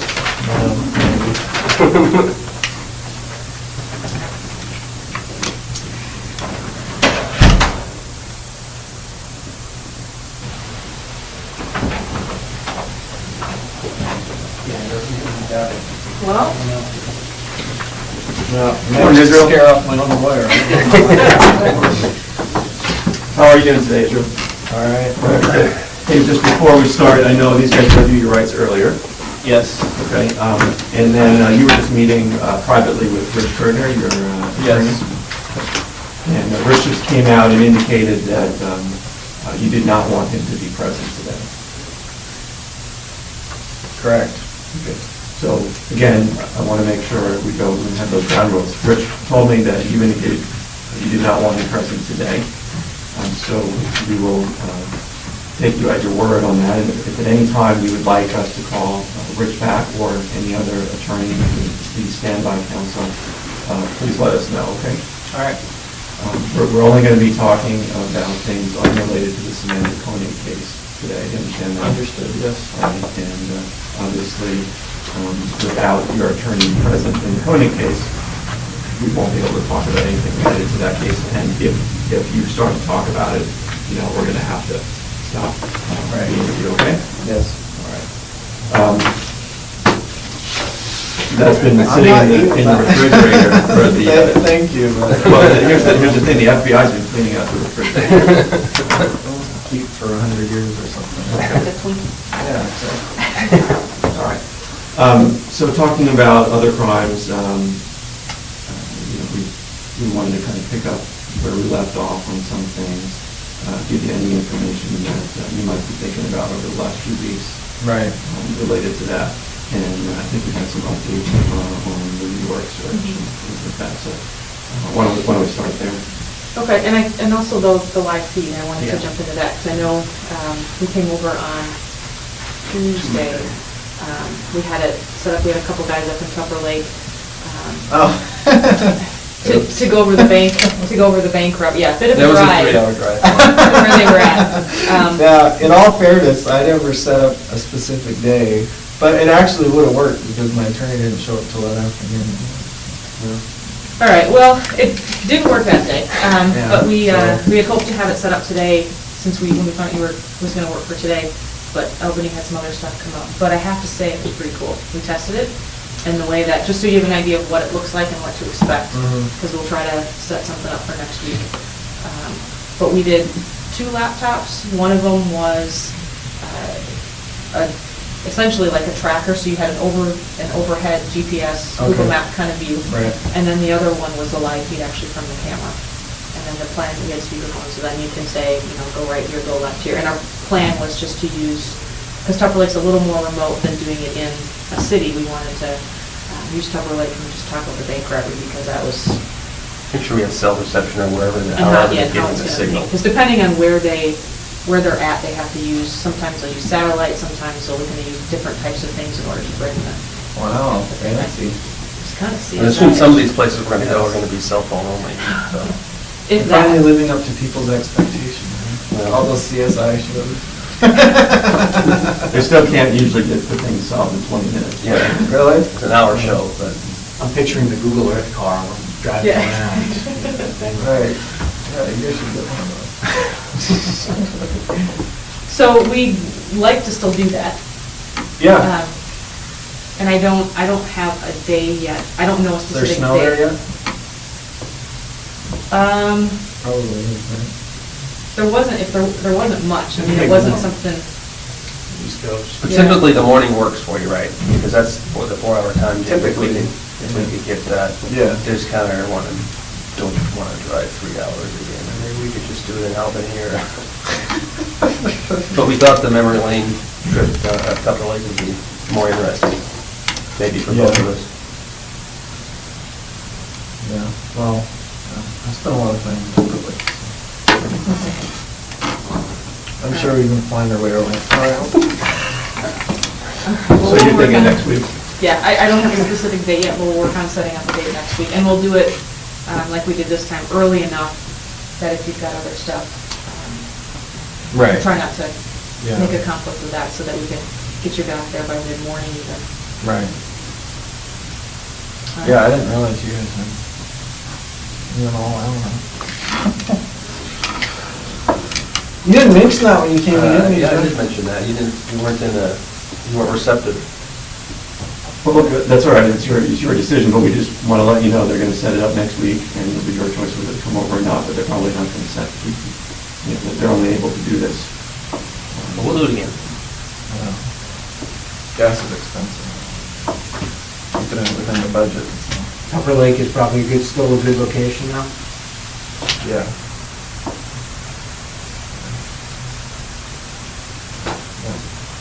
The other thing is New York stuff. Tell you what they took from the property in New York. All right. There you go.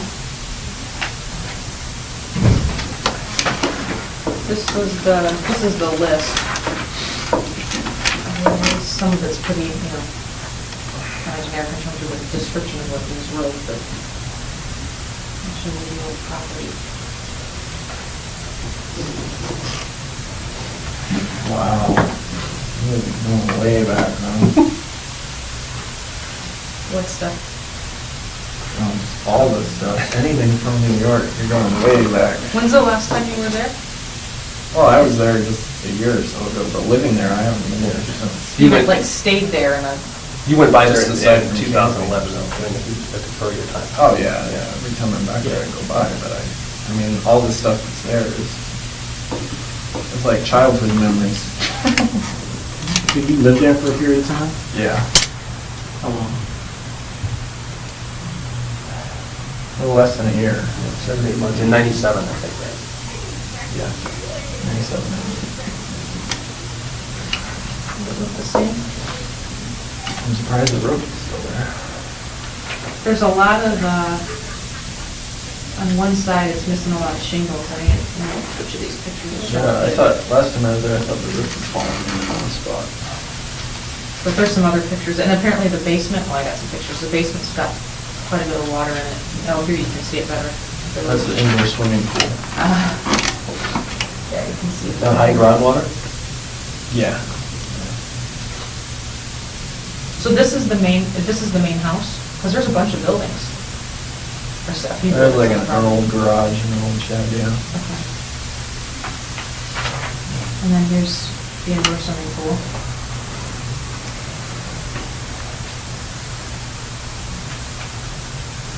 In one of these pictures, you can see, maybe it's this one, I think it's just the angle.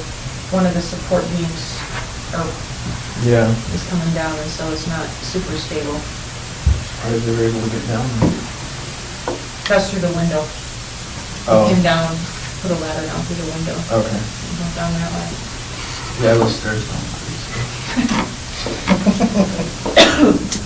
Is that the kitchen of the main house? Yeah. I don't know, yeah.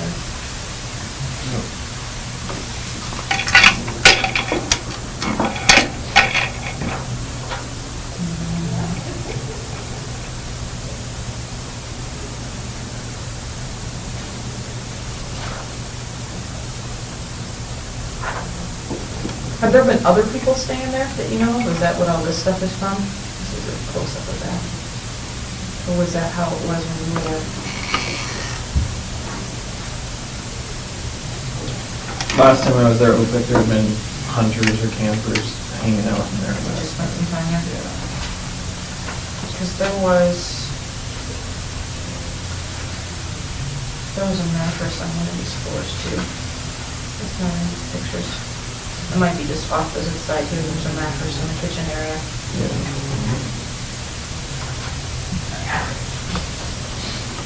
And then what building is that? That's the garage. Some people fix.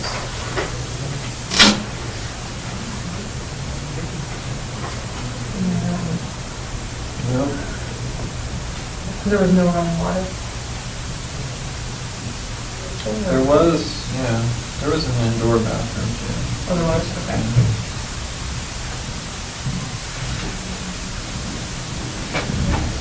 And then you got a third building? Yeah. Did you guys have animals there at one point? Not like dogs and cats, but like animals in one of these? There were it was cows like a barn? there, yeah. That's what they said it looked like, because there was some hay or straw and stuff still around.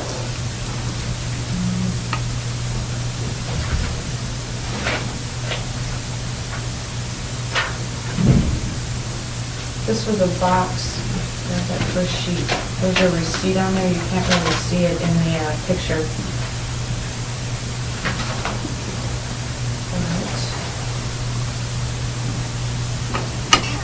There was an invoice for some guns and ammo back in 1994. Do you remember what that was for? I recognize some of the books vaguely, but it's been a while since I've been through any of that stuff. Did you have a place up there that you go to buy guns? No, not in New York. I never bought them officially. I was always under the table. Okay. We'll get the invoice, because they said the invoice was in your name in March of '94. That had a gun on it? That's what I thought. I thought it had a gun on it. That was my interpretation, but I'll have them send up the invoice so we can look at it.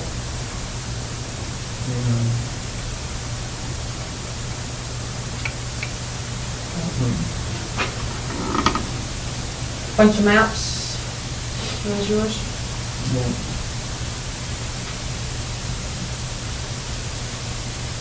Anything we should be Before the looking days for? of computers. Any X's on them anywhere or anything? No. We should be looking Put for? X's on my map. Highlight. Highlight. I don't highlight maps either. The only map you found that had highlighting on it, I didn't do highlighting. Who did the highlighting on that one? I don't know. I don't know. What about the map that when you were... I think there was one in the car. It was highlighted. When I was arrested, yeah. Yeah, but I didn't do the highlighting. That's all I'm saying. I know that's what they were thinking. Well, it was the interstate that was highlighted, and Right. you don't seem to really be an interstate kind of person. No, that's just playing with something. Couple other things. There's a mattress out in the woods. You know what that is from? No. There were some clothes under it. There were some women's clothes under it. Oh, I mean, you're not gonna find anything relevant on that property. They were underneath it. Kinky. And then this is a photo from the fire pit area behind the house. Oh, yeah. It's a ring. It's like a men's ring. And those are some like beads from a necklace. Huh. Yeah, I haven't burned anything in that pit for a long time, so. Anything that you found in there is probably from hunters or somebody who's camped in there. So, I mean, there hasn't been any, I put a gate across the road. As soon as my folks moved out of that place, but it only stayed up for a year or two, and then hunters cut it down. What are they hunting? What's there? Whitetail. Was there ever a time that you burned anything of significance in that fire pit? No, not of great. Anything related to crimes? Possibly, but nothing. This is all Nothing ancient. like this? Yeah, no, this is all ancient stuff. Before I mean, I haven't really spent much time there ever since I was in the Army. Okay. So this isn't going to be a ring to somebody that we need to be worried about? No. All right. I think the rest of these were, these are all duplicates of some of those. Do you have any questions about this stuff? We're going to get all of this up here, and so once we get it up here, we can pull it out. Like we'll grab this stuff to see what that is. What the invoice is. Okay. Some of this other stuff. Yeah, these are really interesting.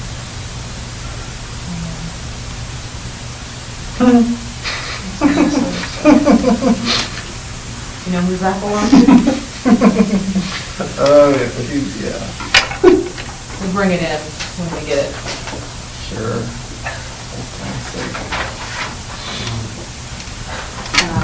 So I think that, anything You said about trip this? down memory lane. Yeah, There it was. Yeah.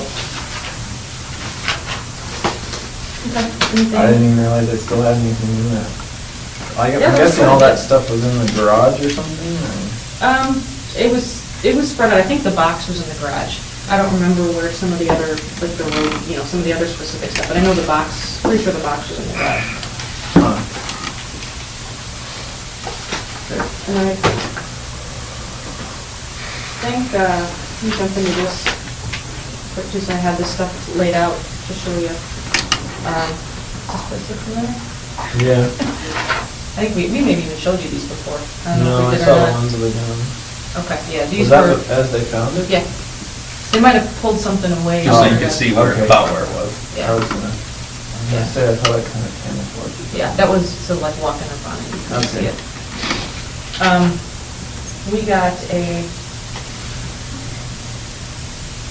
report, we got all this stuff, sent it into the lab, so we do with everything that we get, and, on the tray that holds the ammo in there, there's a perfect right thumbprint. For his reference. Yeah, right. No, there is. I don't have the lab report back. Wow. Uh-oh. More CSI stuff. Yeah, I'm impressed. Well, I'm disappointed in myself mostly, but I'm glad. The lab examiner called me. I don't have the report yet. When I get the report, though, I'll show you the report, but I'm not BSing it. It was on one of these two on the plastic tray inside. Huh. Plastic tray, huh? Like these pieces must be the plastic, like a bottom view of Yeah. the top view of it. Okay. Slides into that cardboard sleeve. Well, it was kind of in a hurry, I guess. Whatever. I'm too lazy to even dig a hole for that one. Just piled rocks on top of it. Were you planning on going back for that? Yeah, this summer.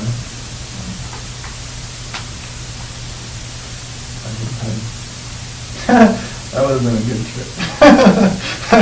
I still can't get over the whole, the disappeared house in Vermont thing. You have big plans for this summer, back there? Well, I was gonna go back there. I just picture driving up, looking everywhere for that farmhouse and not being able to find it. To burn it down? Yeah, that would have been funny. But whatever, you guys did that for me. Speaking of Vermont. Yeah, speaking of Vermont, we were talking to Vermont on Monday. And they want to know what's going on. And they are interested in filing charges as they have been all along. What, So- federal? Well, you know. You don't know? No, I mean, we talked to both the state and federal prosecutors on Monday. And we want to know what we should tell them from your perspective.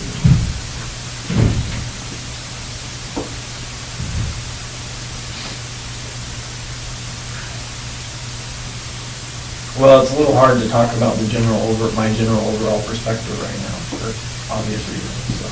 Well, just tell us your perspective. I understand that, and we're not going to do that, but we are interested in your perspective on the Courier murders, because that's what they're interested in, right?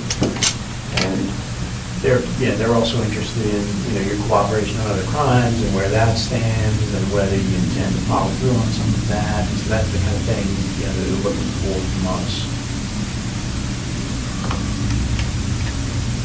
Well, like I've said all along, my cooperation on other crimes is dependent on what's going on with crimes that I'm already charged with. And I've said that all along.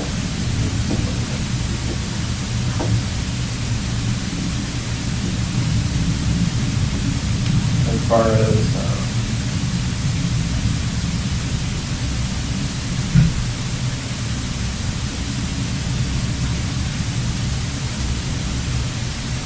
leading interest in the legal process, I guess you could say.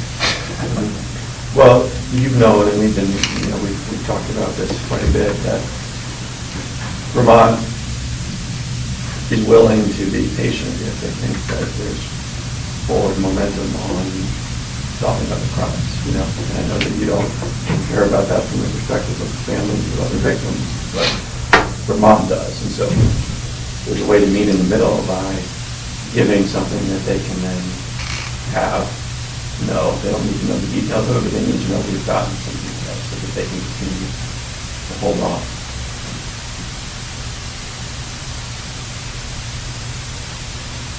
I just don't understand why, even from a legal perspective, I don't understand what the hurry is or what their issue is as to why they want to file charges, additional charges, when I'm clearly already charged with substantial ones. Well, in Vermont, you've got state prosecutors who right now have an unsolved, according to the public, unsolved murder of the couriers. Right? So the law enforcement is under a lot of pressure. They get calls from the press that they're telling us every week, so different state prosecutors are elected, so I think they probably feel more of an obligation to, inform the public than, people appointed lifetime prosecutors. Right.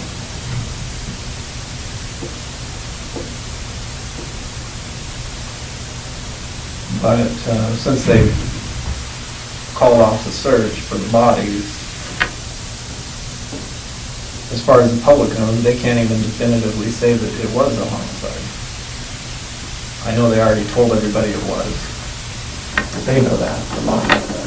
They know, right, they know. So Vermont, as you guys, let's just be a really realistic approach to it. If you're a state prosecutor in Vermont, you want to come out and say, hey, here are the charges. You've got the guy, case solved. That's what you want to do. Right. So you need to give them a reason to say, don't do that.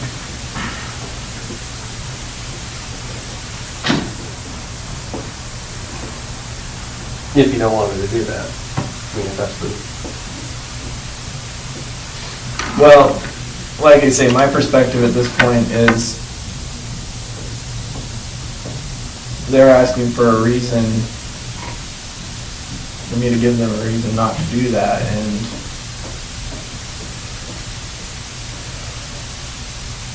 I have no reason to suspect that at this point that any information, any further information I give is going to be used or portrayed to the media in the way that I'm told it will be or won't be, just because that's the way it's played out so far.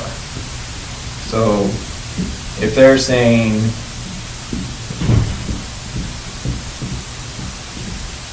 I guess what I'm saying is, from my perspective at this point, it's a one-way street, and initially I thought there were ways that I could manipulate this situation, in this case, all the related cases, to my benefit and on my timeline by withholding information and giving information out.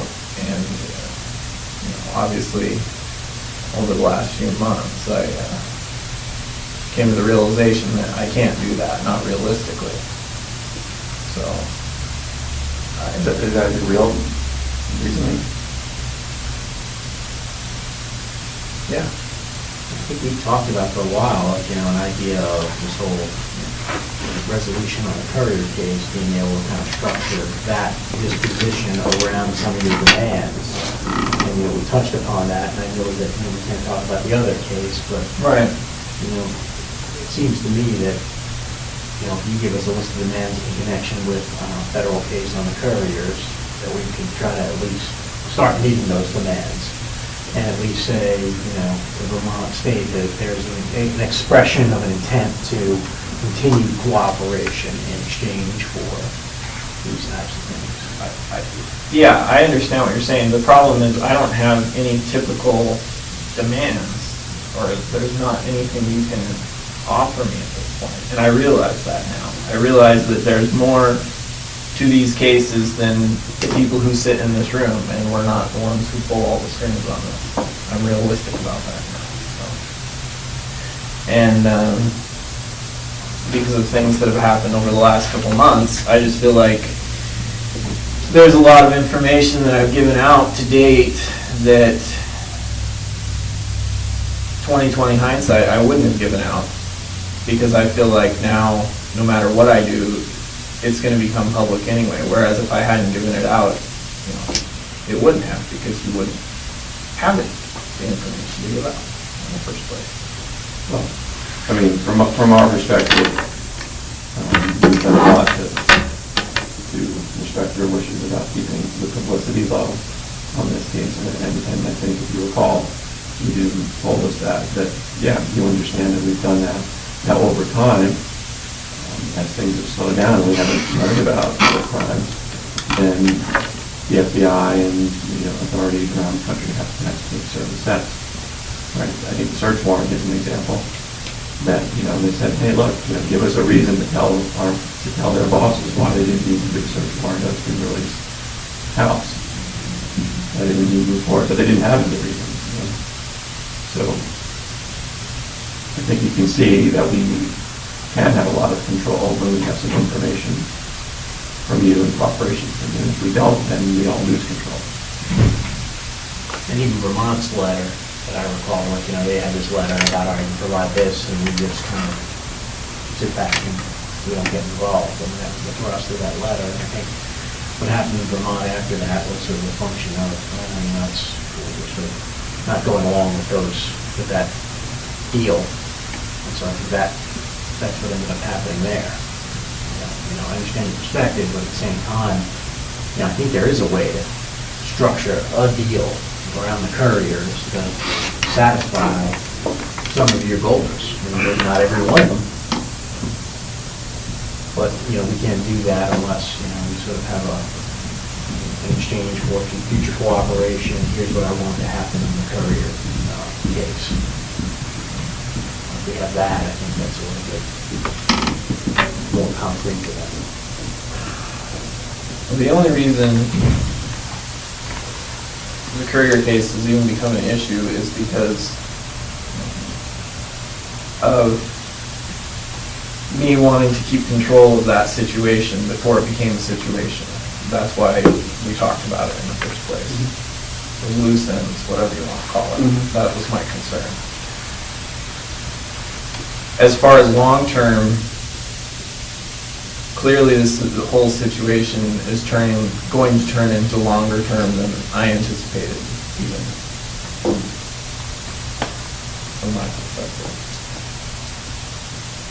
And so my position on it at this point is you're asking for more information, and I am still waiting to see what happens with the information I've already given. So essentially, what can happen is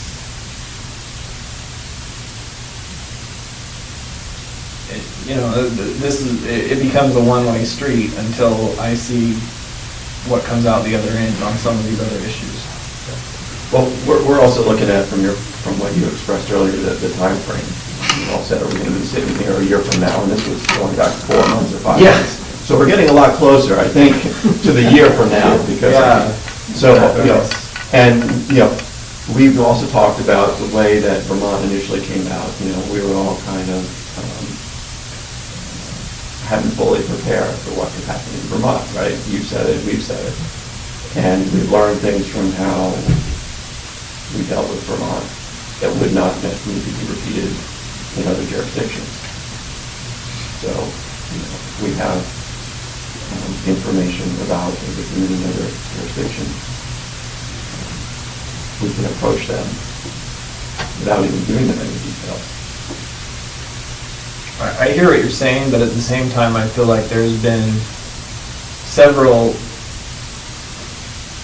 I don't want to say breach of trust, because I know we don't trust each other, but based on initial things that were said verbally. Nothing in writing. I know we didn't have agreements hard and fast. I just feel like, especially with the last search warrants that were executed, it was done in a way that was clearly contrary to what my initial intentions were for the way this whole thing would play out. And, I hear what you're saying as far as it has to be done, but what I'm doubtful about is the motivation for doing it. Your motivation, or the FBI, whoever sanctioned that, their motivation for doing it in the way that they did it. Well, hey, like you said, you're going to be suspicious of us, we're going to be suspicious of you, but frankly, when we sat down in this room, everyone here is trying to play straight with you. And I think if you understand the reality of the situation, and you're a pretty reality-based guy, you understand how the world works, is, once you stop telling us significant information about other crimes, then these guys couldn't control what the rest of the FBI is going to do. And the playbook says, if you've got a serial killer, you're going to have to go through that house, right, with a fine-tooth comb. Even though they can say, hey, Israel's told us there's nothing there. Well, they're going to do it. And the only way to hold that off is to say, well, look, he's cooperating, he's giving us information. But when we stop, then there's going to be consequences. We're trying to be as reality-based about this thing. We've always given you what we thought was actually going to happen in the real world. And it's the same thing from Vermont. If we had had more information in Vermont, maybe Vermont would have been a whole lot more quiet and cooperative. As it is, they've been really cooperative, right? They haven't filed any charges, but how long can we hold on to them without another piece of information? So, you're a reasonable person. Don't you think use somebody else for an example, like this type of case, someone who's not cooperating and not talking with law enforcement, don't you think that if this would have been viral across the United States, every place you've ever been, don't you think that, if you hadn't been talking to us, we don't have any other choice but to try to do it on our own and use all the information that we've put together about you and your whereabouts and put it out to those communities for help. And we haven't done that because you've been talking with us. Even the stuff you've done, you guys did, I think, a pretty good job, even on the search warrants. There were statements in the press that were looking for evidence of other crimes. No one stood in front of a camera and did that. Cameras, may have shown up, but no one said a word. And we hope to still moving forward on this. You only be so discreet about doing something on like a street that's 6 houses long. Well, especially if you block it off. Yeah, we were trying to prevent people who we didn't want there to getting into that, but you can't stop. I'm just saying, yeah, you've got to go by your playbook, but I refuse to accept that there weren't ways you couldn't have been more discreet or more. That's just my impression. I have nothing to go on other than what I see and my gut feeling on stuff at this point, because I feel like I get the trickle-down bullshit from all parties involved. So, that may or may not be the case, but that's just where I feel like I'm at right now. Right, we can't change your feeling, but we can, we've always come into this room trying to give you the straight scoop. And we've tried to deal with you that way, because we know that you're a smart guy and you know how the world works. And what I'm sensing, what you're telling me now is you're trying to, look at us as if we've been, manipulating you somehow. No, I don't think anyone in this room has been manipulating. That's not my concern right now. My concern, you're asking for more information. You talked about it going viral. If I give you any more information and it somehow gets out and it gets in the paper again, one more snippet of information could push the whole thing over the edge, and then for the time being, as many times as it's been in the paper and there's still all this speculation, it hasn't really taken off. And why do you think that is? Well, I know it's because you haven't been giving official statements that you could, which I do appreciate that aspect of it. What I'm saying is, until I know what's going to happen with certain current issues, my big concern is that another rumor gets out. It doesn't have to come from you, just another rumor from somebody, I don't know. And then, I'm no longer in touch with all the different, I don't even know what's being said in the media or what has been said about the stories. I see little snippets here and there, but that's my concern, is that, if something else were to get out, and especially in a different area or something, then, and now there's the whole Mia Bay aspect of it now too, like my kids live in Mia Bay now, and gossip is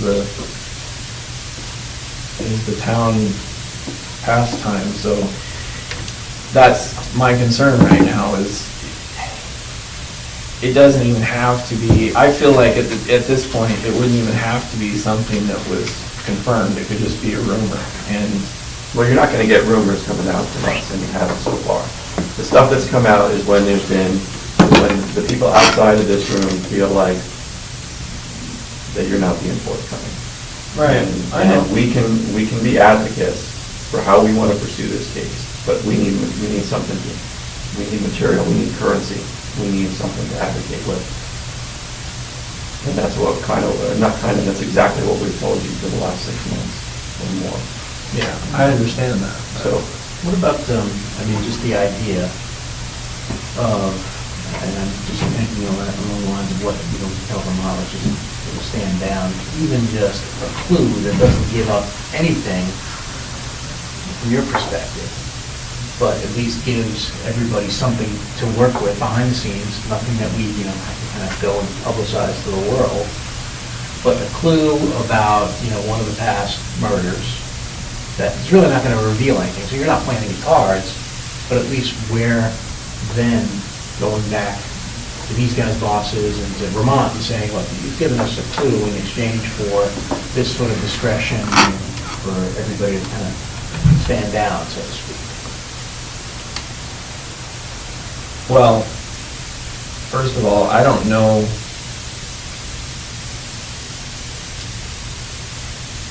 You already have. Sure. You already have a lot of clues that I don't know about. You have that computer. So you wouldn't be giving anything away. I'm just saying I think you have a lot of background on me at this point. I'm sure that I don't even remember at this point. So. The bosses above us, though, don't know what's on that computer. Beth and I know what's on that computer. So let's just use Frank's example for a second. So if you were to give us a clue, they don't know, our bosses don't know what, I'm being recorded. Our bosses don't know what is on that computer. So they're not going to know. We'll be here next time. So they're not going to know if we already knew that or not. Vermont doesn't know either. They haven't seen the evidence. So you could be giving us nothing, but at least it's something we report to them. Yeah, He exactly. reported that he committed a murder in X day. Okay, no big deal. It's not going to give us anything after, given the timeline that you've set forward, 14 years, but at least it's some sort of sign of progress. We can go back and say, no, he's actually given us a clue and things are moving forward, and they can sort of feel good about themselves for not doing. When you say clue, are you talking about giving you names? No. Or what? Give us the name, but give us the name of the state or something. State and a time frame, hey. You already know some of the states. Sure. But give us something that we, doesn't matter. Progress from where we were months ago is what we're looking for. I mean, Frank hadn't talked about this clue idea. but something that we don't, obviously you tell us something we already have discussed in here, that's not progress. Because everybody knows what's been discussed in here, but, let's assume that something, from your perspective, you're not giving us anything, because you think, hey, we already have it, it's a clue, and it's just something that gives us credibility that we can report, even though, maybe this is just a fiction. Give us, New York, New Jersey, all right, well, you told us New Jersey. Or, something other thing that we can kind of report back that, allows us a little bit of credibility with the people that we have to deal with. Right. Something. Did you find any knives in New York or in the boat? Folding knives, about 6 inches long. I don't know. I think there might have been in the boat. You told us you thought there was knives in the boat, right? There's 2 knives that were not in Kimberly's house, and I don't know where they were. I thought they were in that bucket. I thought that they were. I may have left one in New York, or I thought there might have been one in the boat. Just knives that I had from a long time ago. But I haven't seen them in any of the pictures, so I don't. He asked Ted or. I can find out about the boat. think there was a knife found in the boat. I don't remember a knife being in the bucket though, in the photos.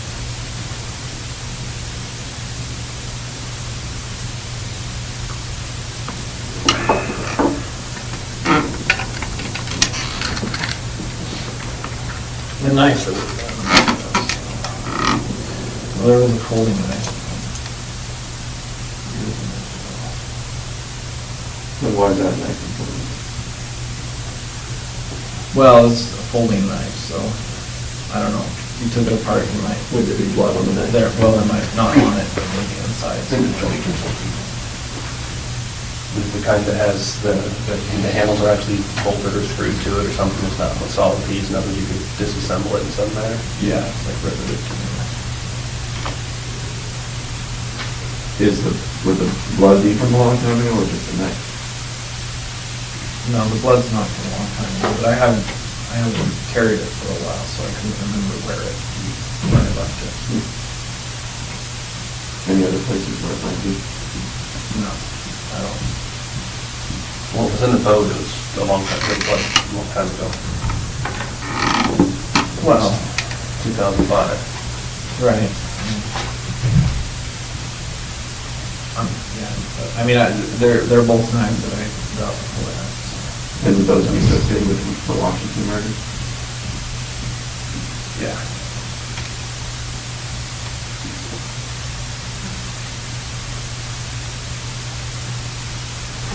On those lines, while I'm waiting for Ted to respond. Ted's the guy that you met with one time we was up here. He's the one who took the photos, right? From Ted, on those lines. We talked to someone out at the lab when we were talking about, when the time comes when you decide that you want to give additional information so that we're prepared on what we need to do to be able to respond quickly. We asked about, what are the chances of if there is someone that is, if there's a body at the bottom of the lake, what are the chances of that body still being intact 7 years later, or that kind of thing? What are we going to be looking for, and what do we need to have in place in order to be able to find that? And one of the things that they said, which might be of interest to you, is depending on how the body was put down there, it's possible that the body is actually very intact. If the body was just tied to something and dropped it to the bottom of the lake, there's definitely still going to be long bones and that kind of stuff. You won't have finger bones and that kind of stuff. There'll be femurs and long bones and that kind of thing.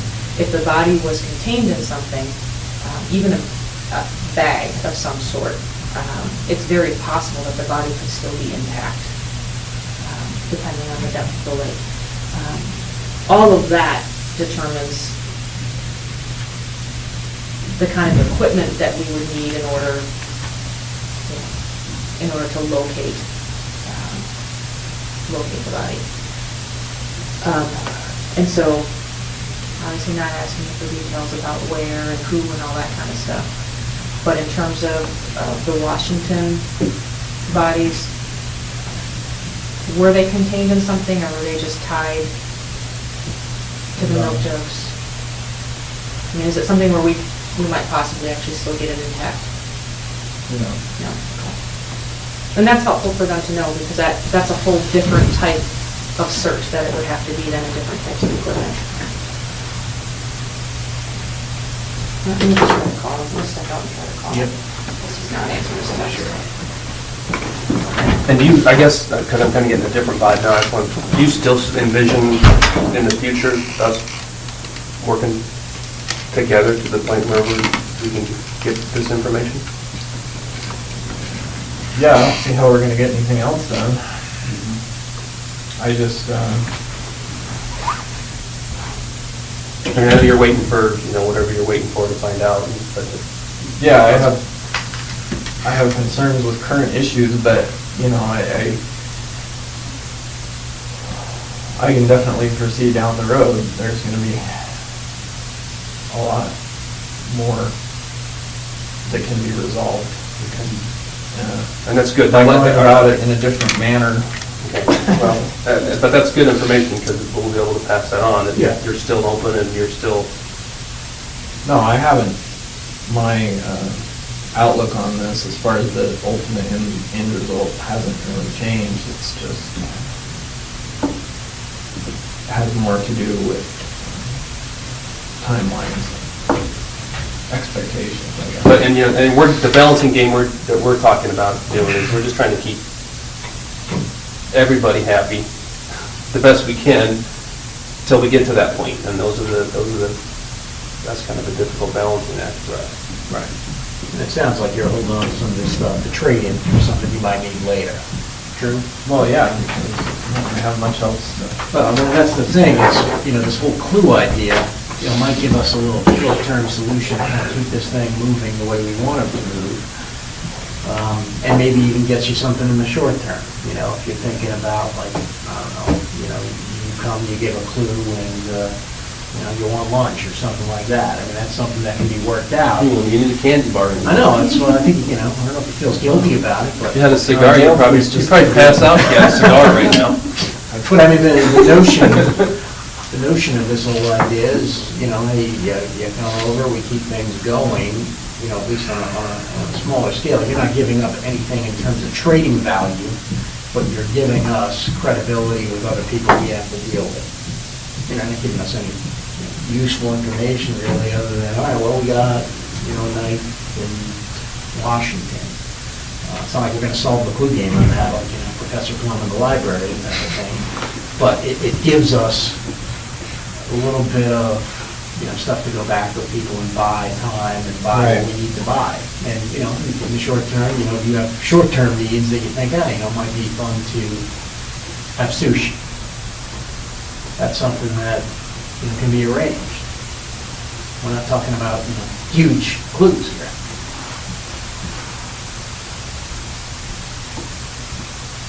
What did you guys find in the boat? Was there anything left? I thought we went over Ted and Colleen. I saw the list. There was no knife. Oh, you mean in terms of the lab? Yeah. It has not, everything has not gone to, finished up at DNA yet. So it's possible that there were some areas that did test positive for blood, just when they do like what they call the presumptive test, when the people that were searching it. So those things went into the lab, and some of those things were like the screws from holding the carpeting in, and that kind of thing. Those have not come back yet from DNA. The little, there were some little fragments that they thought might have been bone fragment, was not bone, did not test positive for bone. That one's come back. Yeah, they didn't, we didn't ask what it was, but it wasn't bone. There's some hair that is not yours. But the way they figure out hair. I was mostly curious if they found any blood. Yeah, there was. I wasn't sure how long, because it's been sitting there in the rain for so long. I was curious if there was. I mean, I know there was when I parked it. Yeah, there was. We haven't heard anything back about it, and then they need something to compare it with. Right. So there's no knife? No knife. There was no knife in the boat. It may have been,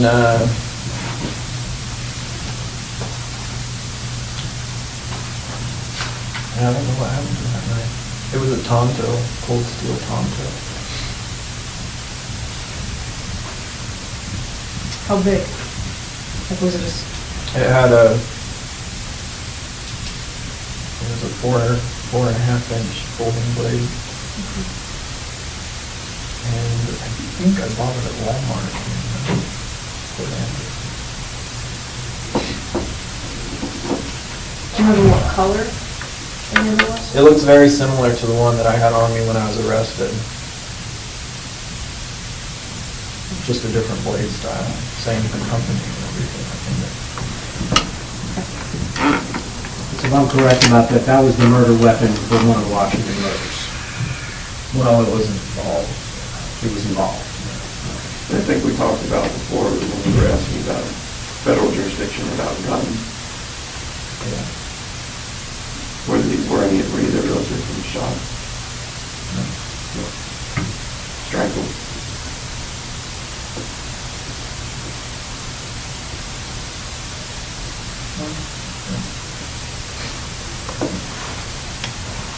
We'll get the whole story eventually. Right, we're just gonna get parts so that we can move, No, the only person I ever shot was Bill Curry. everybody else is trying. Or, I don't want to have the wrong impression, you know, so everybody else is trying to go to war, those are something else.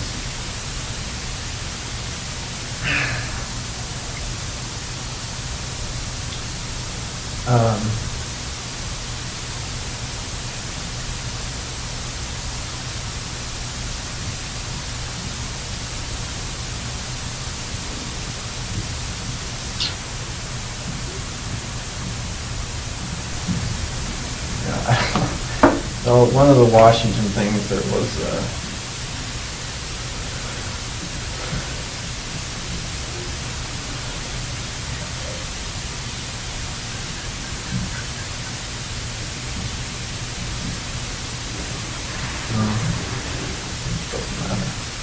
it's just no, it wasn't strangled.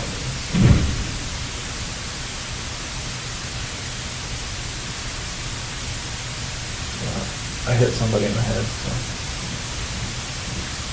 Did you mean to kill them or they died? Was there a struggle and you hit them and they died, or did you mean to kill them that way? No, I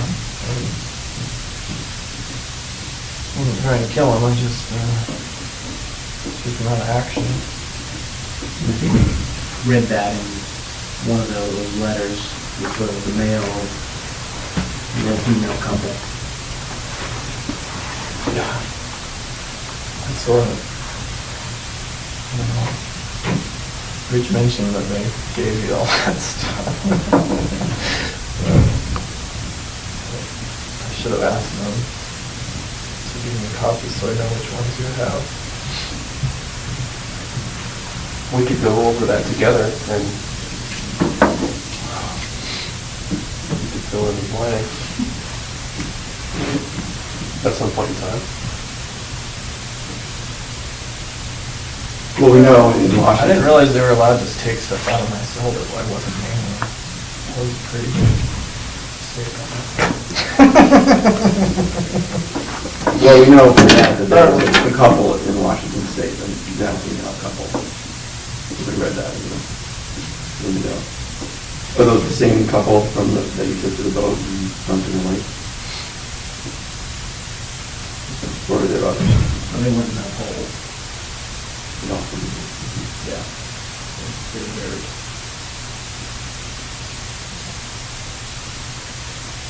Yeah, that was wow.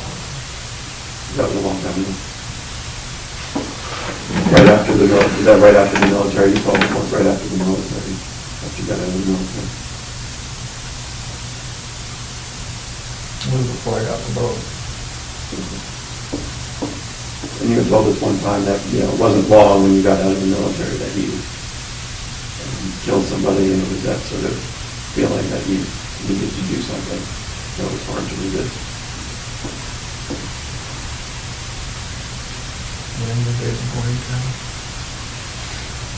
Is it fair to say that we're looking at a lot around, more around the Washington areas than not?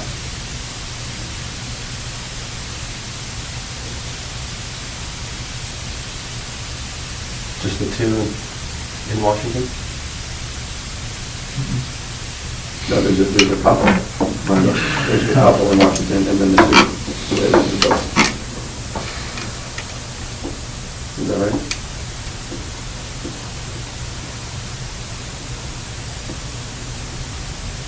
Yeah.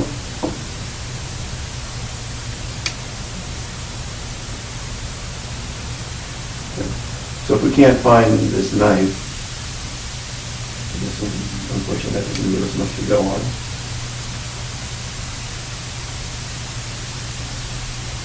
And if we took, I know we had some knives, I don't know what all we had. I think I got some from Kimberly. Is it possible it was at Kimberly? I don't think so. I haven't seen it for several years. Could be in a different Washington cache. No. The Wyoming one you talked about?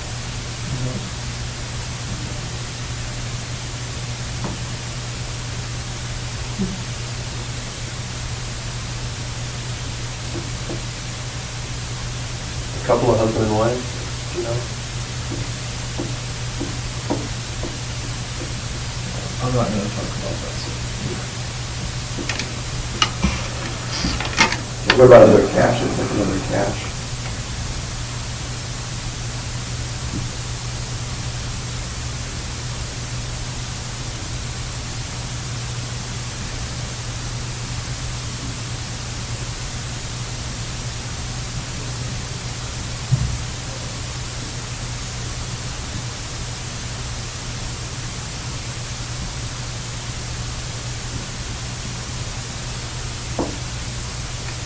Well, the other caches aren't related to any, I mean, that one in New York was the only one directly related to a murder as far as I know.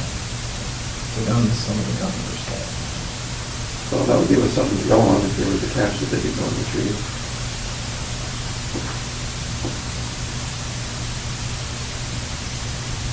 Yeah. That would keep, I think that would keep the FBI busy. Yeah.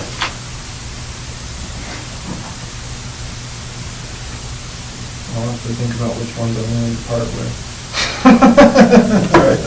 That's right. If you thought It all still belongs to me. Have a candy bar. If you thought of one that you wanted to give up, that maybe we might be able to work something out with a video. Oh, yeah, that's a good idea. Well, that's another issue, is the others I can't find just with satellite map, so We have I can give you general areas. Yeah. Well, if you gave them a general area, they could probably get somebody. We just have to have enough information to get a hold of, you know, a tech person. That covers that area. Right. So again, you know, be a cache, it's not related to anything, so you're really not giving up any of your cards to trade with. Well, that's the issue, they're all related to stuff, they're just, yeah, I just have to think about it. Well, I want to try and remember what's in. Yeah. Well, it's sort of interesting for you too. You'll get to see what's in there and you'll get to see them again. Yeah, and then it's like one of those oh shit moments, once you dig it up and I see what's in there. Israel, there's been too many oh shit. Yeah, well, I've had enough, I've had my share for the year. Well, you know, this is just the way. Well, why don't you, if you were able to do that, I think that's going to buy us, give everybody something to do, and people like to have something to do. If they can be digging up a cache, and then you'll get to see how the video works, and you'll get to see what's in there. How long does a body last in a freshwater lake? I mean, because there's no critters that eat It depends how, bodies in it depends how freshwater lakes, right? deep, I learned a lot. Because it depends on deep, the Depends how deep it temperature of is, the water. and if the body's contained in something. And it's not critters, it can be like Bacteria. Yeah. Organisms. They were talking So if the about water is below, say, 45 degrees all the time. I would think that would be good. I think you said 80, up to 80 feet at one point in time. No, there's one that's a lot deeper than that. Like 200 feet. Well, we should might get a submarine. Or deeper. Deeper than 200 feet.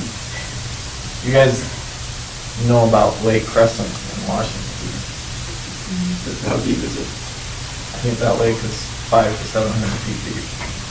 They've never been to the bottom of it. There's people who've gone off that lake, and they still haven't found their cars or anything. And that's the lake. That's one of the lakes. So this is really deep. So this maybe never going to be able to recover. Well, it's over 200 feet.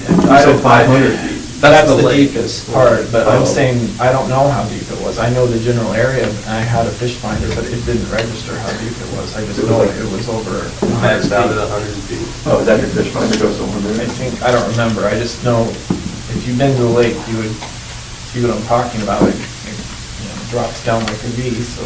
depending But on you how- didn't go to the 500-foot place as far as... No, I wasn't, I was near the edge, but, 30 feet out from the bank on that lake, it drops down to 50, 60 feet already, and I was, anyway.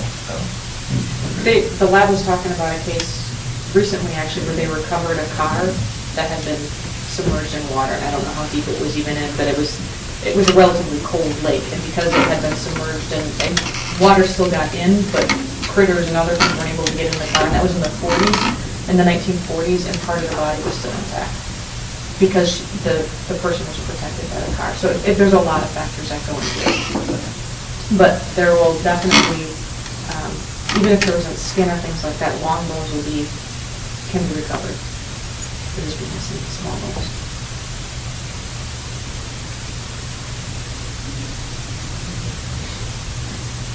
Yeah, I know. Really.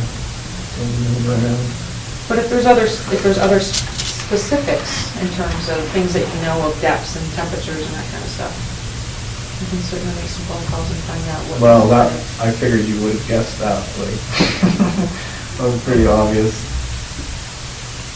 But, I always have been curious as to what it looked like. I would think as deep as that lake is, it's probably sitting there just exactly as it was when it first touched down. I know most freshwater lakes that deep, there aren't even that many fish that go down that deep. But that was not in anything, it's just ropes or something holding it. Is that the milk jugs that you said? Well, that's what the weights were. Milk jugs, how many milk jugs? I mean, is it gonna move around? No. How many milk jugs? are you talking about? At least 4 or 5, I would think. Just for one body.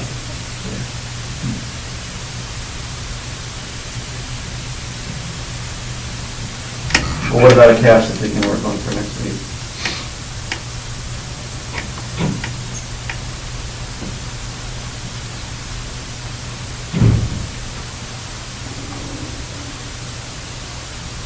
Well, the easiest would be Washington. So, know my way around there a little better. The agents are ready. But I have to, I'll have to think about it. I'm trying to remember what's in it. Do you want them to line it up? That's the thing, we can't make the decision that day because they won't have time to, they won't have time to line it up. You think about it over the live weekend? feed. Yeah. But you think about it over the weekend or something? Yeah. And if there's anything you want, like, You give me like an hour on the internet, maybe? Sure. Yeah. Before we do this. You want an hour on the internet? You do a little research. I've been an info blackout for too long. I think that's, you think about that, and if there's anything you want short-term in terms of... I was joking, I wouldn't do that anyway. No, I'm not talking about the internet, I'm talking about, like, if you want some sort of, all right, I'm gonna do this, but, You wouldn't do that on the internet if we set a computer down here? Oh, because I know you're just gonna go right to everywhere I went. I wouldn't do that to you. No. But yeah, know anything, to kind of satisfying short-term goals you have, even if it's just food or coffee or, whatever, obviously it's coffee anyway, but, again, it's sort of a situation where I think you're not giving up anything, just giving us help with wherever we need to persuade. Right. I think it's, No, I can see I see your point of view, I do, on this, but at the same time, I have my own frustrations right now as well, so. But even, like, this is productive, this would be viewed as productive, you said you came over, we got stuff, and so. It's only productive from a non-prosecuting attorney's point of view. It's productive for us. Well, it's already got me on enough stuff, it's okay. Okay. I'm I'm not getting out on bail anytime You soon. keep thinking that I'm not trying to work with you, I am, but from my perspective, Israel said he's gonna do a lot of things in a short time frame, and we've been sitting here looking the months away, and... Leave me unaware of the months clicking. I'm just,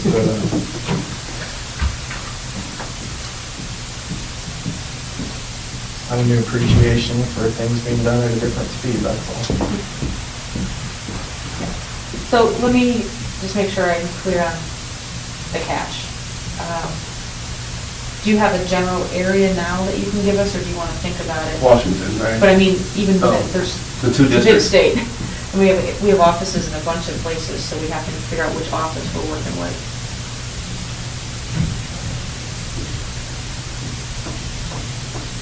Within 50 or 100 miles of...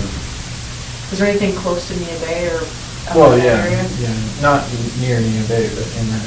That area? Okay. That'd be 10. Outside of Seattle, between Seattle and Yeah, right. You already met those agents already, so it's not like Yes, you're bringing in new arrange with people. them. Did I see that top picture?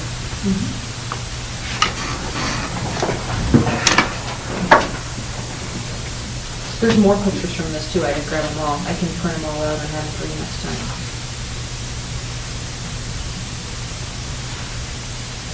I know there were a couple,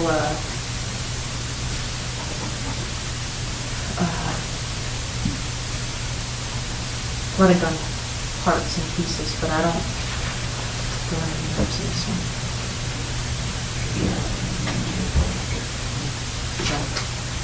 I'll grab, I can grab those two pictures, that's nice. Okay, so, do you want me to try to set that up for next week? I don't know, I'm obviously not gonna know a day until I. From Port Angeles, Somewhere. Port Angeles.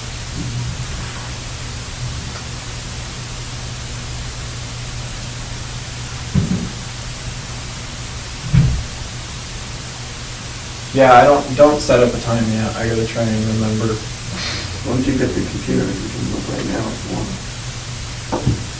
Is that gonna help? An you area? remember? Google, you can look at Google right now if you want. Well, you know the area, right? I know the area. I'm trying to remember what's in it. He's trying to remember what he has. That's probably not gonna be on Google. No. We can tie that together, we'll just, open it up and do like Al Capone's vaults. It's not that impressive. It's just, I'm more concerned about the little stuff that might be in it.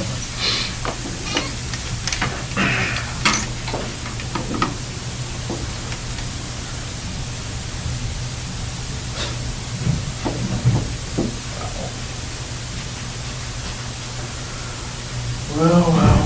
Things you never thought you'd be talking about.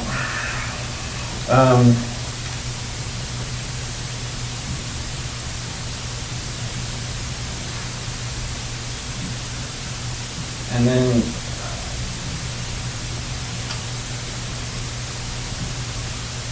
on the Tupper Lake thing, you had agents up there with the cameras, but you just wanted to talk about the bank robbery, or were you? Well, what we had set up was, we just had them at the bank robbery parking lot to show you the live feed that we could do. We can talk about whatever you want to talk about. We didn't have any expectations, but we thought the natural progression, because of Right. what we've been talking, would be in that general area, so we wanted to get things moving there. Right. You know, and if you wanted to just like pull out of the parking lot and then take us to the river bend, that was all the better. Well, But, yeah, I was just. You would be driving. yeah, it would be like you'd be driving. So.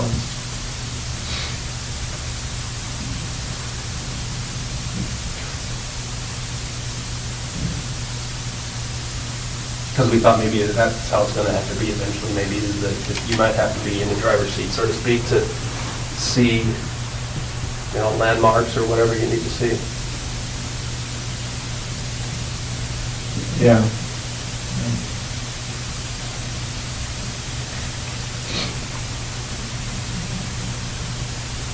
Almost as good as being out. I'd like to tell you we were going to drive you to the dig site and we were going to show you what we were doing, but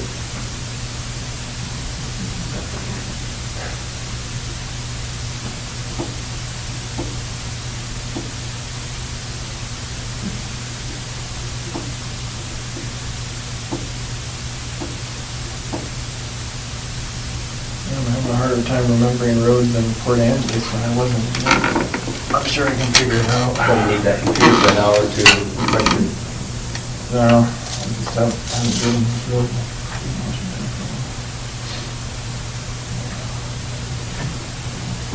All right, well. So we won't set it up, we'll just We'll get them working on it though, because. get their it's- tech. Yeah, the tech geeky guy has to Their geek get squad. the camera and get everything all kind of set up. Right. So we will get that moving, and then we can touch base with you at the beginning of next week. And have a better idea of what your schedule is going to be like, and figure out when everything. And I'll know at that point what their schedule is going to be, then we can maybe figure out some time that will work. Yeah, we might be might be able to have another meeting next week anyway. Might be.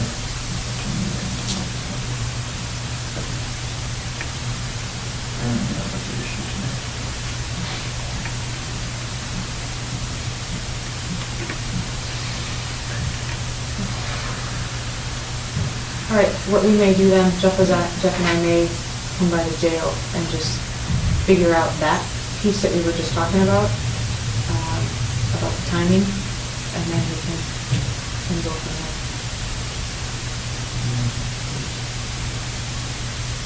In the meantime, I'm supposed to talk to them all tomorrow, and I'll just tell them that, just move them on, and use other clues and use that to our advantage.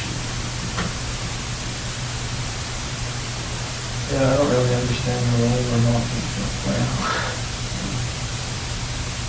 It's frustrating from our perspective as well. I mean, hypothetically, if they charge me federally, would they indict me up here, or would they, I just don't understand, considering everything else that's going on, why they would, or how, I guess not why, but how it would work. I don't, like the logistics of it. Well, like I said, they want to be able to have solved that crime solved. Right, they want to put my name on it, I That's right. understand that. Yeah, It's that's not right. going to be officially solved till. I know, but they want to be able to put your name to it. Right, and I understand that. And then the question is how that, going to work. Do they want to file charges there? And that's what we're doing. And it's a lot easier for them just to stomach it if they, their forbearance is giving rise to clues to other murders, whatever those clues might be. I think that is able to accomplish our goal. I understand their perspective, I guess. From my perspective, though, even if they were to officially charge me at this point, it's not like it would be real breaking news anyway. I think, in some ways it would be, because no law enforcement person has ever confirmed that you're attached to that, so. It would just be confirmation of everyone's current speculation. Exactly. So I'm not interested in it from that point. I was just interested in it from a logistics point. Like, do they have to fly me to Vermont if they're going to charge me, or do it here? Those are some of the questions. We're hoping not to get there. Is it warmer in Vermont? A little warmer. It just got snow the other day. When we talked to them Monday, it just snowed, they told us. They got more snow than us then. Yeah.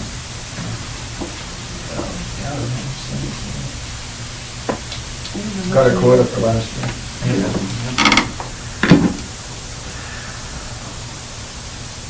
Any other questions?